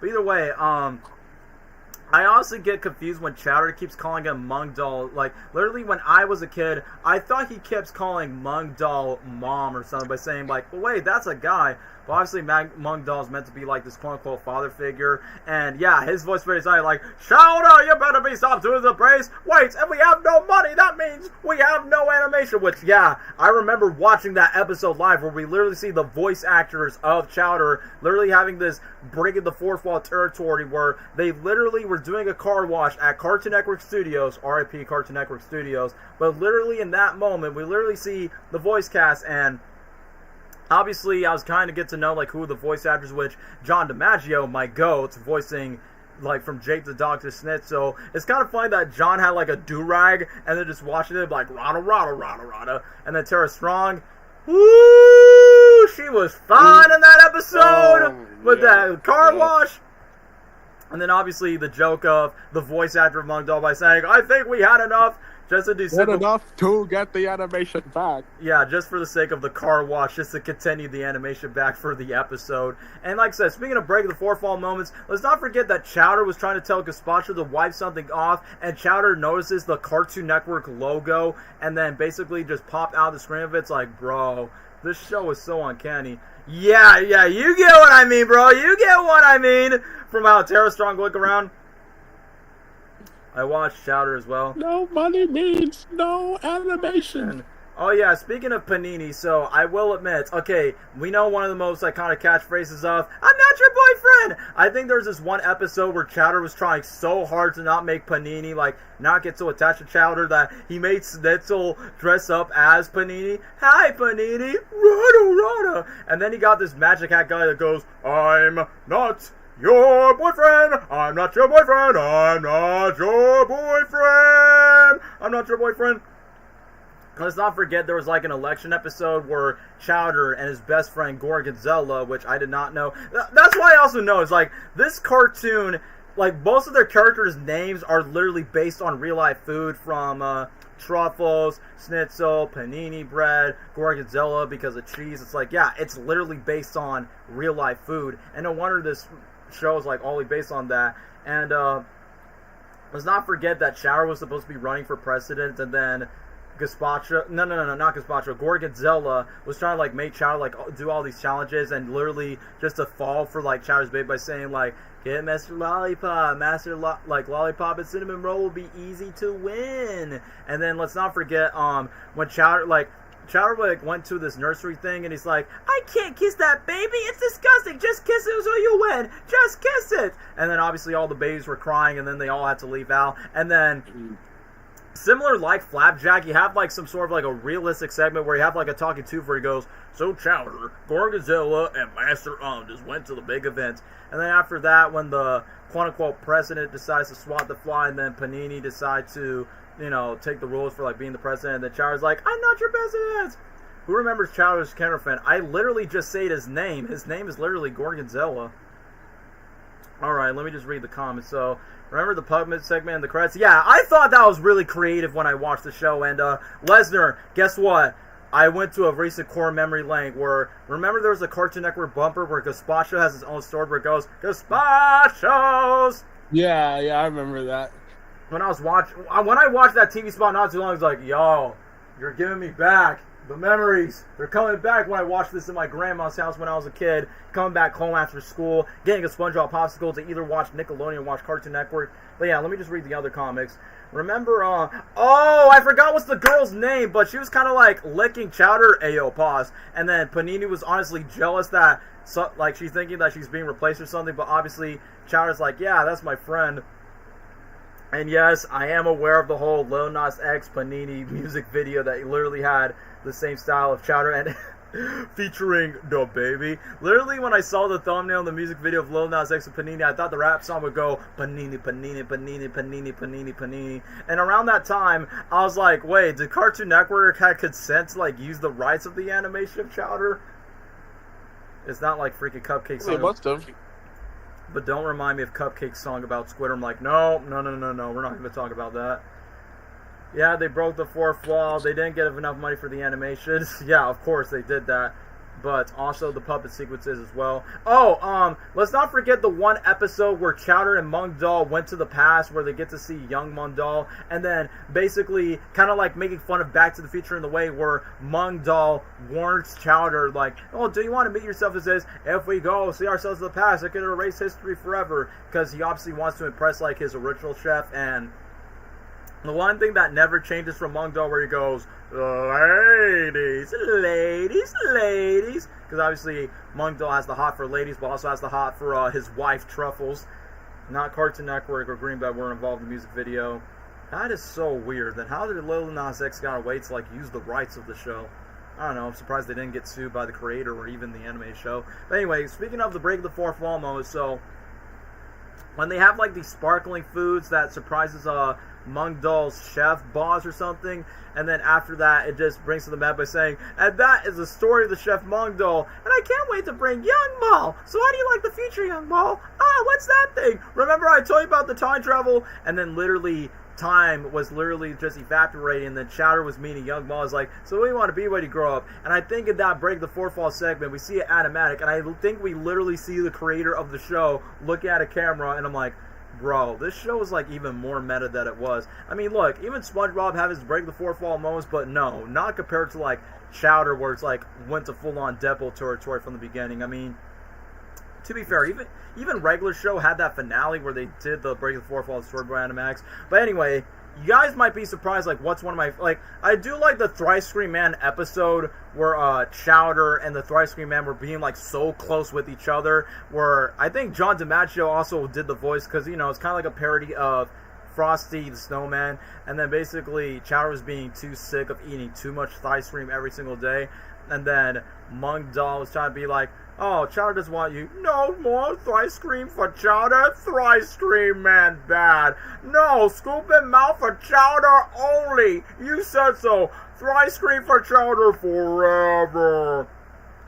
And then the funniest thing is like once when they decide to let Mung Doll and Schnitzel decide to like eat the ice cream multiple times, and then Chowder's like, hey, I got you a surprise, and then the freaking Thrice Scream Man gets married, gets a Thrice Scream woman, then gets Thrice Scream babies after that. Anyway, let me just read that. I considered Eddy the female Bobass because, bro, like, she is massive thick, and the fact that she always has this big personal vendetta against Mung Doll. Remember when Mung Doll and Truffles made an adult joke about them cooking something they want to do in the room and not the kitchen? Boy, they were cooking up some steamy hot recipes in that bedroom. I totally underdid. I remember when Truffles... Oh, yeah, I remember that. Did Truffles sound a bit more, quote-unquote, sexy? Rather than just talking like this, Mung Doll needs a customer! Like, you know what I'm talking about. Remember that blind owl that was coming into the customer world? Like, he was like a blind owl by saying, welcome home, honey. Nice kitty. And then they realized it's the customer because Chowder and Mung Doll were not even home. And let's not forget that Schnitzel actually did talk one time where he sounded like a black guy. He's like, yeah, yo, I'm Schnitzel. And then after that, he just went back to rada, rada, rada, rada, rada. And then I think there's this one episode where Chowder went to like this big fuzzy furry guy. Yeah. That's the episode I was talking about where Truffles has a more attractive, sexy voice. I'm like, well, it's Tara Strong. I mean, who am I kidding? But either way, I remember the episode where Chowder was trying to play this board game with this fuzzy dude who doesn't even talk. He just goes, and then Mung Doll's like, no, don't crying, no. And then literally this bro literally cheated in his own game. It's kind of like playing Monopoly in a way, or the game of life. I guess Monopoly means the game of life, and then literally just move that way with Schnitzel and just go, rada, rada, rada. And then he literally trapped Chowder, Truffles, and Mung Doll and Schnitzel like on one to be like, Mung, I want to go home. This is our home, Chowder. This is our home.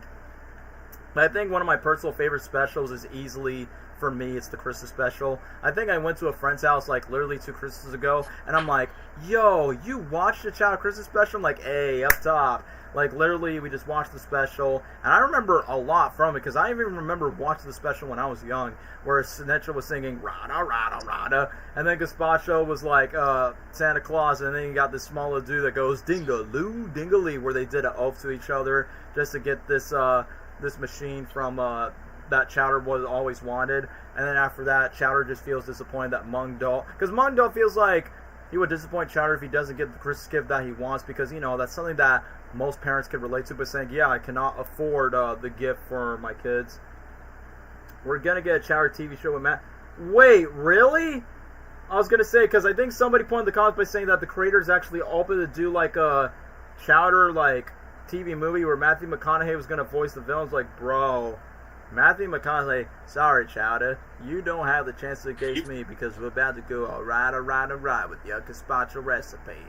Man, that honestly would have been pretty nice to have like a big A-list actor like Matthew McConaughey and Chowder.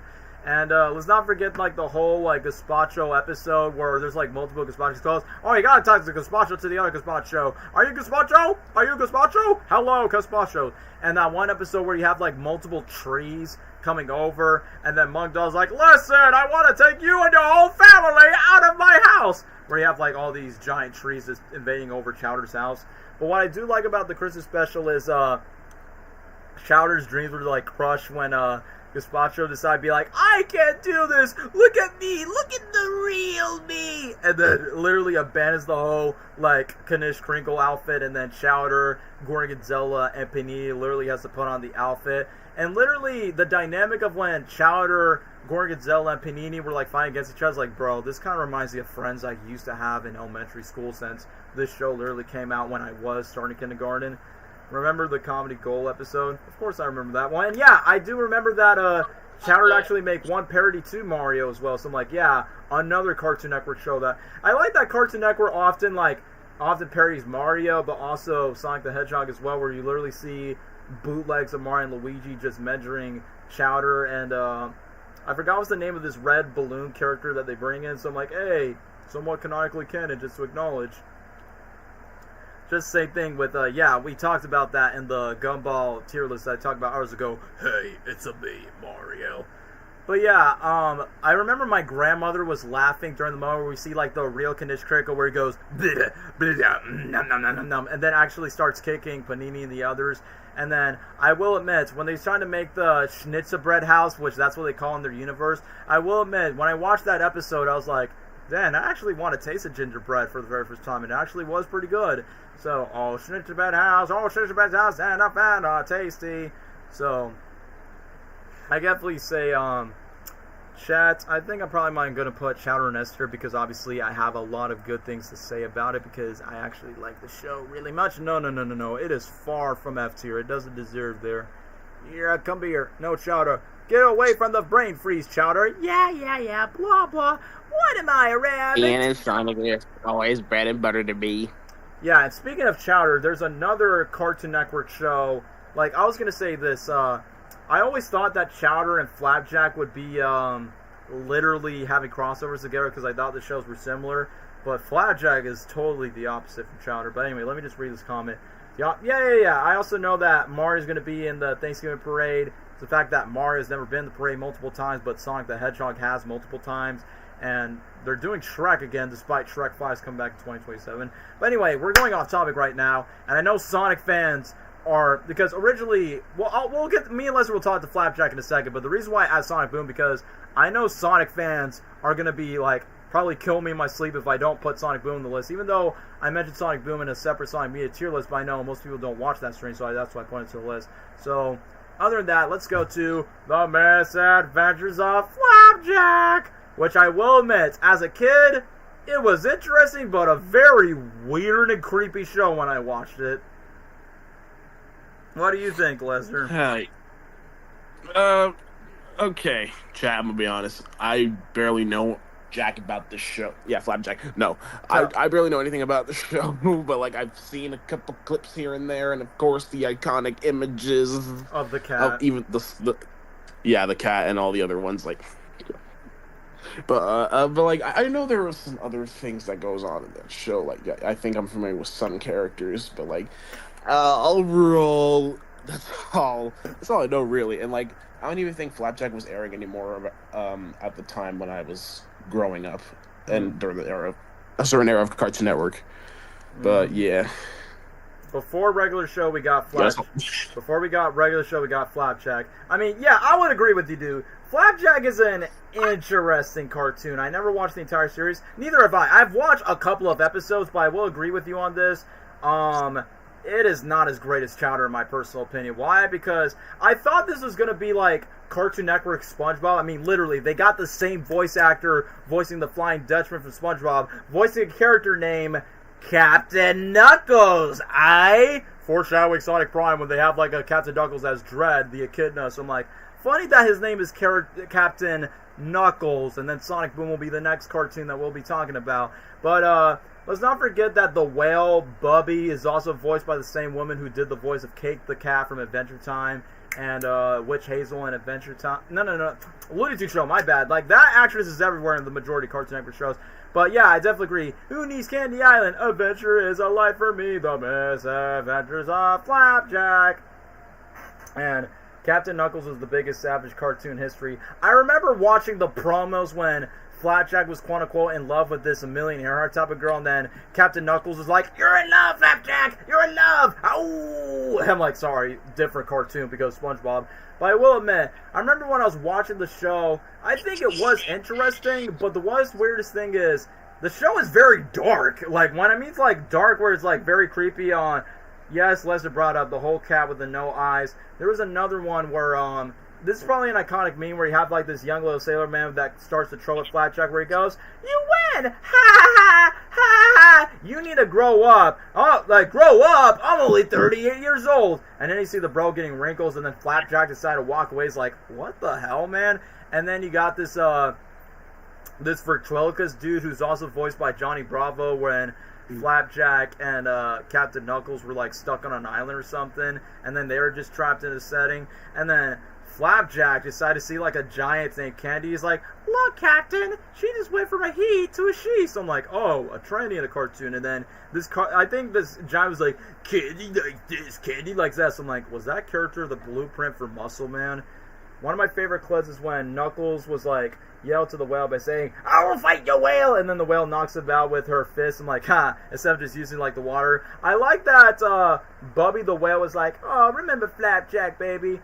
Who remembers the Candy Wife? I mean, oh yeah, I remember like in one of the episodes, it was like, "Can we have 2 pieces of candy, please? 2 pieces of candy." And then they went crazy over like freaking mints, which is why they got crazy over like freaking candy mint. But yeah, who remembers the Candy Wife? Yeah, she was creepy as heck, man. Like, I don't even know what they were cooking, bro. And another thing I just want to point out is, I don't remember which episode it was, but I remember the finale of one episode shows like a pirate with gold teeth, and it has like Sharpies that says "The End." I remember my aunt and my cousin were like being grossed out by saying, "Ew, they probably must have used a marker." Like, even my family was being so weird by saying, "I don't know, we should be watching a kid show." And like I said, I wasn't the only one. I'm like, I know. I don't know if we're supposed to be watching this. Because honestly, even though, yes, it does have its juvenile modes, I kind of feel like it's one of those quote-unquote edgier shows that could have been airing on Adult Swim, if I'm being honest with you. Anyway, let me just read another one. Remember the episode where Knuckles sold his body part for the giant legs? I probably must have remembered, like, probably maybe watching it once. Jim Carrey was the voice, Clarence Cast. I'm like, oh, yeah, I remember that. So, when it comes to Flapjack, when it comes to this animation, it's kind of funny that the creator of the show not only voiced the character, but he also happens to direct Angry Birds Movie 2. And whenever I go to the Twitterverse, people love Angry Birds Movie 2 so much because I'm like, yeah, it's the same guy who created The Misadventures of Flapjack, and he decided to write this. I mean, coming from the same dude who made Dexter's Labatory and Samurai Jack to make Hotel Transylvania. But yeah, if I had to make a ranking for Flapjack, it's not a bad show, I'll say that. It definitely has its funny moments, and I just don't think it's as great or as wholesome as Chowder. But yeah, I think C tier would be like the appropriate spot if you ask me. I don't know, would you agree, Lesnar? Yeah, man. Anyway, let me just read this. The episode where Flapjack wishes to save the mermaid, but Captain says, like, I wish I care. Dang, man, because, you know, he's a bit more of a chip on his shoulder, bro. All I can say is Flapjack is probably the voice actor and creator Flapjack did Lil Gideon. Oh, yeah, he was! I mean, like I said, guys, I think for this stream, I'm not surprised because, guys, look at the stream right now. We only talk, like, how many shows right now? 1, 2, 3, 4, 5. We only just talk about 6 Cartoon Network shows. Look at this. We have much more shows. So, yep, Lesnar. Whenever it's like quote-unquote midnights, I think midnight will be the best time to wrap it up, but literally in my brain I'm like, bro, we're definitely going to do a part 2 because there's so many Cartoon Network shows to talk about. But oh yeah, yep, we're going to be Nickelodeon it all over again, and DreamWorks, of course, because there's... But yeah, we're doing this for you guys. It's for the fans, and also for the channel to keep on growing. And I did say, if part 1 and part 2 become successful, then who knows? Maybe next month we'll do the Disney side, because when people mention Gravity Falls, Face Firm, like, all right, you guys might inspire us saying, do the Disney TV shows next. So yeah, we might consider that if this stream and potentially part 2 becomes successful. Yep. Look. Anyway, look, I know I originally was going to put Sonic Boom later, but I promise you guys, I'll keep this one not super short, but I will keep it as short as possible because I've already said what I have to say about Sonic Boom in a separate serial string. But all I'm going to say is, Sonic Boom is basically the Looney Tunes Show, but with Sonic characters, as in, it's sitcom written, it's very meta, and kind of like Chowder, it does break the fourth wall at times. Cleverly speaking, not about the Sonic franchise, but literally the production of the show when, one moment where you see Sonic talking about, Roger, who's talking about Roger? He's talking to me. I'm like, I honestly like that joke that he decided to break the fourth wall. Another joke I like where you see, like, a crew member dressing up as Sonic taking out the trash, which I thought that was pretty funny. And, I know fans had their history of not liking Knuckles in the show that much, mainly because he's too much of a dimwit, and that's back then where they treat Knuckles by saying, I'm Knuckles, I'm stupid, way before the second movie decided to put that. Yeah, Cameron, I remember you didn't like the show from this one. Sonic Boom is definitely the underrated one. It saddens me that Cartoon Network mistreated it by area. Yeah, I remember that. Shout out to my boy Black Nerd Comedy for mentioning this by saying, why would they want to air a brand new Sonic TV show at 6, 7 a.m. in the morning while TV shows like Clarence and Uncle Grandpa gets like better airing slots? And let's not forget, guys, this TV show came out when the game was coming out, and we all had a history that the game Sonic Boom Rise of Lyric was definitely not a good game by return, but at least the one thing that's really good about Sonic Boom, at least they give us a TV show. You know, I can't pass 3. But either way, so the point is, Sonic Boom definitely takes a more sitcom, slice of life type of approach, which Sonic X tries to do that, but I feel like Sonic Boom does a much better job when it comes to the comedy.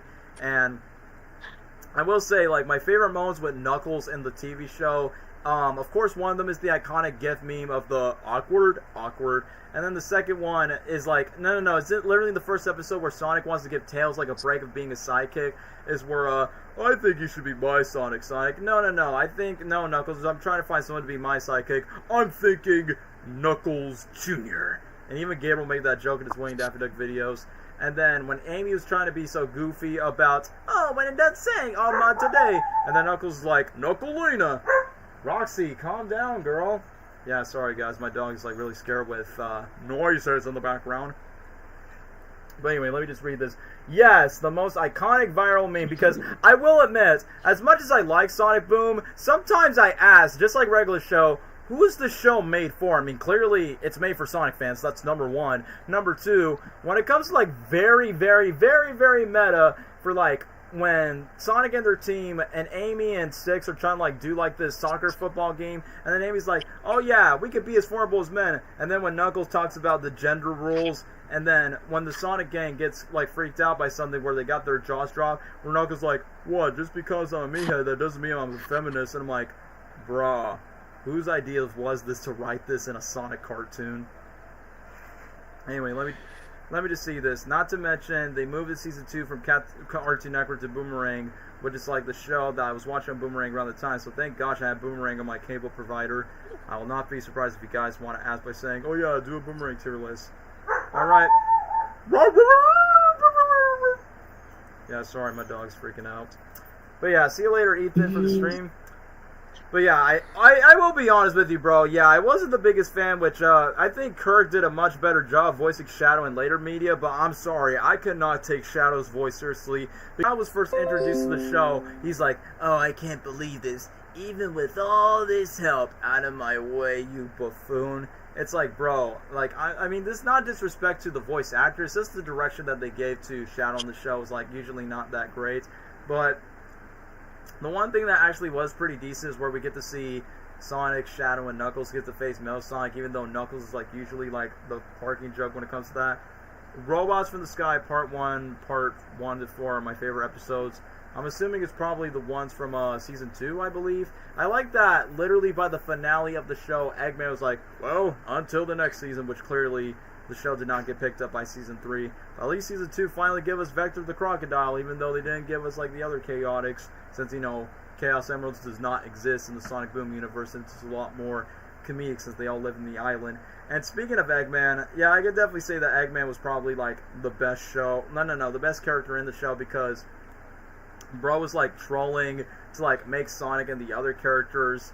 Yeah, Shadow was wearing like an edgy high school bully. Yeah, I wasn't the biggest fan of like how the way he was branded or even treated. But the way how Eggman is like messing with Sonic as a roommate, where he goes, scrubbing all the dishes, scrubbing about his soul, and then literally just being a maniacal laughter just to make Sonic and Tails like basically just get through their insomnia hours and not like sleep through the hype word and everything. And then he always have this like girl scream where he goes, ah! Like every single time. And I like that Eggman's dynamic with Sonic is basically like a whole frenemy dynamic. Like it goes to the usual, I hate that hedgehog, I hate that hedgehog, but at the same time we're saying, hey man, can you help me out with this? So I'm like, yeah, it's kind of like a frenemy dynamic, which I will say this, the third Sonic movie kind of got me that vibe of Sonic Boom, where Sonic and Eggman has to be temporary frenemies when it comes to that. Sonic Amy's official. I mean, I feel like the writers of the show is being so coy with Son Amy, like, so much, like, they, like, basically in my mind, it's like, well, I'm glad they decided to, like, not make Amy Rose super obsessed with Sonic like the other iteration, because, let's be honest, guy, the hyper-fixated, clingy fangirl thing is, like, very dated at this time. I feel like Sonic Boom's probably the last time that they've done Amy Rose's character so great, which I know after Sonic Boom, Amy Rose's character has been up and down to the fan base ever since, like, after Sonic Boom, but I like the fact that she's still supportive with her friends being the nurture type of enthusiastic time. Like, it hints that obviously she likes Sonic, but it's not like they're going to be, like, super lovey-dovey about it. But anyway, let me just read that. Oh, yeah, this episode was really funny when the baby and the blender scene caught me off guard when I was eating McDonald's burger. Like, I think he's like, oh, put it in the blender. And Knuckles like, all right, if you say so, Sonic. No, I mean, not the baby, the food. So I'm like, bro, Knuckles was willing to, like, put a baby inside of a blender. And then the baby just went, like, so berserker after that. I agree. One day they were trying to fight out, and the next day they're just hanging out at the Med Burger. Let's not forget about Dave the Intern, which Roger Craig Smith also voiced by saying, oh, stop saying that. You remind me of my mom's boyfriend. Which I forgot that joke really caught me off guard when he was working with Eggman at some point. And I'm not going to forget this iconic episode where Sonic, Tails, and Knuckles make this like Backstreet Boys band where it's called Duditude, where they decided to sing the Baby Rockabye, Baby Rockabye. And then literally one time, they literally make fun of this character named Justin Bieber, which is basically making fun of Justin Bieber. And then literally they're just competing with him. And then once when he got kicked out from the concert, and I like that Knuckles like, ladies and ladies, because, you know, the majority of Justin Bieber's fan base are mostly women since the 2010s. So I honestly think that was pretty funny. Role Models is honestly the worst episode. Yeah, I did not like the Platypus character as well. Also, let's not forget there's one episode where they perfectly depicted notorious disgusting Sonic fans, where you got this fat, obsessed Sonic fan, and I was like, alright, I want you to read my Sonic fan fiction. And he's like, oh, Sonic Amy stuff spicy. No, your tales, would it be more of a coincidence if I play Sonic? I feel like that episode is meant to be a parody of Stephen King's The Misery with that book, and also, trying to remember what the Sonic characters with that. Thanks to that one. Oh, yeah. I mean, the show gave us the iconic meme. Approve. Excellent argument. Approve. And then just move on with that. I think one of my favorite episodes has got to be the road trip episode where Tails trying to come in. It's like, hey guys, I got an announcement. You're getting married? And then after that, they start singing a song, and then a cop pulls Sonic over by saying, like, I don't think you're coming home. And then literally Sonic is just like, look, I don't know if the gotta go fast is gonna leave my trademark. And then there's like this quote-unquote criminal weasel that got into the car, where Knuckles is like, alright, universe, where do I go? To the lightning and everything. And then after that, when Knuckles decided to push on the brakes by Sonic is like, Knuckles, stop the car, get out of the way. Like Knuckles, you're pulling over, safety first, Sonic. And then they just move on ahead to the next movement, and then after that, they just got in trouble with the cops. I honestly thought that was very funny. Duditude, Sonic Ground, or Coachella. I mean, Duditude, it definitely has its iconic moments, but for Sonic Underground, I mean, come on. The theme song still slaps to this day, whether you like the show or not. Sonic Underground. And obviously they make fun of the franchise multiple times, like, oh, Hippopotamus 3 is not going to work so well in 3D. I hate it when video games try to ruin their beloved franchises. Yeah, they could have just fixed Hippopotamus's arms, because, you know, making fun of the Sonic fan bases of 2D games, 3D games, Sonic should not have scarf things, yada yada yada. So, you know, the writers were being so meta when it comes to, like, the territory of the game. And then this iconic meme with Eggman by saying, the soup is cold and the salad is hot. How is even that possible? That episode is supposed to be a parody of, the most notorious person in the Sonic community, Chris Chan. And it's funny because it sort of predicted Chris Chan's downfall. The only episode I like is Takes a Village to defeat a hedgehog. Personally, I do like Amy in the show. Yeah, like people nowadays of people not liking Ian Flynn's writing in Amy, and people said like Sonic Boom was probably the last thing that they like about Amy, but outside the TV show, I feel like Amy as a character might get the Knuckles treatment. Like, you know, like, I mean, like I said, I personally like Boom Knuckles, but I feel like the movie iteration perfect the character is, he's gullible and fun, but he's also stoic, muscly, but also lives by his morals and his motives and everything.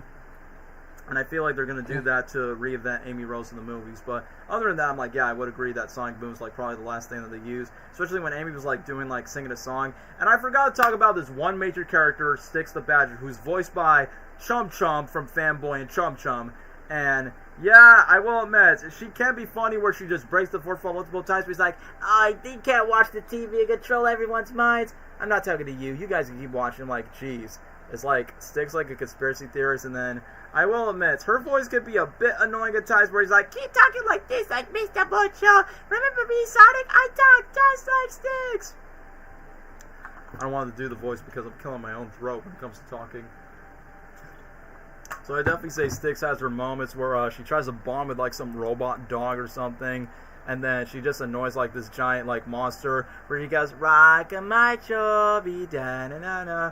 And let's not forget that Tails, because I didn't talk Tails too much in the show, because let's not forget, this show, along with the game, was Colleen O'Shaughnessy's debut for voicing Tails in the Sonic franchise. Even though, yes, she voiced Charmy the Bee in the earlier Sonic games around that time, but she was never mostly known as Tails like how she is now, because, you know, Sonic Boom became the reason why Colleen is now like the official voice of Tails moving forward, and then boom, she's the one and only voice actress to voice Tails in the big budget movies for Paramount Pictures. But it's kind of funny that Colleen, I mean, Roger voices multiple characters, same goes for like the other ones. Bro, I like how Sonic acknowledges the Sonic Amy fanfictions. Yeah, where he said in the episode like, oh, Sonic Amy, spicy. So I'm like, yeah, because, you know, Sonic Boom was like making fun of like everything related to the Sonic franchise, the fan base, and, you know, even some of the criticisms and comments that the franchise usually gets. So that's what I'm saying. The game sucked when it comes to the Sonic Boom series, but the TV show is easily the best thing about it. 6 was funny as I remember, but when me and members heard that this was Cream Marine from Sonic Rush, I thought she was like a Marine, like, hybrid when it comes to, like, that franchise, but no. I think Sonic Frontiers, they actually acknowledged that 6 the Badgers is canon in the main universe, since Amy Rose mentioned that. So, yeah, I guess somewhere 6 is out there, even though the Sonic Boom series is dead. Hold on, I'm just going to drink something because throats. I like that Knuckles often acknowledged by saying, "That's what you get, Mr. Needle Mouse," because obviously referencing Sonic's original name. And then, what else? When Knuckles like, "Oh yeah, there's a hole in the things," it's like, that's not in my character description, that's not what the fans say. Where, you know, Knuckles is like being so foolish for like things about yourselves. And, the funniest thing is about during the moment where Eggman was like trying to take a shower and the Tails just casually comes in normally, like nothing happens. Including one episode where Eggman actually takes Sonic's powers and then just go crazy with it. It's like, bro, this is so meta that I can't even take the show seriously. I will say this, it's like, I don't love it as much as the Looney Tunes Show, but, you know, Sonic Boom has its charms when it comes to the comedy. Like, I mean, when it comes to the action sequences, I mean, clearly it's not as peak as Sonic X by comparison, like, in terms of the action, but when it comes to, like, the comedy and, dare I say, some of the characters, yeah, I say it's a jolly good show. I would say Sonic Boom would be B tier. Yeah, B tier will be a best way to put Sonic Boom. But anyway, do you want to move to the old Cartoon Network? I cannot even speak. To Johnny Bravo, baby. Anyway, let me just read this real quick. It will make sense if she's canon somewhere in the actual... That was still during the time when Sonic Boom was like, you know, quote-unquote, pretty popular. I laugh at the episode, oh yeah, where Tails is licking the clone wall. I was like, oh, it tastes like dirt or something, but I don't know, it's like a chocolate taste or something. But anyway, Lesnar, want to talk about Johnny Bravo, baby? I'll talk a little bit about Chowder Bravo. Okay. Seriously. Another iconic show. It's from the night, yeah. It's another iconic and also a classic. And who can forget? Come on. Johnny Bravo. It's just like, you know, Elvis Presley vibes, if you know what I mean. He's always on. He's always like, you know, glazing himself because of how attractive he is and all that stuff. Always hitting on the women. But hey, and he's still popular to this day. And like it's oh man, he does have its comedic moments. I'll say that. But yeah, and I did watch the show a little bit back then, but but then again, I did come across a couple clips here and there just to look back on it for a bit, and it's really, like I said, it's a classic. What's this? I laughed at the episode where the Tails can lick the wall. That's not related. Sorry. Yeah, it's obviously Sonic Boom. But yeah, Johnny Bravo is a classic, man. I didn't watch it like a lot, but it's. I mean, hey, it's still up there. Where would you because rank of it? either nostalgia, or other things. Where would you rank it? I mean, you can't go wrong with the show. I might put it in like A tier, if that makes sense. Yeah, I was thinking like A or B when it comes to the territory, because yeah, despite, I mean, like I said, just like regular show and Flapjack, this is definitely like, I guess before regular show, Johnny Bravo was like the more adult-oriented cartoon, despite its Cartoon Network where kids watches it, because obviously the joke of Johnny Bravo, he's like this big, buff, masculine, El Macho guy, but yeah, he has bad luck of like, he's trying so hard to like rizz up and pick up chicks, but obviously chicks usually find him as a punching bag that the little Susie girl is actually trying to help Johnny Bravo to like get some chicks as he wants to, still lives with his mama, and let's not forget, one of the best voice actors in the industry, Jeff Bennett, I mean, clearly takes like young Elvis Presley impression for that, and like I said, even though the theme song has like no lyrics, but the music's pretty catchy. Bum bum bum bum bum bum bum bum bum bum. Hey there, Sassy, man, I'm pretty. Everybody do the monkey to me. Hey there, baby. Yeah, whatever. And one of the episodes I do remember is when Johnny Bravo has a genie, and it's definitely one of those hot babe genies, and then he just goes crazy by saying, yeah, well, Johnny has a genie, Johnny has a genie. Okay, I'm done. And then literally Johnny Bravo's like, I definitely want to meet someone who is sexy and attractive as me. And then Johnny Bravo actually regretted the wish that he finds a woman that's basically just a female version of him. And then the kids, the future kids that he has, was like literally just young versions of him. And then John's like, no, this can't be happening. Yes, it can be, baby. And then once with Johnny Bravo regret his wish with the genie lady, and then after that he actually tries to hit up on the genie chick, and then he decides to move on.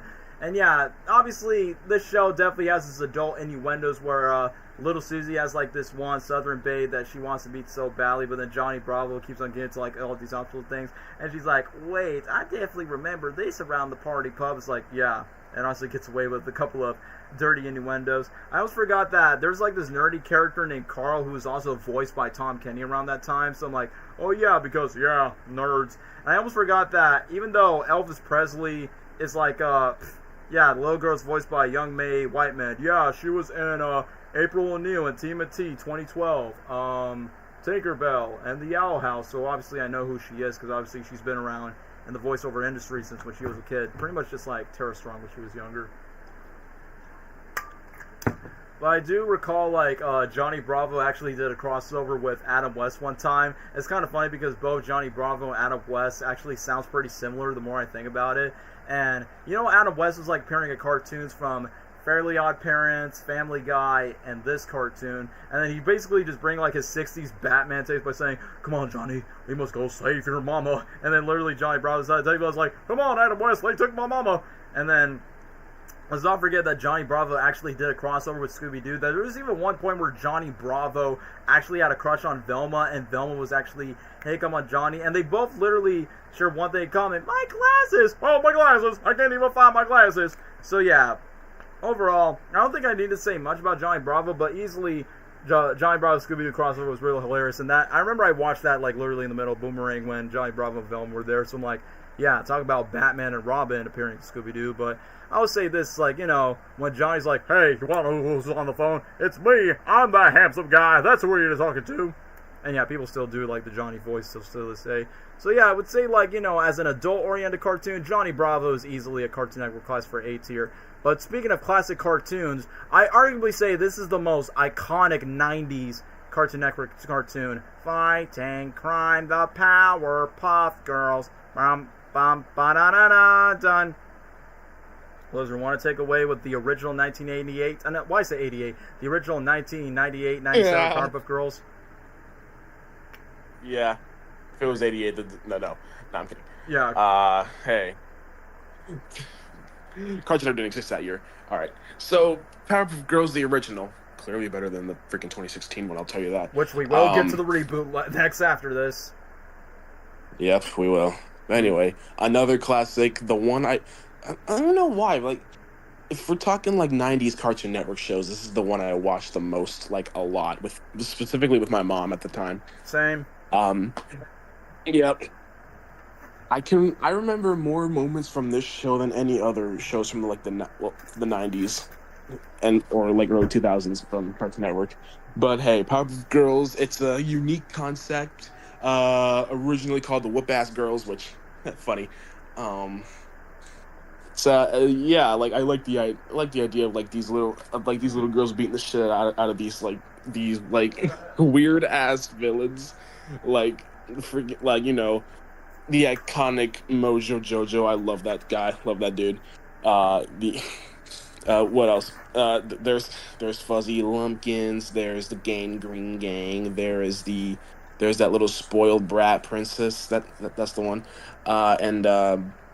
See, I like the mayor.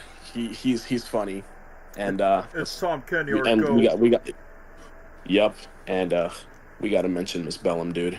Miss Bellum, is that what you had in mind? Yeah, the pencil sharpener joke. I get it. Yep. They knew what they were doing. But yeah, the main characters themselves can. I mean, yeah, they're kids, so obviously they're good. But like, since they know how to fight and everything, that's what makes it cool. But I'm not gonna lie, there are some times where they're like, Hey, calm down. You need to yeah. PBG is really good. My little sister is obsessed with it at the moment, so that makes me happy. It was in CN's #1 show for the longest time in the 90s. Yep, it was. Yeah, it's literally the most iconic one out of the three. So Powerpuff Girls, obviously the original, is like, probably the most multi-generational one that even freaking Academy Award winner Christian Bale, yes, Batman for the Dark Knight, Patrick Bateman for American Psycho, literally sings the Powerpuff Girls. I'm like, yeah, that's how you know how popular the show is. Yep, that's how it is, man. And also the theatrical movie too. Yeah, it was theatrical. Yeah, I did got a movie. But hey, it's an interesting show. I liked it. It's not. I wouldn't say I loved it like a lot, but like it had its flaws, that's for sure. But like aside from all that, I enjoyed watching it at the time. Like anytime the show would come on, I would always catch myself watching an episode without even realizing it. Like it's just one of those shows where I'll just watch anytime it's on, or if I'm like if I just put it on myself, like I'll just watch it whenever. It's that's what it is. But like aside from all that, what else can I say? It's they do whoop ass, that's for sure. Yeah, I agree. The Rowdy Rough Boys were pretty awesome.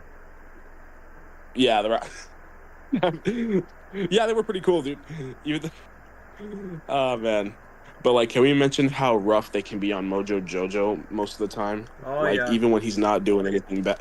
Yeah, like I've been seeing more stuff about that, and even like, bro, you know that one episode where he was literally already chilling in prison, and then they just break into the prison, then they just start beating him up again, like even after he was already doing his time. Yeah.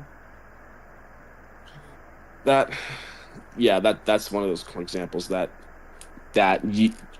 man, Mojo is literally the freaking victim, man. Like, bro, he was with the professor before they were born, and he got abandoned by him, so of course he's gonna hate him. Like, that's clearly his villain origin story. So justice for my boy Mojo, dude. Yeah, hashtag PF for respect for Mojo. Yeah. But like I said, the show does have its flaws, and it's not my favorite show of all time. Yeah, so like I feel like the later seasons sort of like lost its charm for like maybe like, I don't know. I think it was like the fourth one where the jokes were not. Later seasons were funny. more modernized. Like it was definitely more modernized. It looked way different. If I had to rank the show, I'd probably put like either. I want to say B tier or A tier. If that makes sense? Well, I was gonna say, I think it would be more like, I would say like Powerpuff Girls is like, as a Cartoon Network show, I mean, easily it's much more better than Sonic Boom by comparison, because yeah, I mean, it's literally like this was the original K-pop Demon Hunters. But anyway, joking aside, yeah, I definitely say the show is honestly pretty fun. I mean, obviously it's a quote-unquote mini superhero show for little girls to like appreciate, and obviously that's what this show was made for. But the one thing that really like got me off guard is like the guy who voiced the professor in the show is literally the same guy who does the From the Mind of George Lucas onto McDonald's, and then literally he voiced Yoda in the Star Wars TV shows. And in my mind, it's like, yeah, Dan, do you know that Dexter literally made a cameo? I'm like, I believe so, even though it's not made by the same creator, which, correct me if I'm wrong, guys, is the same creator of Powerpuff Girls also the creator of Foster's Home for Imaginary Friends? If that's the case, then I'm like, yeah, I think that does kind of make sense in terms of, like, the tone and the comedy. Yeah, his name is, like, what, Craig or something? Craig McCracken. He also made Wander Over Yonder on Disney. Which makes sense why fans love that cartoon so much. But, hey, Gendy I can't even say his name right. But Gendy Tartakovsky, dude. Yeah, the dude, which we'll get to Dexter's Labatory at some point later on in this stream, since we're kind of speed running with a couple of these Cartoon Network shows. But when it comes to Powerpuff Girls, I definitely say, I think out of all three of them, I was originally going to say Bubbles was originally going to be my favorite one when I was younger, because she was definitely like the more familiar, cute one. But I definitely say I like Blossom the most, is because, one, she had red bows, like, literally on her head, and to me, like, red is, like, my favorite color, and that's why I just got to get used to. But I will be honest, every time I hear Buttercup's voice, I just keep hearing Tommy Pickles, because it's literally the same voice actors that voiced Tommy in Rugrats, and I mentioned my Nickelodeon stream that I'm, like, a big Rugrats fan when I was a kid, so I'm like, hey, that's Tommy Pickles, but now Tommy's a superhero in the form of a girl with some super beam powers. And obviously Tara Strong voices Dill, aka Tommy's little brother, in Rugrats, so it's kind of funny that they were meant to voice siblings in this cartoon. And I remember back in the day where the original voice actors, like, were all really in touch with each other, that they often hang out as friends. They even got heartbroken when they got quote-unquote replaced by the new, younger voice actresses in the reboot, so that's one thing that's quite unfortunate. But I also remember a couple of episodes, there was like this nerdy dude that couldn't stop crying, where the city of Townsville was, like, you know, crying for some weird reason whatsoever. And then one episode where, I think it's probably like one of the earlier ones, where the mayor, aka voiced by Tom Kenny, and then you got Miss Bellum, the hot secretary that we don't get to see the face, plus the pencil is like, hey, let me just sharpen that pencil for you, Mayor. And then he's like, oh, Miss Bellum, is that what you have in mind? It's like, no, let's not get to that. Well, yeah, when it comes to the villains, yeah, there's like a lot of iconic ones. The ones that I always see every single time on the internet. So aside from Mojo Jojo, one of the villains that always gets is like Hem, which I did not know if that was like either a dude or a girl. But this flamboyant Red Lobster is, like, you know, seems like to be a fan favorite in like cosplay conventions. But his is, like, you know, very fearsome with the mind control and the fact that he possesses like a high intellect to like manipulate the Powerpuff Girls in some ways. And then when it comes to the rowdy rough boys, I mean, clearly they're like the anti-Powerpuff Girls, like, not only because they're dudes, but literally the fact that they were like literally Mojo Jojo's recreation is the fact that they even, like, I mean, Lesnar pointed this out, like, they even treat their own creator dirty. It's more like, man, does Mojo Jojo just even like regret from the creation of what they do? And on the sideline, it's just an increase in size. Like, whenever they're quote unquote kissed by girls, that's where they create like this huge supersonic hyperwave. I remember, like, there was this one episode where the Powerpuff Girls literally just turned into like skinny dogs or for some reason, and I was like, whoa, did not expect that to see that anytime soon. But yeah, when it comes to like other villains, Lesnar also mentioned the Princess one, which is also like another spoiled brat. And who's that one cartoony one with like the green nose and the pink fur? But he definitely looks like a character. Fuzzy Lumpkins, yeah, that's his name. Honestly, when I look at the character, I was like, I honestly thought he would be like, what is it? He honestly looks like a Hanna-Barbera cartoon, like that crocodile or something. But I definitely say the action is pretty nice, and the fact that, I guess pretty much just like what you see in a superhero cartoon, where you get to see these little girls trying to like live their normal life as an elementary kid, and then at the exact same time be superheroes. I remember that the professor one time was actually falling in love with their teacher, Miss Keene or something, and then that was actually like a pretty conflicting thing that the girls were kind of like, you know, a little bit hesitant about, and they just didn't want to do that. But other than that, Powerpuff Girls definitely has this like its own internal struggles, when Buttercup struggles with her anger issues, or when Bubbles decides to like storm out, and, you know, the girls just doing their best to just look out for each other like what the siblings do, even though they were like quote unquote created in a lab. And Mojo Jojo, what can I say, bro? Like, literally when he gets angry by saying, "No, cause you Powerpuff Girls, like, you cannot summon the wrath of Mojo Jojo." So I'm like, yeah, clearly Mojo. I feel like Mojo Jojo's like easily like the character that usually like carries the show. I mean, it's crazy that in the reboot, it's like the 2016 version wants to quote unquote use the same voice actors, but except for the main cast, which honestly I thought that was pretty weird. You remember the Cartoon Network characters out the cameos in One Short My Little Pony with Rainbow Dash? Oh yeah, I think that's probably a thing that could have been like one thing for the hub, I guess. But either way, so Powerpuff Girls, yeah, even though it's not like my favorite show to watch on Cartoon Network, but definitely from the iconic theme song that we got, the intro, funny side characters like the mayor, and everything else when it comes to like the main cast and the professor being a good quote-unquote dad to the girls, I would say, yeah, I mean, I don't love it as much as Johnny Bravo, but yeah, A-tier will be totally fine. But when it comes to the reboots, I just want to get the reboot out the way. Yeah, this reboot does not need to exist, am I right? Yep. Because first of all, they desaturate the characters, become more dumber, Bubbles is becoming more of a bratty, spoiled, like, you know, prick. Like, the one thing is, like, the 2016 reboot tries so hard to, like, be, like, with Gen Z. No. Try to, like, so hard with the internet culture where you see Bubbles, like, saying, yeah, you don't like it. No me gusta. Like, literally just trying to, like, reference all the internet memes.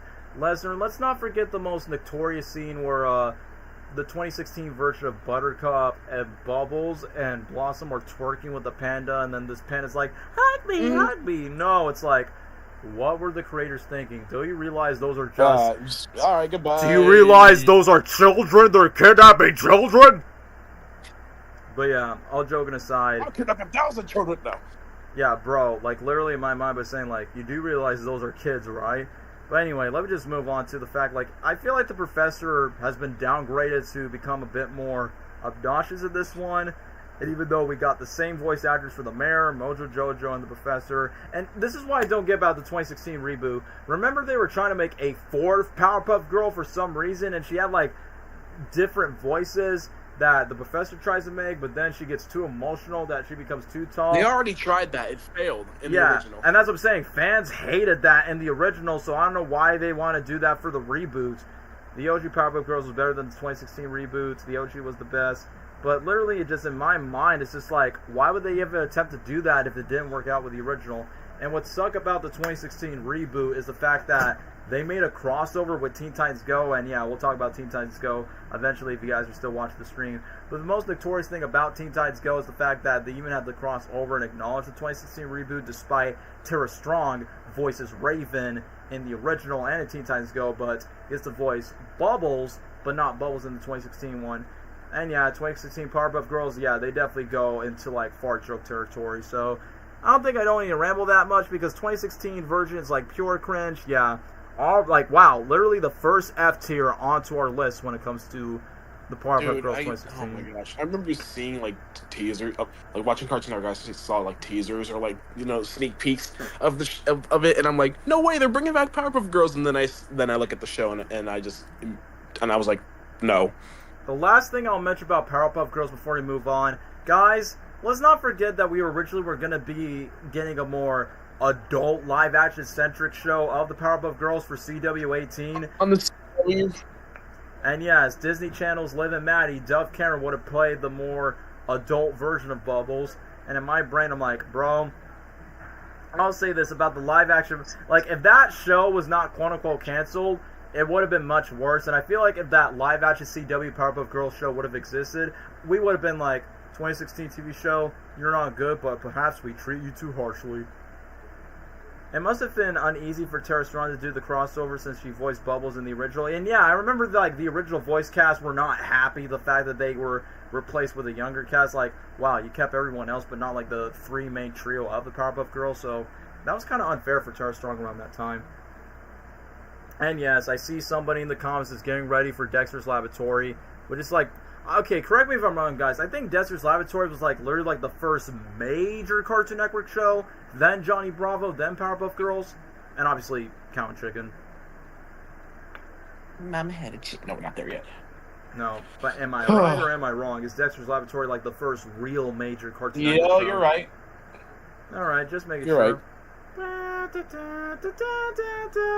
Yes, created by the same guy who gave us Samurai Jack, the Hotel Transylvania franchise, and the awful Sony's Fix animated movie about a dog, and cut off his boy. Oh, boy. So this show, I'm gonna be honest, I didn't watch it like that. But of course, the only thing I remember from the show was obviously the theme song, and like, I remember my mom loving the show back then too. But like, I hope you all know about the infamous lock scrapped episode, the rude removal episode. That's the one I watched. Oh boy. Yep. That's the one I remember the most, because like, come on, you know why? No.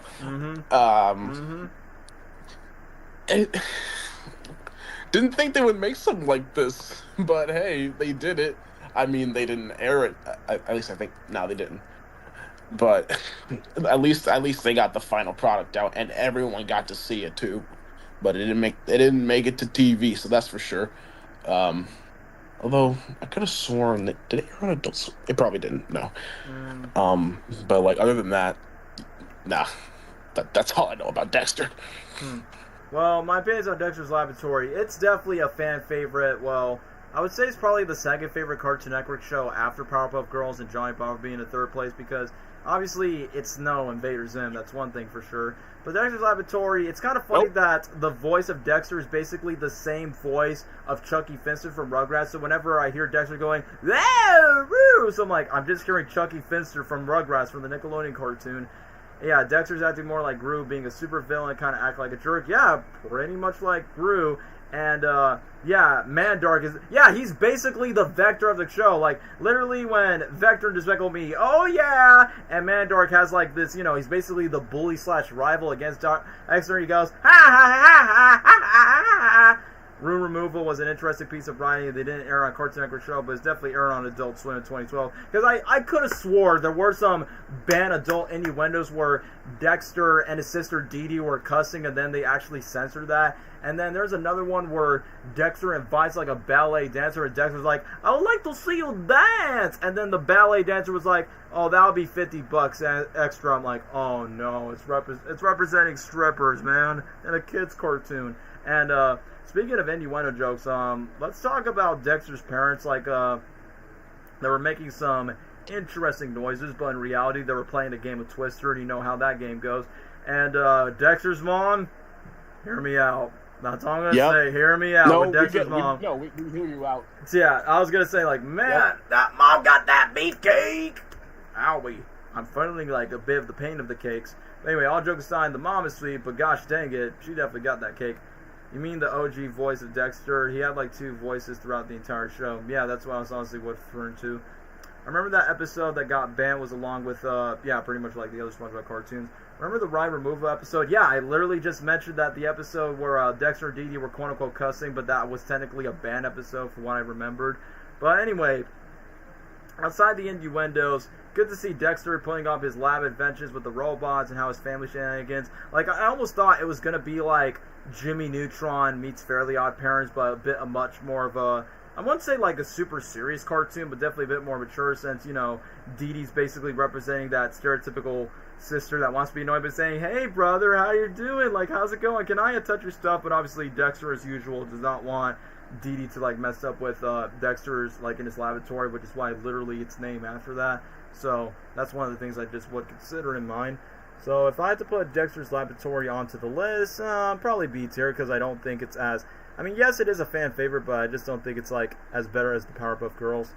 So I was gonna say, should we go straight to Ed and Eddy or just go to the Scooby-Doo verse for a while? Chat, what do you think? Ed and Eddy, Count Chicken? Because guys, this tier list is not really made in a chronological order because you can clearly see it from here. Like, we just choose random. I mean, the main reason why we want to put Adventure Time, Regular Show, Gumball, Looney Tunes Show, and Chowder is mainly because I'm like, well, I just want to get to like my personal favorite Cartoon Network shows right away. The rest of the other shows are either I like it or I don't like it, or I just think it's okay, or if I haven't seen it.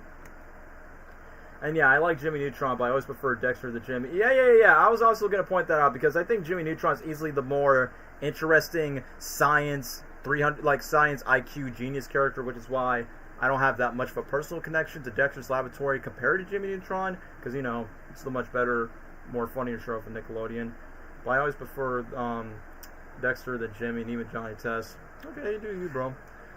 But anyway, guys, what do you think? You want to go straight to Scooby-Doo or just go straight to Ed and Eddy? What do you guys think? Yeah, guys. Even you're not sure about it, Lesnar? Yeah, no, I'm not. I'm just going with the flow. I was going to say, like, nah, I want to do some Fanta. Yeah. Scooby-Doo? Okay. Alright. Just to quote DJ Khaled, seems a little Scooby-Doo, bro. Is a reference to what he said in Spies in Disguise. So anyway, let's get to the most iconic song that is now currently playing on Fortnite by the 2000s edgy emo ghost that gave us I'm Just a Kid. What's this Scooby-Doo? We're coming after you. Gonna Coming after solve you. that We're mystery. gonna solve that See Scooby-Doo. mystery. Coming after you. What's this Scooby-Doo? What's this Scooby-Doo?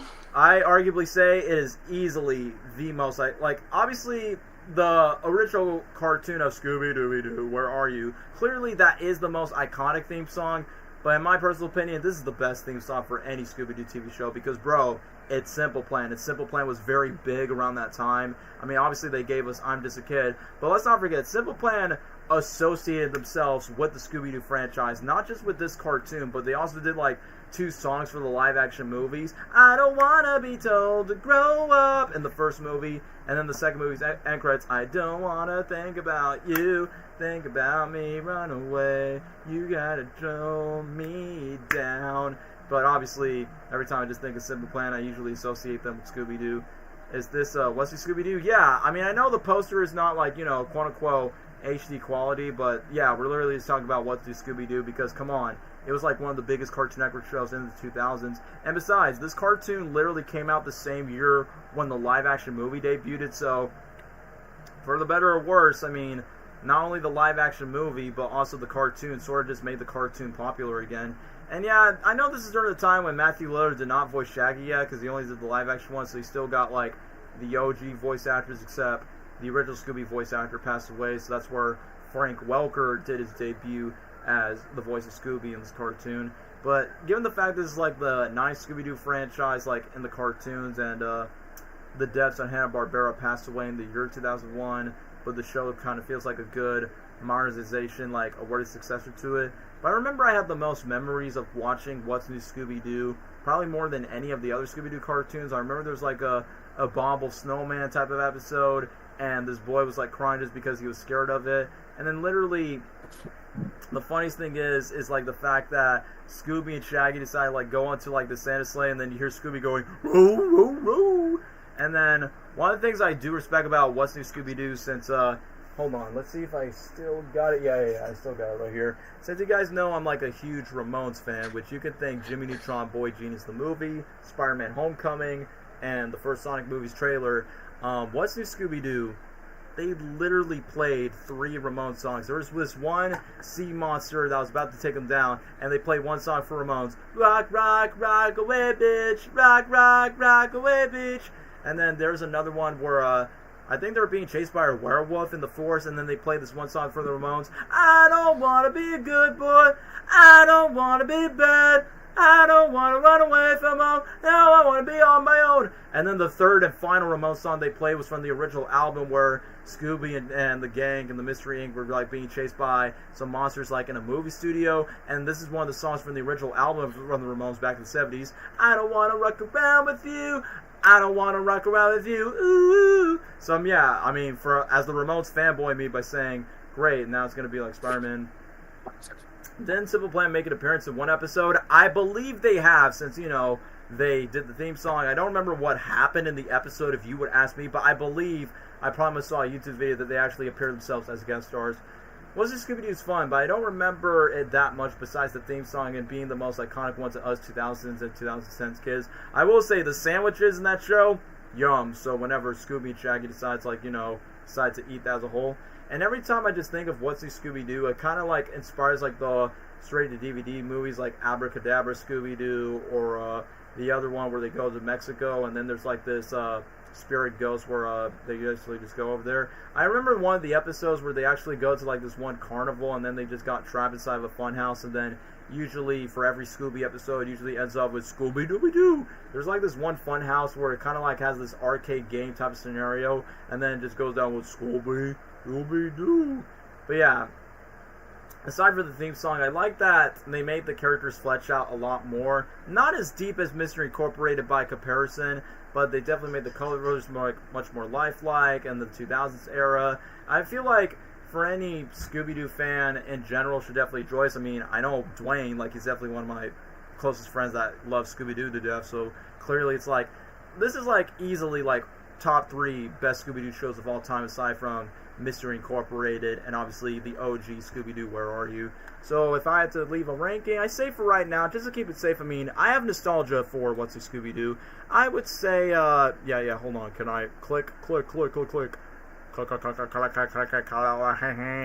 A tier will be fine.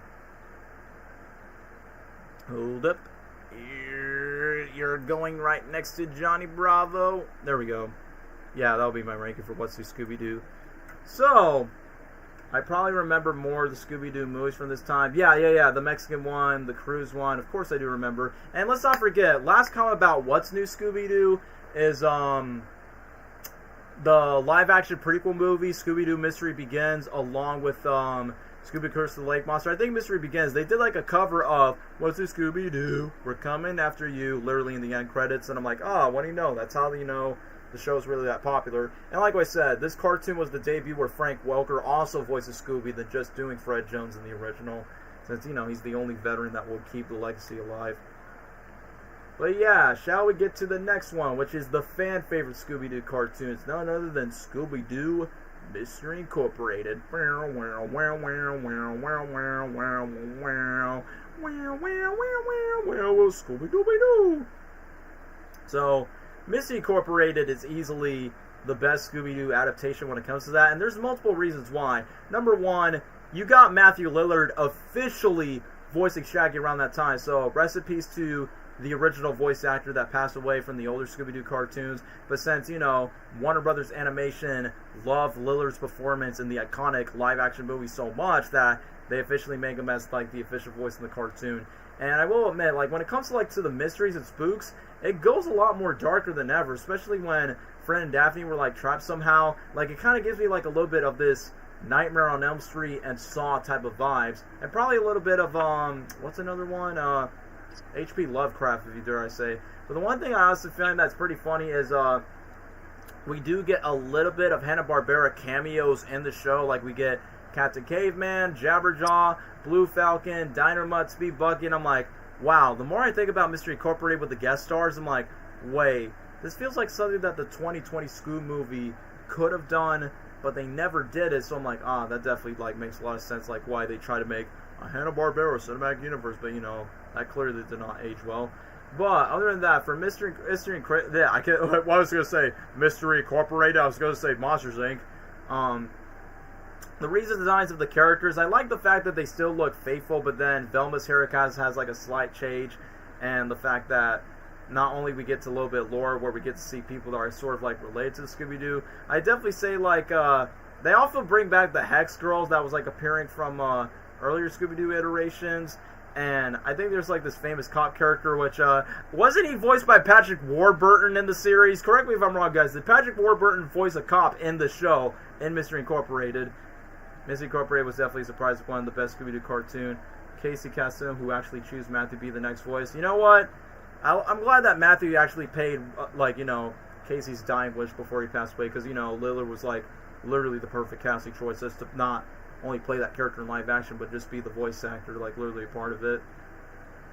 And I forgot that, the live action Velma actually played the hot dog water, so I'm like, oh yeah, who was, Maurice? Like, literally, my Bible says it's kind of funny. And yeah, I actually looked up right now. Patrick Warburton did actually voice the cop. I think his name was, Bronson Stone. I'm like, bro, hey, Scooby, I need to give you something. Holy shit, Scoob, a ghost, bring it on! Like, you get what I mean? Can't believe we got freaking Crunk in a Scooby-Doo cartoon, but hey, I'll let it slide. I'll never forget, like, during the moments where, there's this iconic episode where, Shaggy was sleeping with Daphne, and then Fred was like, no, how could you? Because obviously they were developing Fred and Daphne's relationship. There's even one time where Scooby literally has to get off the house where he's like, don't worry, Maggie, Scooby-Doo to the rescue. And then at some point we actually see Shaggy and Velma dating at one point, so I'm like, oh, that's honestly pretty interesting to see Shaggy and Velma dating, so I'm like, oh, I don't recall that. And also, I really just like the art style of the show, from how the villains look, the Mystery Inc. does, and like I said, it kind of gives you like this little bit of a paranormal activity type of vibe. So when it comes to like, they even have like other specials like Beware the Beast from the Below, Scooby-Doo Camp Scare, and Menace of the Matterhorn. And like I said, the show was definitely like so popular around the time that it was kind of a shame that it only ran for like 2 seasons. I'm like, this kind of gives me a little bit of that Spectacular Spider-Man type of vibe, where it's like the show was like really that good, but then unfortunately it just didn't pass through. So I don't know if Lesnar has anything to say much for Mystery Incorporated, but if I have to rank it, probably I won't rank it as high as Chowder or the others, but I would say like as a Scooby-Doo adaptation in the cartoon, I'll put it on S tier, like lowest tier at the bare minimum. I do agree. Like I ain't got much to say, but what you said, I kind of, yeah, I get what you mean, dude. You voice Joe Swanson that can walk. Yeah, exactly. That actually can act with no wheelchair. But anyway, you're probably wondering why I did not include Be Cool Scooby-Doo, because I'm going to be honest with you guys, I haven't watched much from Be Cool Scooby-Doo, but it's easily a downgrade compared to Mystery Incorporated, just like Teen Titans Go was a downgrade to Teen Titans, and you get how that goes. But I remember Scooby-Doo and Guess Who was basically the quote-unquote, who's our best special guest star for Scooby-Doo? Hot Waters. Oh, yeah. That scene was quite horrifying to look back, because it definitely was a lot more mature, kind of like supernatural type of vibes. But anyway, I'm just going to get to Scooby-Doo Guess Who out the way real quick, because I did watch a couple of episodes where you got Kenan Thompson, like one of the guest stars. Another one was freaking Jalil White, a.k.a. Steve Urkel from Family Matters, a.k.a. the first voice actor for Sonic the Hedgehog. Got any cheese? You might as well call me Hercules. Scooby, you're a dog. Hey, can I just team up with you? Cheese, please, please. Okay, stop. If all of you keep on saying please. So yeah, they got Steve Urkel. They even got Kevin Conroy's Batman. Rest in peace to Kevin Conroy. But around that time, I like that it was kind of like a homage to like when Batman and Robin actually made a crossover in the old 60s Scooby-Doo cartoon. And I like that Scooby in this cartoon actually talks more like a normal person, and somehow Frank Welker is like a great voice actor. They actually made it good. It's like, oh no, then he's going to be running down, and then he came out of nowhere, and he's like, okay, it's Batman. Be Cool Scooby-Doo is quite funnier, better than Velma for sure. Well, if that's the case, because I only watched like a few clips in Be Cool Scooby-Doo. I saw in Be Cool Scooby-Doo, Scooby and Shaggy has like a bell pepper like contest, and they eat like a ghost pepper. They're like, oh, water. Was it Batman a special guest star? Yeah, like I said, voiced by the late Kevin Conroy around that time, where they tried to like stop the Joker's acts, and then Scooby was like being scared, was like, where are they? And then he's like, I didn't come out, no way they say I'm Batman. And let's not forget, Mark Hamill himself actually does appear as a guest star, literally as himself, him just doing the voice as the Joker, just spook off the Mystery Gang. And I think one of my favorite episodes in Scooby-Doo Guess Who is literally when the Scooby-Doo cast literally meet their voice actors, and honestly, the animation of Frank Welker, Matthew Lillard, and even Gray DeLillo and Kate, Miss Shooty, the girl who voiced Webby from DuckTales, that becomes the voice of Velma. So, yeah, literally the verse of Sonic sounds like, cheese please, please! Yeah, I definitely remember that. So, yeah, Scooby-Doo Guess Who, obviously, it's meant to be like, well, I'm so glad they decided to, like, not go to the whole stereotypical, hey, who's the special guest for our talk show? But I remember this is, like, one of the last Scooby-Doo cartoons that actually show on Cartoon Network, where they got, like, other special guest stars, like Ricky Gervais, Bill Nye the Science Guy, and even another science dude around that time. So, I will say this, I don't think Scooby-Doo and Guess Who is like as high as What's New or Mystery Incorporated. I would just honestly put on B tier. I think B tier is the best way, like not more than. I like the animation. I would say the animation is really good. Sonic Boom and Dexter's Laboratory. Anyway, let me just watch this.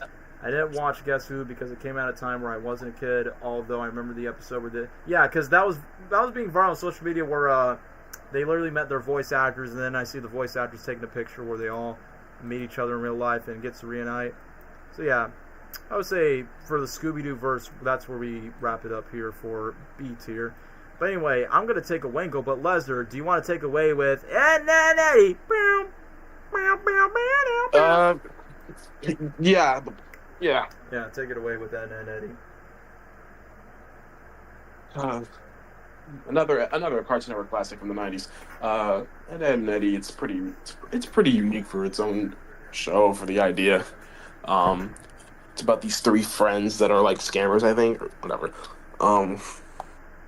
Now, of course, another show that my mom loved back then, but like, I did see some episodes here and there, but I didn't watch it like fully like that back then. But hey, I've seen some clips and they're pretty good. I've seen some episodes too, and the show is pretty good for how it is, really. I do understand what they're going with this, and I did watch episodes here and there, but yeah. If I were to rank this, probably an A tier. I'll be right back.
Alright, what did I just go back to? Oh, I already gave my thoughts on the show. What did you say? Oh, why you gave it an A tier? Okay, A tier? Alright, I'm just gonna catch Yeah. up. Okay, so it was very early on Cartoon Network, that's why I barely knew about it. What, Ed and Eddy? Do you remember Ed was acting like Patrick Star and Goofy, including Billy, which is the character being stupid, dumb, and silly? Well, usually Ed is like, you know, the dumbest one of the group. I saw the clips and I forgot who was the tall one. Yeah, who was the tall one again? Because even, I'll be honest with you guys, even as a kid, I get confused, like, who's Ed and who's Eddy? Like, I know one of the bullies by saying, move aside. One, I think. Yeah, move aside, Double D. Like, you get what I mean? Yeah. But yeah, I'm just trying to remember, like, well, first of all, I will admit, when I was a kid, I thought the characters were, not only the characters, I thought the animation was, like, very weird because I thought it would be one of those cartoons that would just go more leaning into the gross out humor when it comes to that. So, literally, when it comes to, like, Ed and Eddy, I will be honest with you, I thought they were, like, quote-unquote brothers. It's definitely funny for its time, and even now, I remember the TV movie. Oh yeah, the Big Picture Show where they encounter Eddie's older brother. I do recall that Ed and Eddy was probably like the longest Cartoon Network show of all time until Teen Titans Go recently dethroned Ed and Eddy. Because I remember the show. It first, like, it came out like what, 1999, and then it stopped in 2009 around that time, and then boom, they just had the movie. And then literally, I just thought about the whole idea, like, oh yeah, I remember one of the iconic episodes that I do recall is the booster shot where one of their bullies, and then literally you just see Ed just goofing off like one of their biggest bullies. I think it was Kevin. That was the one that was like getting a fear of needle shots because, you know, it's a booster shot, and then Double D was like, booster shot, Dave, what is that supposed to mean? And then I will admit, even when I was watching that episode when I was a kid, by saying, yeah, I don't blame the bully just to, like, for the sake of, like, I don't like needle shots in general. And by the way, who were the girls? What were their names? Marie, May? Cankers. Yeah, those girls, bro. Marie, May and Lee, I think. Yeah, probably. But I remember one time where Double D and Eddy were just trying to, like, get to the other side, and then it's like, oh look, the boys come over there. Might as well just give them like a smooch or something. And obviously, it wanted to, like, get to the cooties. Yeah. Thanks for pointing that out. It was the longest running show in Cartoon Network and the longest running Canada until Teledrama dethroned that. So technically, Teen Titans Go is not technically #1 because, right, the Total Drama series and they got the revival. Yeah, we probably might have enough time just to get to that. But yeah, Ed and Eddy, it's definitely funny for what it was around the time, like how, you know, they kind of remind me of, like, the more gross out version of the Three Stooges, if that's the case, if that makes sense. And I remember the animation style, like we said, it gave me a while to, like, took it what it is, because I thought it was going to more lead to, like, to the gross out humor. But I will admit, Ed and Eddy's probably, like, my favorite one, just because Eddy's more of the knucklehead, and then Ed is just, like, you know, the big doofus that's just, like, pretty lovable. So, like I said, it definitely, like, I feel like the biggest strength of the show is definitely, like, the slapstick animation. It kind of feels like a dumber version of Recess from the Disney show that we used to watch back then. So Ed's the tall one, Ed's in the orange shirt, yeah, Double D, and the smart one, and then Eddy's, like, you know, the pink one, since, you know, Double D's, like, I remember the Cartoon Network promo where Double D It was like, hey, we're supposed to be going to the wrong network, where they're trying to tell Nickelodeon viewers to go watch Cartoon Network instead, which is why they invaded and decided to roast Nickelodeon, because Cartoon Network has this habit of like roasting Nickelodeon multiple times, just like when DreamWorks makes fun of Disney, Sega makes fun of Nintendo. It's obviously, as a kid, it's fun to see like rival companies just poking fun at each other. So you get what I mean. Do you know that Ed and Eddy were making love and romance music during the nighttime, because Jimmy opens the window saying, hey, you guys are rocking it, and then he's like, what up there, bucko? Yeah, because I am aware that this show, I may not watch like all the episodes. Yeah, that's honestly really true. Sam Vizza, who also does the voice of Double D's, also the Sonic voice. Well, not obviously Jaleel White does the vocals, but he does the singing voice for Sonic Underground, where he goes, one of a kind, Sonic Underground. I get what you mean, bro. But if I have to do a ranking, I would say like Ed, Eddy's probably like in the same ranking as in B tier for Dexter's Labatory. Yeah, we put B tier. But I know, Leslie, you said A. Leslie, you there, bro? Scooby-Doo, bro. Hold up, just gonna check if my broski is here online.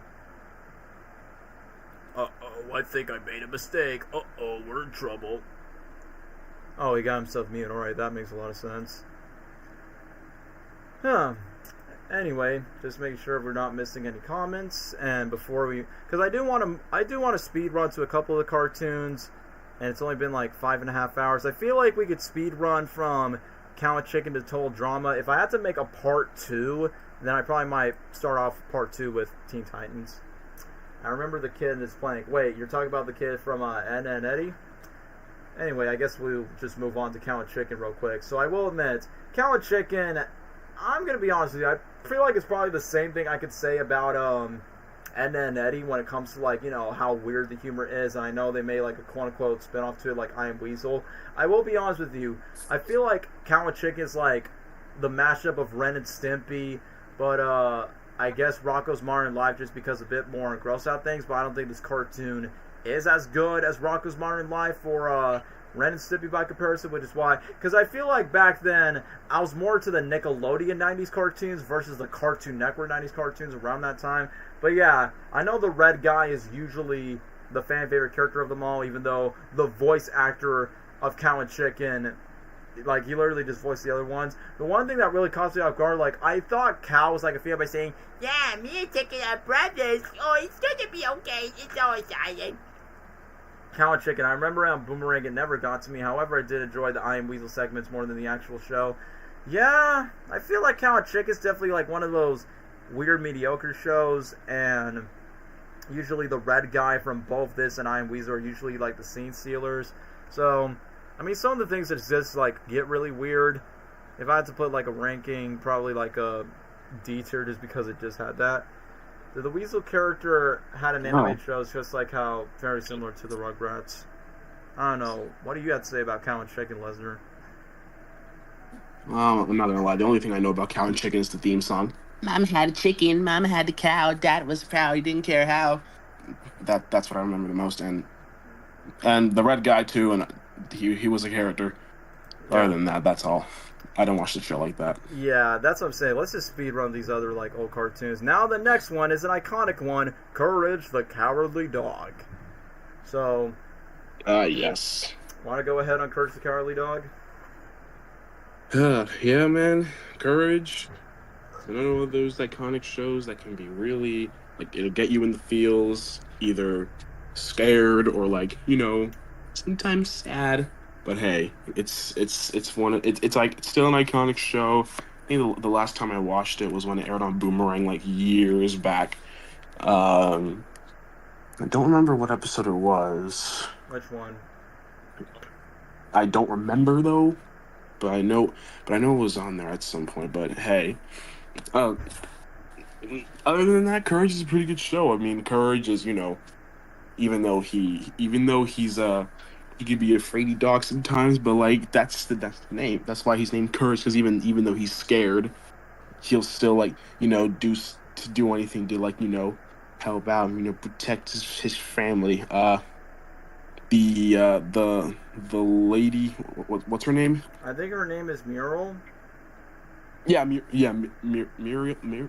Yeah, I like her. She's really sweet, and especially the courage too. Yeah, especially And especially to her own jerkish husband as well. Stupid dog, you made me yeah, look bad. Ooga booga. And then obviously yeah, gets scared. that dude is nah. Stupid dog. That dude is, yeah, stupid dog. That dude sucks. I'm gonna be honest. Yeah, because obviously Yeah. he's like the unlikable version of Mr. Robinson from the Gumball universe, you know? Yeah, like what? Like you're over here tormenting this damn dog. Like hello. And let's not What are we forget. doing? Let's not forget the darkest episode of the show about Courage's origin story, where this evil scientist like shipped Courage's parents up to space, and then Courage was like a lonely stray dog, and that's where Miro decided to adopt him. It's dark and sad to think about it, but yet her husband is still tough on Courage. Courage is one that everyone knows. It surprises me. It's so good that even the girl I like is a huge Courage loved. Did traumatize me a couple of times. That had a cross up with Scooby recently. Yeah, no mercy! Which I'm like, well, it does make sense. They're both dogs that basically get scared all the time by ghosts, monsters, and everything. So it honestly makes the most sense. And sadly, it was the voice actress of Muriel's last project before she passed away, which I do remember that. Oh man, rest in peace. She gave us the sweetheart for, like, you know, sweet woman adopted Courage when Courage was literally sad and lonely at rock bottom when he was a puppy. Like I said, Cartoon Network knows how to be like, man, I feel for this character now. Yep. So that's the best things about this show. My favorite part is when Eustace is getting hit with the rolling pins. They're like, oh, what did I do?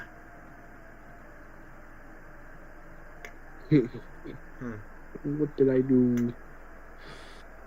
I mean, what? Let's see. Rank the show. Yeah, where were you ranking it? Maybe I want to see your ARS here.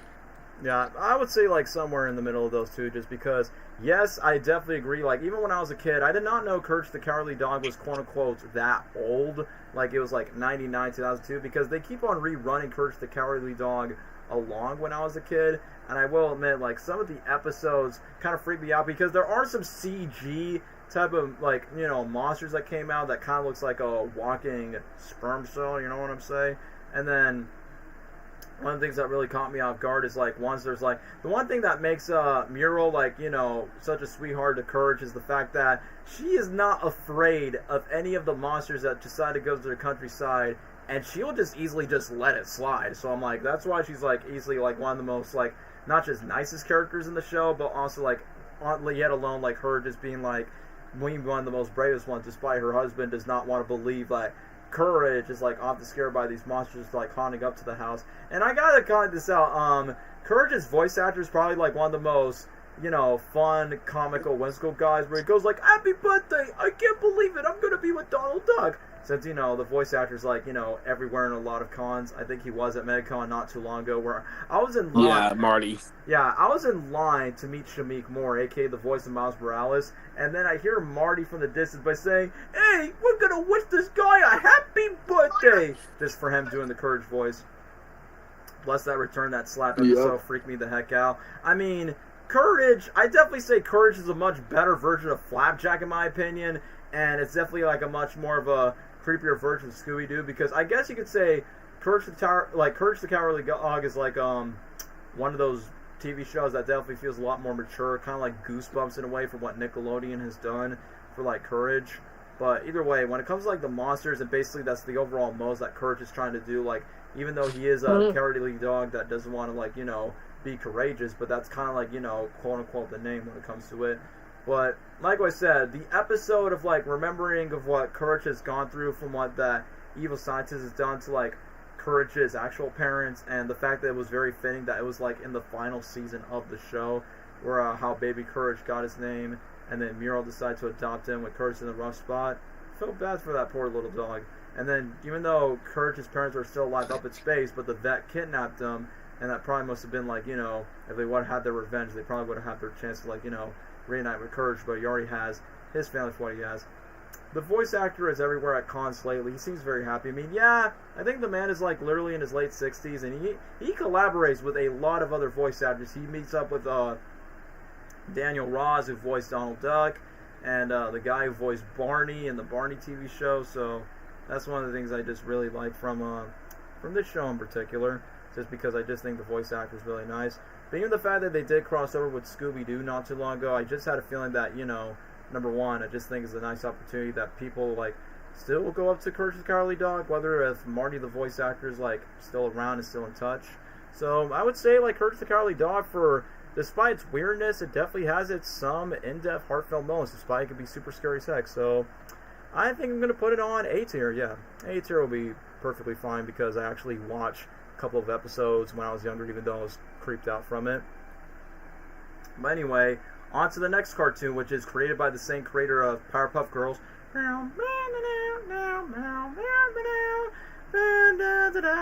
Foster's Home for Imaginary Friends, which literally came out in 2004. And then what, 20 years later, Paramount decided to make their own live-action version with Ryan Reynolds, the movie called If. And then animation nerds were like, holy crap, they made a live-action version of Foster's Home for Imaginary Friends. Get it? Imaginary friend? Even, like, Steve Carell's character's name is... Steve Carell's character's literally name is Blue. It's like, hey, yo, you're copying the Cartoon Network show. But yeah. Yeah. So, Leslie, do you want to talk about Foster's Home? Yes. All right. Again, I love this show. I love it a lot. Man, I feel joy whenever I watch it. I'm gonna be honest. I love the characters. I love the plot. I love the animation, the dynamics between everybody. The premise too. Mac is probably one of my favorite characters in the show. Agreed. Along with Frankie, we all know why. Oh yeah, because she bad. Yeah. Yep. And aside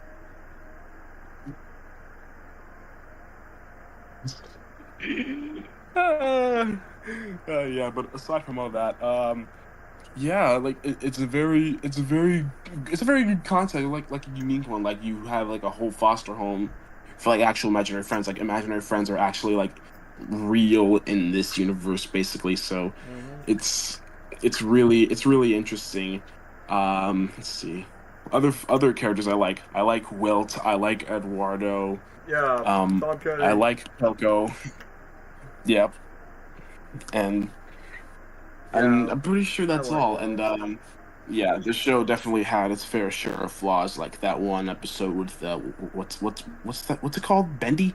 You know what I'm talking about. I think maybe. Yeah, it's basically he comes into the place and then he just starts basically tormenting everyone and like blaming them for anything that they didn't do, and everyone hated that episode too. And I think Lauren Foster, the writer, I think she said she regretted writing that episode at the time. I think. Yeah, that's what is the chat saying? Let's be honest here. We had a crush on Frankie when we were kids. Yep. For Remember sure. that one scene with Frankie eating too many cookies that she became crazy, wild, intense, and saying just like Cookie Monster. Oh yeah, Max. I hope I get the show to. Oh yeah, yeah, and I believe Tara Strong also voices that brother too, but saying, "Hey, what's up, little bro?" Yeah. I know what you're talking about.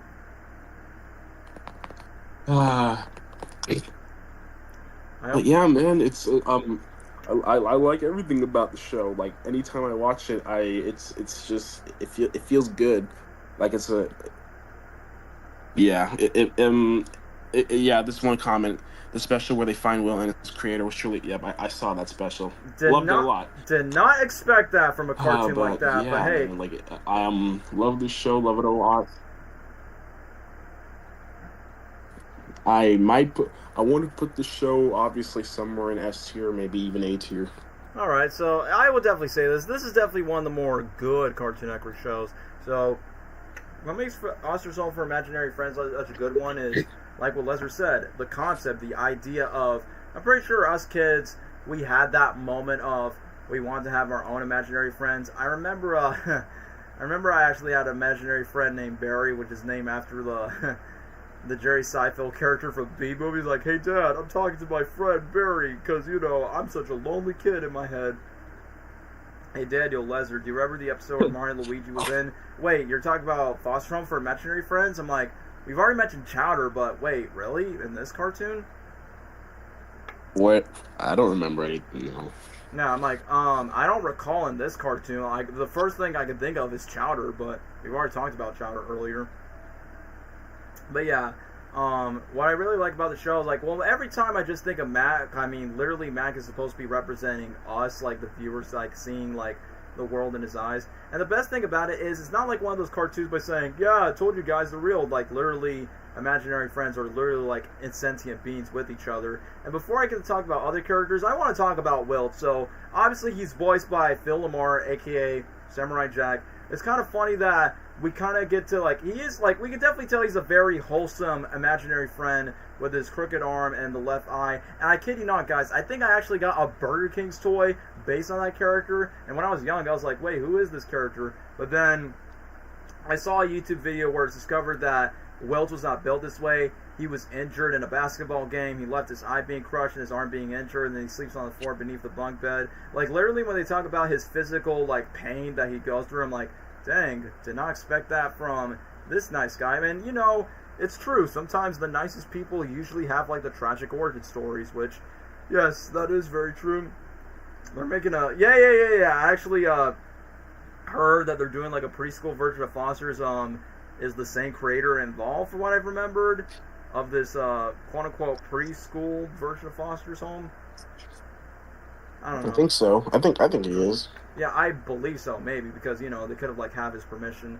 But, yeah, when it comes to Blue, man, I mean, it's, first of all, it's pretty obvious that Blue and Mac usually fight a lot. It's kind of funny that Blue is voiced by the same guy who voiced Lightning McQueen in the Cars video games. I definitely like the moment where Blue and Mac are looking at Frankie. He's like, aw, thanks for everything, Mac, you're so sweet. She's so cool. And then Blue goes, and hot! And then when Frankie decides to blows a kiss with Mac, Blue decides, like, steals, like, give it back, it's mine, no, she's mine, no, she's mine. I'm like, yup, I feel like that's how we all feel, like, we're both like, say, no, Frankie's mine, she deserves me, not you, me. And, one of the most what I like about Blue is, like, usually when he breaks down, when Cheese comes by, because let's be honest, Cheese is basically the quote-unquote Jar Jar Binks of the cartoon, where Mac is trying to, like, make a deal with Blue. And it's like, come on, Blue, I definitely need your help for this. And then Cheese is trying to, like, interrupt the scene where he has, like, a, now I have a pet horsey, and then Blue decides to be like, so, oh, Mac, you're so great, well, you cut that out, now I have a horsey. And then after that, Cheese decided to, like, become even more stupid, where it goes, the floor tastes funny. Frag is evolved, don't worry, Blue's going to be in it. I mean, yeah, Blue is obviously, if you talk about Foster's Home, Blue's like the first character that I could think of because he's literally like the most iconic imaginary friends. Because I will admit, Blue kind of gives me Rigby vibes. Like, you know, like he's selfish, he can be a jerk sometimes, but sometimes there's a little bit of like character development that, like, you know, sometimes he can't be a jerk and a prick, but he does have a good heart in the right place whenever Blue has that. So I definitely say Blue's definitely a lot more Rigby coded before Rigby became an actual character for regular show. And Eduardo, bro, first I was not expecting Top Gear to do this type of Eduardo voice, a little bit more like this, which I expected it to be much more of a Spanish guy, but given the fact that he voices like this big character. And Lesnar, you told me this off stream that, yeah, doing this voice for like only 4 hours could be exhausting when it comes to it. It's like, yeah. Yeah, he said that in a Wired article interview with his co-star Bill Faberbach for SpongeBob. He said that in that interview. I mean, I can relate to that because when I do the impression of Eggman, it's like whenever you do a little voice like this for so many hours, gosh dang, man. Mac is actually based on Craig McCracken, or at least when he was a child, which that honestly does make a lot of sense the more that I think about it.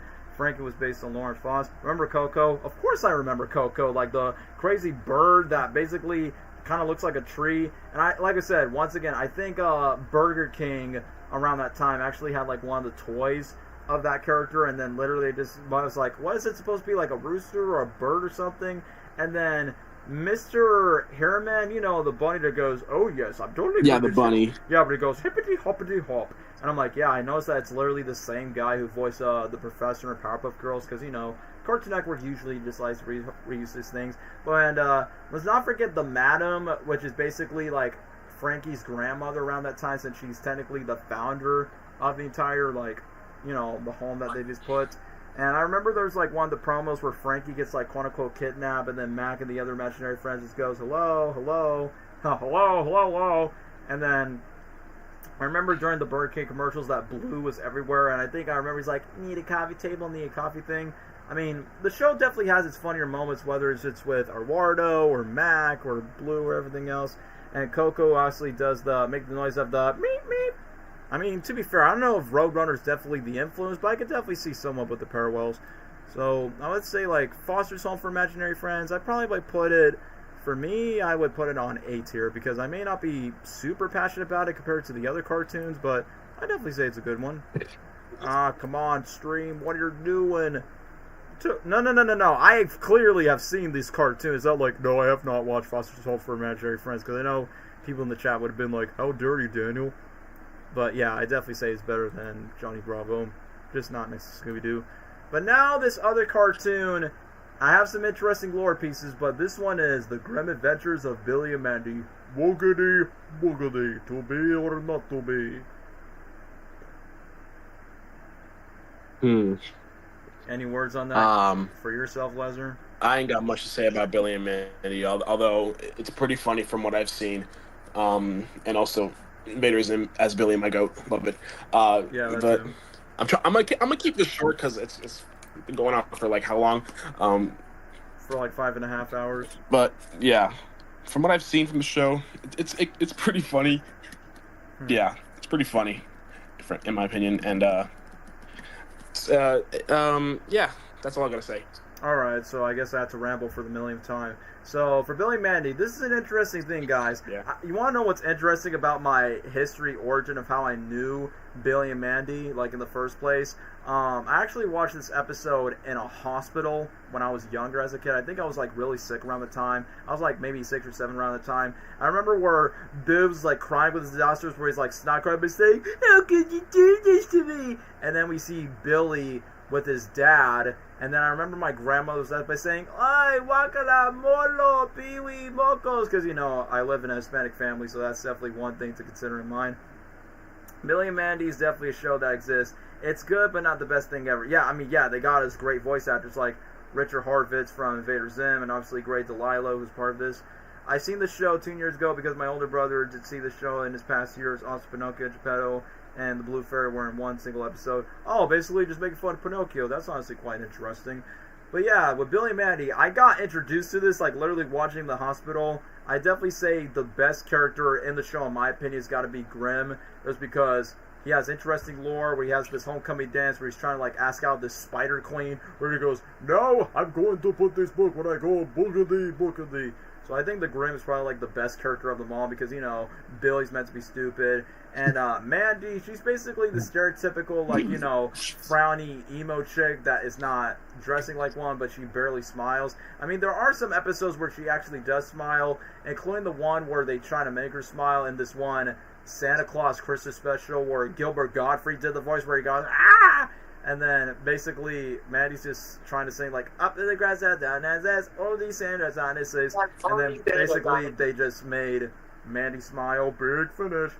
Yes, the legendary Greg Eagles also did the voice of Grimm in that show as well. So kudos to that dude for voicing the role. I just remember that Billy wants to like extend his birthday party and make his entire family members and all of his friends literally just stay there. It's like, come on guys, you should not go. Remember, it's my birthday. And then literally they just use him as a piñata at the end because, you know, Billy's that stupid. And what's another one I also want to bring up is the fact that not only like Billy and Mandy just went to like, you know, spooky adventures, pretty much just like Courage the Cowardly Dog would often do. So I guess it's like a quote unquote kids horror show, but obviously I would say Courage the Cowardly Dog is definitely a much more scarier show by comparison to Billy and Mandy. Despite, you know, there's a Grim Reaper, there's like monsters that comes here and there. But if I can remember like one, okay, I think it's one of the iconic memes where Grimm is like downing like a movie that Billy likes. He's like, no, it's not. It's a cinematic masterpiece. And, you know, it's kind of like the meme, like, for someone talks down your personal favorite movie, they often would, like, leave and just move on to the next one. You get what I mean? So, if I had to put, like, Billy and Mandy, I won't say it's, like, it's better than, I would just put it on a B. Like, honestly, like, B is, like, fine. It's not better than Edda and Eddy or Dexter's Labatory, but I definitely say it's a much more innovative show than Flashback. Remember that Irwin and his grandmother episode where his principal was a rapper with his hippo? Wait, really? That was a thing? I don't recall watching that episode, but hey, interesting to know. But anyway, can we have enough time to talk about Total Drama Island? And yes, we're only talking about the original show and not the reboot, because that was not premiered on Cartoon Network. Remember that episode where Mandy hates cartoons? Yeah, hates cartoon short films in the 470s, or Grim dancing to spooky, scary skeletons. Yeah, Cartoon Network has a habit of putting spooky, scary skeletons in the show. You guys remember Fred Burger? He was voiced by... Oh, really? He was voiced by the creator of Chowder? That's honestly great. I mean, yeah, it's been a while since I've watched these shows, so it honestly takes a while for me to get to, guys. But anyway, want to talk about Total Drama Island? Featuring Markiplier. Well, I didn't really got much to say about Total Drama Island, really. I didn't watch it like that. The theme song is fire, but that's all I got to say. Okay, I would definitely say, what's another Cartoon Network show that I said, like, I remember the theme song, but I don't really watch the show that much? I guess you could say, like, I honestly don't remember where I know the theme song, but I don't watch the show. But anyway, I'm just going to get straight to the theme song. Dear Mom and Dad, I'm doing fine. You guys are on my mind. You asked me where I wanted to be. There's something there's plain to see. I wanna be famous. Na na na na na na na na na na na na na na. I wanna be famous. Meow meow meow. Wow, wow, no, wow, wow, wow. I mean, yeah, I freaking love the theme song, bro, because, bro, it is like early 2000s nostalgia in my veins, bro. And yes, Cartoon Network has a habit for, like, having some baddies playing Gwen. And yes, the emo Gwen, hit it. That's all I'm gonna say. I can hit that chick. But other than that, this show definitely basically represents a lot of survival reality shows, no matter if it's like Wipeout or Naked and Afraid, but we definitely see it in the cartoon form. But I could definitely say that this cartoon definitely feels like it's more targeted to like the teenage demographic, because literally got like a bunch of young adults, and then freaking Owen is like, you know, the stereotypical fat dude that often fat so much and then gets clumsy. I think one time he jumped off a cliff, like literally in one of the earlier episodes, which I honestly thought that was pretty funny, especially when he was like slopping out all over the food, because, you know, Owen's like that iconic. But then people always talk about the infamous Duncan and Gwen ship, because obviously they're both punks, and obviously one's a punk, one's an edgy emo freak. And I remember they were trying to compete each other in this quote-unquote sleeping game that was supposed to happen, but then one of the dudes off achieved like playing the set. I think the bro's name was like Trent or something, and he cheated during like the sleeping things. And then I think there's like two fat chicks that also like failed the game before Chris decided to like kick them out in a way. Oh, I don't know. It's like, I mean, they weren't like necessarily twins, but they definitely were like matching outfits.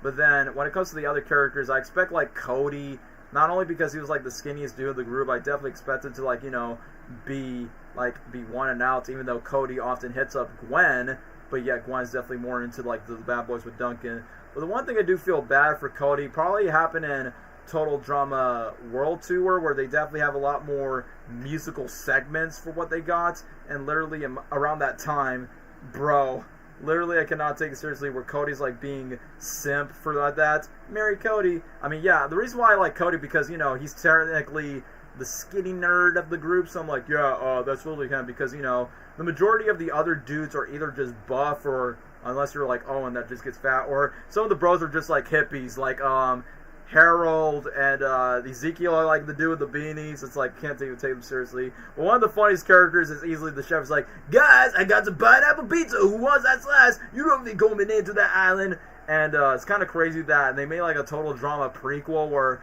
the main characters all become like toddlers, and then Chef Hatchet was definitely had to be like you know, the teacher of that class.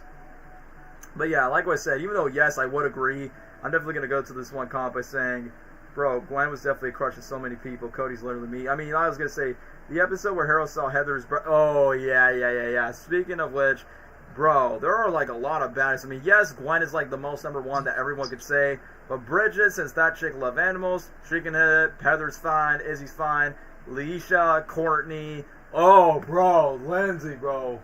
Woo-wee! Love me a Southern cowgirl chick when it comes to that, but I know Lindsay was like thirsting up and trying to hit up on Geoff, since, you know, he's trying to be like the dude. And speaking of nerds, remember the nerdy chick Beth? I remember one of my friends was saying, oh, I hit Beth by saying, But you know she has the braces and glasses since she's stereotypically the female nerd of the group, aside from Cody being the male ones, and Harold's also a nerd as well. But either then, every time I get to see Chris, since, Chris is technically the host of the show, from Total Drama Island, Total Drama Action, Total Drama World Tour, yada, yada, yada. Cody was secretly Scott Pilgrim. I mean, yeah, bro definitely has, Michael Cera, vibes whenever he turns that through. Too bad Cody did not have his Ramona Flowers, because instead it's just some annoying chick by saying, oh my gosh, I'm going to marry Cody so much. And then that's where the later season comes from that. Bridget was fine. I mean, bro. Woo! Like I said, sometimes I even have to question, who's the show for? Because, man, when it comes to that chick, yeah, you probably know what I'm talking about, bro. Yeah. But yeah, other than that, guys, the show is really fun. Especially it's nice to see awesome courses because it feels like something that we would do in school or possibly in teachers' classes. I will say the characters are really fun. They can be relatable at times. They kind of reminds you the type of group of friends that you'll have at your high school or church community or college, and then we just compete in these physical activities. And Chris, I know we often make jokes saying, yeah, Markiplier. The show gave us our taste of women. Yeah, literally, because, bro, they literally gave us a whole buffet variety by saying, you know what, I think I'm going to take Gwen. No, I take Courtney. No, I'm going to take Bridget. And then the list goes on and on. No, I take Heather. Then I take Izzy. And then I'm going to take Lindsay. It's bro. Okay, I would say, I almost want to put this show on S tier, but then some of the later seasons don't really, bitch fast through. For Total Drama Island, I probably would bring A tier. And yeah, people are ready for us to talk about Teen Titans, so I know you guys are still available in the chat since today's Friday. So yeah, you guys are getting ready for Teen Titans, so I guess we'll get straight to it. When there's trouble, you know who to call. Ghostbusters, that's what you're gonna call. But yeah, just to give a shout out to the theme song, the same Japanese duo that sings the theme song. Yeah, the funniest thing is, literally, if you listen to the theme song of Teen Titans, it's basically the same song that Tough Puppy did, Perry the Platypus did for Face of Ferb. It's Perry, he takes this like a mammal of action. When there's trouble, you know who to call. Teen Titans, or Tough Puppy. He's a tough puppy, tough puppy. You want to know what these songs have in common? They're inspired by the song by Johnny Rivers, Secret Agent Man. There's a man who leads a life of danger. And guess what? My introduction to that song was in a Jim Carrey sequel, his first sequel, Ace Ventura When Nature Calls, when Ace Ventura was in Africa, and then you hear the song Secret Agent Man. So when I heard the Teen Titans theme song, along with Tough Puppies and Perry the Platypus, I'm just like, bro, it sounds like the Secret Agent Man song. But I'm just glazing about the theme song. Lesnar, do you have any thoughts on the OG Teen Titans, since people are excited that they're getting ready for talking to us about Teen Titans? Oh, yeah, for sure. Yeah, the OG, of course. Oh, I did watch this a lot back then. It's definitely nostalgic for me. It's better than the Teen Titans Go, that's for sure. But we'll get to that next if we can. Everyone is way better. There's clearly way more memorable and moments from the show, and the ones I specifically remember are either ones centered around Robin or Starfire. Those are the ones I watched at the time. But other than that, dude, everyone goated. They're putting in the comments. I mean, don't we all? We crushed for Starfire, Raven, dare I even say Terra for that Beast Boy was trying to get to. Blackfire. Yeah, but oh yeah, Starfire's evil sister. This is good. And yeah, Terra was also bad as well. Yeah, man. Yep. Yeah, that's definitely the one for sure, man. But yeah, man, I love Teen Titans, man. I love the how peak it is, how nostalgic it is, and honestly, I would want this to be an S tier. Yeah, there's definitely moments from the show that I love a lot. first of all, I mean, look, I've already talked about the theme song, but man, the writing, and of course this is before Teen Titans becomes a joke with Teen Titans, which, yeah, they basically just confirm, like, with Teen Titans Go. Remember the high five with Jinx? I mean, yeah, I mean, the villains, the heroes were a lot taken more seriously. I remember Jinx was, like, I don't know, hanging out with the Hive, and then basically you see, like, I think it was Kid Flash. Yeah, I think it was, like, the sidekick of the Flash was trying to, like, head up on Jinx and decided, like, you know, be in a relationship with them. But yeah, I will say this, the voice actors, they all bring it in, from Scott Melville's Robin, and then you got my boy Beast Boy, Greg Sice, like, yo, we gotta get the pizzas, yo, gotta get a little bit of that swarm. And I'm like, yeah, I definitely love Beast Boy, man. He's probably, like, my favorite Titan out of all of them, which, prayers for, Greg Sice, Parkinson's disease, that, you know, that was controversial back then with the whole Warner Brothers Teen Titans Go recasting feud.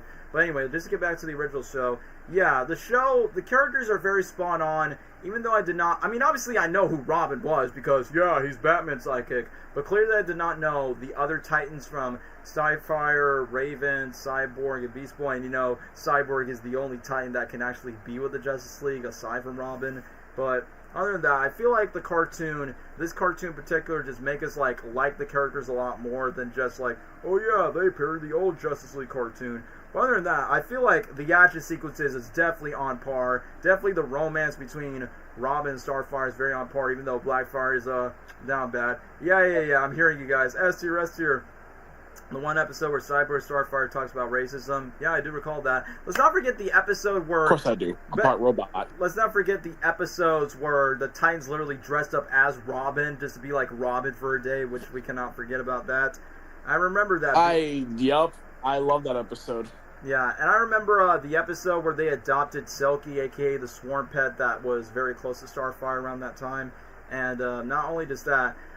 Raven, when we get to her white outfit, first of all, need. Secondly, what's the name of her dad? Garrigon or something? Which I know Kevin Michael Richardson does the voice of that character, since, you know, he was very scary and very intimidating in the show, you know what I mean? I'm just gonna look up the name. Raven's dad. Trigon, yeah, Trigon, that's his name. I remember during the final battles where Raven just used the Astride Mystery on Zintos. I remember one time Raven was like meeting up with a couple of other kids, and one of the Raven would have assumed that a kid has an imaginary friend named Bobby, but then once when Raven was being defeated, Bobby actually become real and gets to defend the kids, and then Raven decided to have a bit more empathy towards one another. And obviously Beast Boy definitely had the hots for Raven. I mean, how could he not, bro? And then literally during the times where let's not forget about Slade, aka Deathstroke, bro. The conflict that Robin has with Deathstroke, particularly during the fights, and even the voice acting from Slade himself, easily one of the best superhero conflicts next to Batman the Animated Series. I know they just call him by Slade because, you know, that's literally his name, but bro, literally the fights between Robin and Slade throughout the show, fire, 10 out of 10. Fire when it comes to the writing, when it comes to the action sequences, it's just peak perfection. And I feel like this Deathstroke, and I guess partially Arkham Origins Deathstroke is usually good. Sadly, we'll never get that in live action in the Snyderverse that was supposed to happen.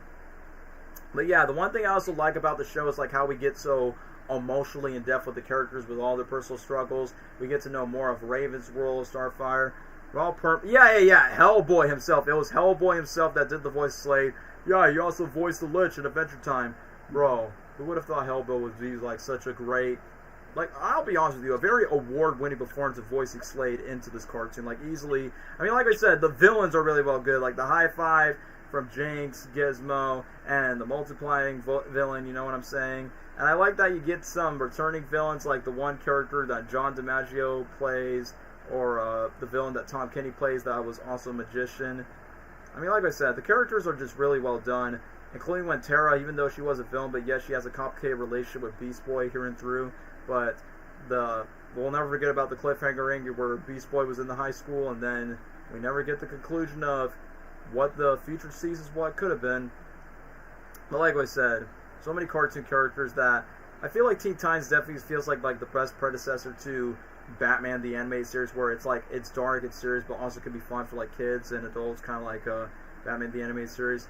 The one episode was Robin literally fought all the enemies without the Titans fighting. It kind of reminds me of Batman, where Batman took down the entire Justice League of his own, and Robin as Red was fire. Yeah, that kind of gives me like a Raphael as the last Ronin for TMNT. Kind of got that vibe from Robin. And let's not forget, there was a Japanese movie. Well, obviously it was not translated to Japan, but obviously the Teen Titans went to Japan, and we obviously got that iconic scene where they go Trouble in Tokyo. Robin and Starfire share that kiss with each other. And I think that movie, Teen Titans Trouble in Tokyo, was free on YouTube not too long ago. And I'm like, oh yeah, I remember watching this on Cartoon Network. And let's not forget, like, even though this character definitely was like the peak pinnacle of like not just superhero shows, but for Cartoon Network as a whole, it's so funny that Teen Titans Go just keeps on making fun of Teen Titans so much that at some point, let's not forget that Teen Titans Go to the movies literally shows a post-credit scene of the OG Titans from their universe to like collab in, and we thought they were going to make a movie or in this case, make a season 6 to like make the original Titans back, but unfortunately Cartoon Network decides not to do that for some reason, but instead they're just like, yeah, we're just going to make a straight-to-DVD movie, and I'm like, well, it's better than nothing. Michelangelo's the last Robin. You could say that again. Tofu in my mouth. So yeah, I guess it's pretty self-explanatory that this show is easily one of the best Cartoon Network shows ever, so easily number 1 on S tier. I would put it on... No, okay, it's better than the Looney Tunes Show. There we go. The original Teen Titans is easily on S tier. But now, I see people are getting ready for the Teen Titans Go hate train. So, yeah, holy crap, we're already in a 6-hour stream. Yeah. Do you guys want us to talk about Teen Titans Go Home? Last Ronin, sorry. Hey, it's alright, bro. So it's a little Scooby-Doo, bro. Les, are you good, bro? Yeah, I'm good. Want to ramble about Teen Titans Go? Yeah. Do you think we should make this the last show? Yeah. Sorry, because it's starting to get late. Yeah, it is getting midnight, and the stream's going very long. Because I told you, bro, there's like so many Cartoon Network shows, and clearly, like, we're going to have to do a part 2, maybe tomorrow or some other time. So yeah, I guess we'll make Teen Titans Go the last one. Well, because it would feel unfair if we did Teen Titans, but then acknowledge Teen Titans Go, so I feel like we should get this one out the way. Yeah, I'm gonna make a quick ramble. Teen Titans Go. I'm not gonna lie, even as a kid, I thought I liked it, but then later I grew up and then I realized it sucked. So yeah, this is a D tier show. Yeah. Really? That's about it? I'm trying to make this quick so we can get... Okay, all right. More things I want to say is, like, clearly the people behind the show didn't know anything about the original, and they just wanted to make something like this. So, and the animation, clearly they're not... yeah, I don't know. It's I don't know what to say. It's stupid. But other than that, like, I will admit there were some pretty funny moments here and there at some points. But then again, the majority of the show was just dumb, or like just sometimes not funny, or just like it's just out of place and just not Teen Titans like at all. But yeah, that's what I mean. This is a D tier show. Well, I will say this: the best episode of this mediocre cash grab that Cartoon Network decided to bring this, like, Cartoon Network milk the crap out of Teen Titans Go so much, where Teen Titans Go is basically Cartoon Network SpongeBob SquarePants, where, guys, I'm pretty sure you guys subscribed to Valsky Bum 94. Remember the era where Teen Titans Go was like the only Cartoon Network show around that time, where it's like Teen Titans Go, Teen Titans Go, Teen Titans Go, Teen Titans Go. We're gonna be airing it nonstop for this whole entire marathon. Like, you barely get to have Adventure Time, no Gumball, no reruns of your favorite old Cartoon Network shows when you were a kid. It was nothing but Teen Titans Go, bro. It's like, bro, it's the fact that they literally milk the crap out of it. It amazes how popular the show still is. It really is the SpongeBob of Cartoon Network, even though me and the others make jokes like, how is this going to be the SpongeBob of Cartoon Network? Because it's been running for so long, and the fact that they make a bunch of, like, meta raunchy adult jokes, but also a little bit of, like, kiddie jokes that's a little more like 5-year-olds will laugh at. And yeah, what really sucks about it is the creators of the show is very, very aware that fans don't like the show, especially for those that grew up with the original Teen Titans, don't like Teen Titans Go that much, just because it feels like an insult to the original, like a complete inferior version of the original series.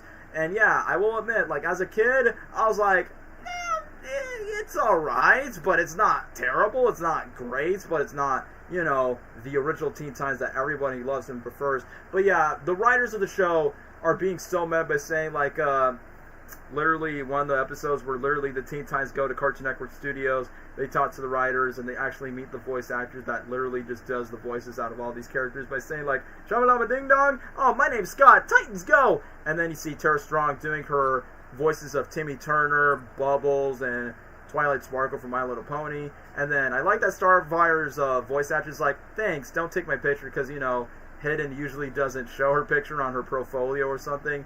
And then I like that Beast Boy is talking to Greg, where he's like, oh, what's your name? I was like, what do you do? I voice you, bro. Ha ha! No, really, what do you do? No, Shamalama Ding Dong, could you stop that? I will admit, that episode was like somewhat creative, which, yeah, I'll say this, guys. This show is obviously not great, but it's definitely far from the worst Cartoon Network show ever. Like, there are definitely other Cartoon Network shows are, like, very, very bad. This one is, I would say Teen Titans Go is just mid at the bare minimum. Like, it's a mid show. I remember during the time, yeah, I literally just talked about that. Cartoon Network were, like, spamming the crap out of Teen Titans Go like it's the only show that truly matters. I remember when Cartoon Network made promos back in the day, like, literally saying, Teen Titans Go, your new favorite show, only on Saturday mornings, only on Cartoon Network. And I remember, like, people would have speculated that Teen Titans Go would have, like, won a Kids' Choice Awards, but obviously you cannot beat the Sponge from Nickelodeon SpongeBob specials. And even though I was that stupid... Okay, no, let me read this comment. I used to like Teen Titans Go, but not anymore because there's too many butt jokes, and yeah, a lot. And I know, just to reference the Teen Titans Go to the movies, it could be so awesome, it could be so cool. It's my movie, my superhero movie, which I will talk about the movie later on, just like I talk about Teen Titans Trouble in Tokyo. But anyway, let me just continue. Fart jokes, and there's even episodes where Starfire, Raven, Beast Boy literally fart in their faces. No. You want to know what's even more weird? The Titans wearing diapers. And for some reason, they decided to do a pee contest, and I'm like, bro, this is like some Nickelodeon-esque of WTF by saying, what were the writers thinking around that time? It's like, bro, I cannot, like, look, yes. It's barely disguised fetish. Yeah, it felt like a Nickelodeon-ass disguise fetish for what they've done. It's more like, bro, gross, like what they're thinking about. Like, bro, could you keep that away? There are children here. But anyway, there are some episodes, I will admit, when I was younger, it was a guilty pleasure. Until then, later Teen Titans episodes literally make fun of it. Let's not forget the infamous 4 out of 10 rating of the Waffles episode where Beast Boy and Cyborg could not stop saying, waffles, waffles, waffles, waffles, waffles, waffles, which I remember around that time, they literally had kids literally, like, having the promos by saying, like, oh yeah, my favorite was the waffles, waffles, waffles, waffles. And yes, I'm definitely going to agree with this comment. The show did have its moments, and yeah, I would agree. This is the best episode of the entire show. It was so good that it actually got a sequel. When I look at you, I see the story in your eyes. When I look down and dancing, the night begins to shine. And yeah, you literally point this out that Fallout Boy and freaking CeeLo Green made a special guest star, and they got it because Tara met them on an airplane and said they were fans. Wait, really? And I'm like, well, to be fair, the lead singer of Patrick Stump appeared in an episode of Star vs. the Force of Evil from a song, but obviously I'm going off topic with Disney shows. But anyway, back to this. So that kind of makes sense, like, why they let Fall Out Boy sign on to the deal. I mean, heck, Teen Titans Go to the movies. They hire Michael Bolton to sing an original song, like, upbeat, inspirational song about life.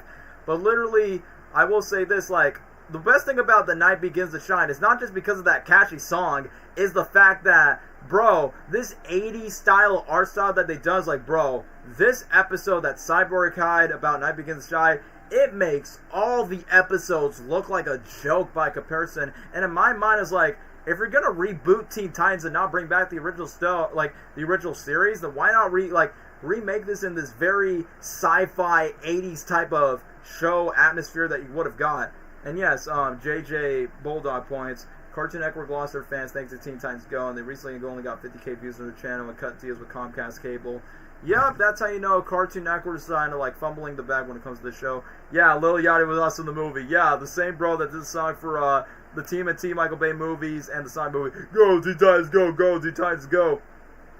I remember somebody made a joke with saying, oh yeah, Lil Yachty should do a song for the Sonic movie, and then boom, he collabed with Wiz Khalifa for the first Sonic film. And yeah, just like OKKO, Let's Be Heroes, which me and Lesnar would save that for part 2 since the streams are going on for 6 hours. Well, like I said, we'll save part 2 probably tomorrow if we're up for it, because I almost lost my voice earlier. But anyway, let's just go back to Teen Titans Go. The funniest thing is like, they expected like this show to be such a huge hit that they make a theatrical release, because yeah, Lesnar, let's not forget, in 2015 we were supposed to get a theatrical release Adventure Time movie, but they never cared about it that much. 2016, 2017, Cartoon Network just pushed Adventure Time into the sidelines by saying, yeah, it's one of our shows, but we're not going to market the crap out of the show, so that's why the ratings for the later seasons of Adventure Time did not pass through, because we're like, oh yeah, go make Teen Titans Go. So I'm like, so you're telling me Adventure Time does not get a theatrical release movie, but yet Teen Titans Go has? There was a lot of Robin hate episode where the Titans forced Robin to do the booty scooty. Yeah, which Blackfire was like thirsting over Robin's glutes in that cartoon, and he's like, oh yeah, this is good. But anyway, it still baffles me that Cartoon Network thought that Teen Titans Go was going to be a big hit. I mean, it's a big hit for the network for sure, but it's like, yeah, let's make this a theatrical release movie, which, yes, you got Lego Batman voicing Slade, and the jokes were pretty funny, but guess what? The movie was a box office flop that they would have assumed, like, oh yeah, if you watch our post-credit scene, the Teen Titans are coming back for Season 6, but, you know, that clearly did not happen.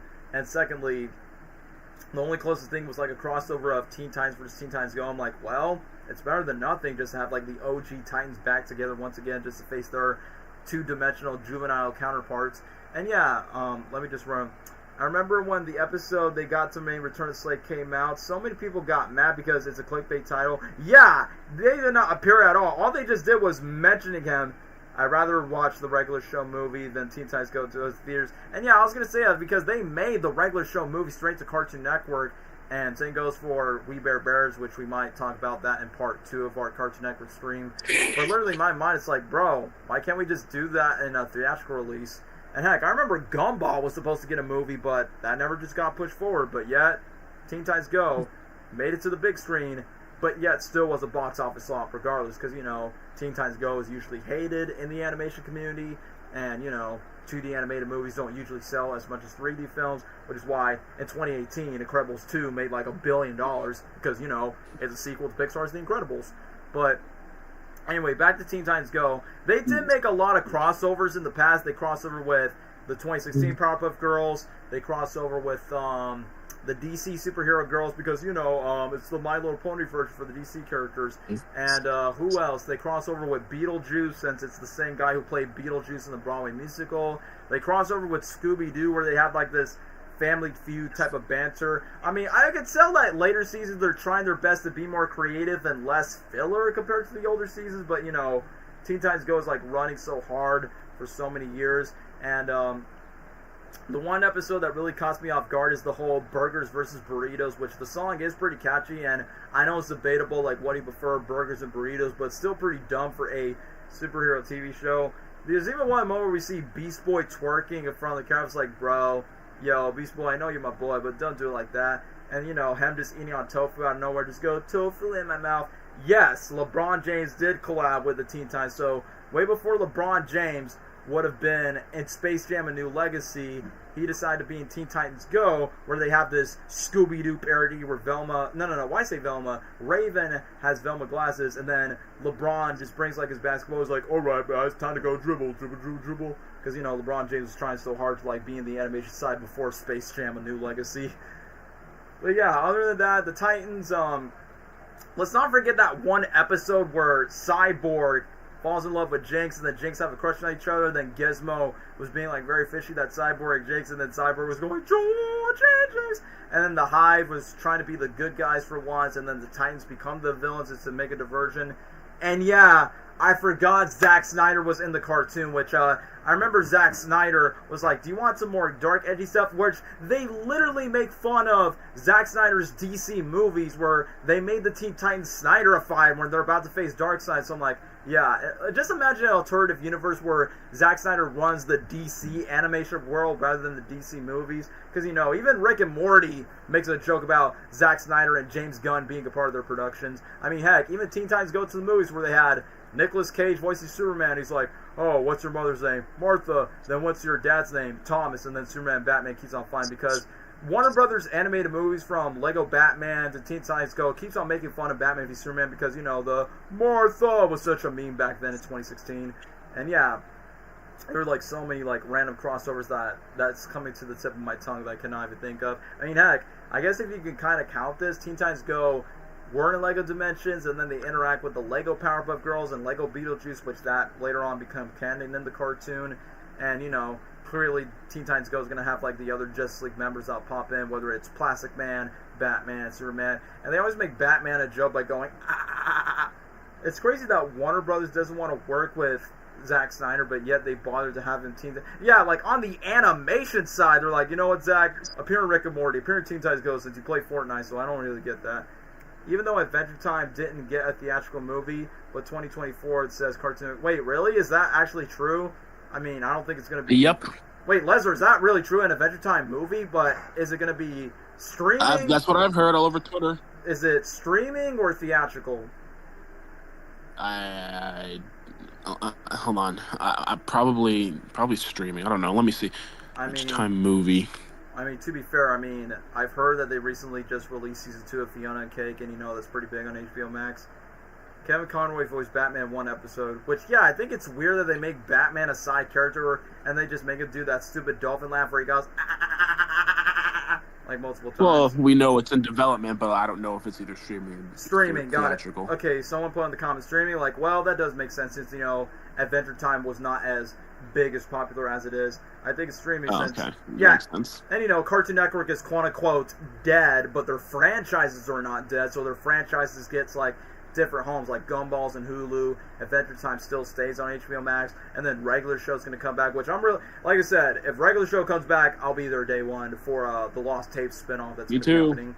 But yeah, on to Teen Titans Go. I will admit, the one episode where Beast Boy thirsts on Raven's legs, yes, that's me, that's literally me, that should have been me, where he goes, no, the legs are gone! And then obviously Cyborg taking, like, Raven's, like, cloak, and then he becomes, like, one with Raven's powers, and then Raven turns himself his Lady Legacies. Yeah, I'll admit, I don't blame Beast Boy on this. And then Beast Boy decided to make a love song to tip on Raven, like, that, help me. And then one episode literally shows Beast Boy's ex, Terra, and then Raven's ex, which I think it was like an Aquaman type of variant or a villain or something. Freakazoid. Oh, yeah. Freakazoid. The OG voice actors even come back, which I remember that was like an old cartoon. Yeah, that's why I like eating meat. Like, you know, the cops eating meat. But yeah, I remember Freakazoid was one, because I know Captain Planet crossed over with OKKO, which, if me and Lesnar come back for part 2 of Cartoon Network, we'll get to, like, I feel like, in my opinion, OKKO does a much better job with the crossovers than Teen Titans Go, but we probably want to talk about OKKO for the next stream since, you know, this is like a long stream for Teen Titans Go. But either way, this show, like I said, it definitely has its filler moments, but I will admit Trigon was actually kind of funny where he goes, "Hey, what's be my Raven? We don't exactly see eye to eye. I definitely want to cook the turkey. Magic." But yeah, Teen Titans Go is definitely not a great show, but I definitely say, in terms of like quote-unquote reboots, at least it's somewhat more tolerable than Powerpuff Girls, but it's definitely not as great as Teen Titans Go, which, I forgot what was the name of the villain. Wait, really? Static Shock was in the show? Alright, that's honestly pretty cool if another familiar superhero that's not, like, literally based on a Marvel or DC comic. What's that one villain? He was, like, fat, and then he tried to expose, like, I'm gonna be rebooted. Control Freak, yeah, Control Freak, that's his name. Where he literally rose the tide by saying, these all is about character development, drama, and hearts, and then literally they just gave us nostalgia bait of the original Teen Titans, and then Robin's like, oh, you canceled the original Teen Titans, you monster. And then literally there was a dodgeball episode where the Titans were making like this whole parody of, when there's trouble, you go call the call. And then they basically made their own parody of them playing dodgeball. And yeah, I can't forget one episode they did where they try to like get the Joker into, they try to contact to the Joker, but then you got Cyborg and Beast Boy and Robin doing their best Joker impressions. Like Cyborg did Jack Nicholson's impression, and then Beast Boy did Heath Ledger's, and then when Robin did Jared Leto's, like, oh, I'm just gonna hurt you really, really bad. And I like that Cyborg was being so meta by saying, Jared Leto? You think you can be some crazy person because he has a weird tattoo? The gratitude doesn't make you a crazy person? And then Beast Boy did the Mark Hamill voice, and I realized that the quote-unquote Joker impressions from Jack Nicholson, Heath Ledger, and Mark Hamill is all by legendary voice actor Eric Bauza. So I'm like, oh, of course, because, you know, Eric Bauza is like the modern-day Mel Blanc, because that bro can literally voice anybody, from a Looney Tune to a superhero. That bro is very talented, so he's honestly one of the best voice actors working today. But other than that, yeah, I did like the Joker episode around that time, just because, you know, yeah, meta references to the Joker character. But like I said before, Teen Titans Go, oh yeah, Cartoon Network had Teen Titans Go make fun of SpongeBob winning the Kids' Choice Awards. I mean, that kind of reminds me of Uncle Grandpa, but we will talk about Uncle Grandpa in part 2 of our stream. Where, oh yeah, best animation, I know, Uncle Grandpa, basically poking fun of, like, SpongeBob winning for every award, even though Uncle Grandpa is not as successful as Teen Titans Go, or any of the other shows. But anyway, let me just jump to the conclusion that Teen Titans Go may have its moments, and sometimes it could be funny at times, but, you know, the show as a whole is just not necessary, and obviously I'm with everyone else. Oh yeah, why not just bring back the original with Season 6? It's not that hard to do. Or, if they want to reboot the Titans, I feel like The Night Begins to Shine would have been, like, the best way to, like, have this 80s sci-fi Mad Max version of the Titans and decide to, like, branch that onto a new reboot. I think that would have been fine. But either way, Teen Titans Go is not the worst Cartoon Network show ever. Like, back then, people said, like, oh yeah, this show is, like, terrible. It ruined the legacy of, like, the Titans and Cartoon Network. Which, yes, Cartoon Network crap that, like, they milk the crap out of it. But I would say it's easily on a D tier, like, next to Count Chicken. Like, it's not the worst Cartoon Network show, but it's definitely, like, on the mid tier. Like, it has its moments, but clearly it's just nothing but a cash grab for the studio in that case.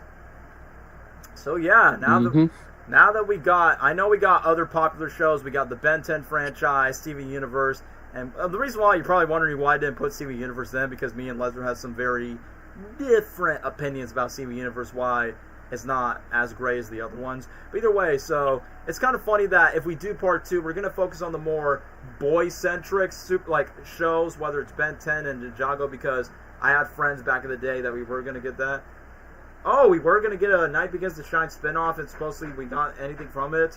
Bro, it would have easily been much better than Teen Titans Go. But anyway, so for part 2, for the Cartoon Network stream, because I honestly see this coming, part 1, I just noticed part 1, excluding Ben 10 and Steven Universe and Samurai Jack, part 1 is like majority of the fan favorite Cartoon Network shows we know and love.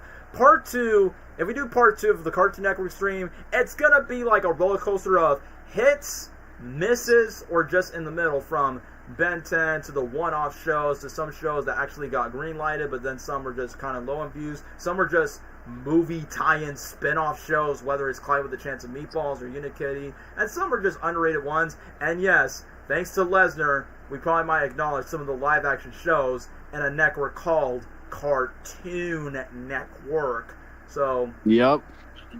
As much as we like to ramble on, but I know my throat's killing me, I gotta eat some dinner, and I'm surprised that you guys stick around for so long, since, you know, it's the weekend, people are up around this time. And I did say, if part 1 and part 2 successful, we'll do Disney TV shows, since you guys in the comments saying, yeah, Gravity Falls, Phineas and Ferb, on this cartoon. So who knows, maybe next month we might do Disney. But for right now, Lesnar, I'm gonna talk this about you. Lesnar, do you want to do part 2 tomorrow? Yep. Alright, I'm down for that. Alright. It's a perfect day. So, yeah, I'll see you guys tomorrow. Can't wait for Ben 10 tomorrow. Daniel, you know I'm such a huge fan of Ben 10. Yeah. I think he DM'd me on Instagram, like, you know, you're a huge fan. I know it was, like, 5 different reboots, 5, 6 of them for Ben 10, but I only just choose the fan favorite ones that I am familiar with, not the crappy reboot that happened in 2017. Just the OG series and Alien Force. I'm definitely going to talk about those, since I do watch both of them. Because, bro, you got my goat, Yuri Lowenthal, and Alien Force, so definitely going to consider that. So, we'll be back for Ben 10 for part 2. Can't wait for part 2. Yep, like I said, guys, it's like the Nickelodeon stream all over again. And DreamWorks was like, so many TV shows, so many properties, so we gotta get past through. So, we probably might meet again, 6, 7 o'clock. I don't know the Eastern time, but we'll definitely be around the evening for Numero Dos for the Cartoon Network show. So, Lesnar, take it away for your sign-off, and we're gonna call it a night for today, since we need some rest, bro. Thank you all for watching this very long stream, this 6-hour stream. Thank you all for watching this, for sticking around. We'll be back again tomorrow to keep ranking, and we're going to be yapping some more with some certain shows that are on here. So yeah, subscribe to us, and thanks for watching. Good night. Yeah, shout out to Lesnar, aka Winnie and Friends, because bro's gonna be cooking. What time is it? It's bedtime. That's what it is. It's dinner time. But yeah, thanks for pointing out that quote. You got it. No, it's gaming time. No, it's sleeping time. But other than that, guys, for this 6-hour stream, thank you guys so much for watching the stream. And if you guys are excited for part 2, stay tuned for tomorrow. I don't know, same time, 7 o'clock. Me and Lesnar will be back at it again, and we'll be back for more. So what a random cartoon. Bum, bum, bum, bum.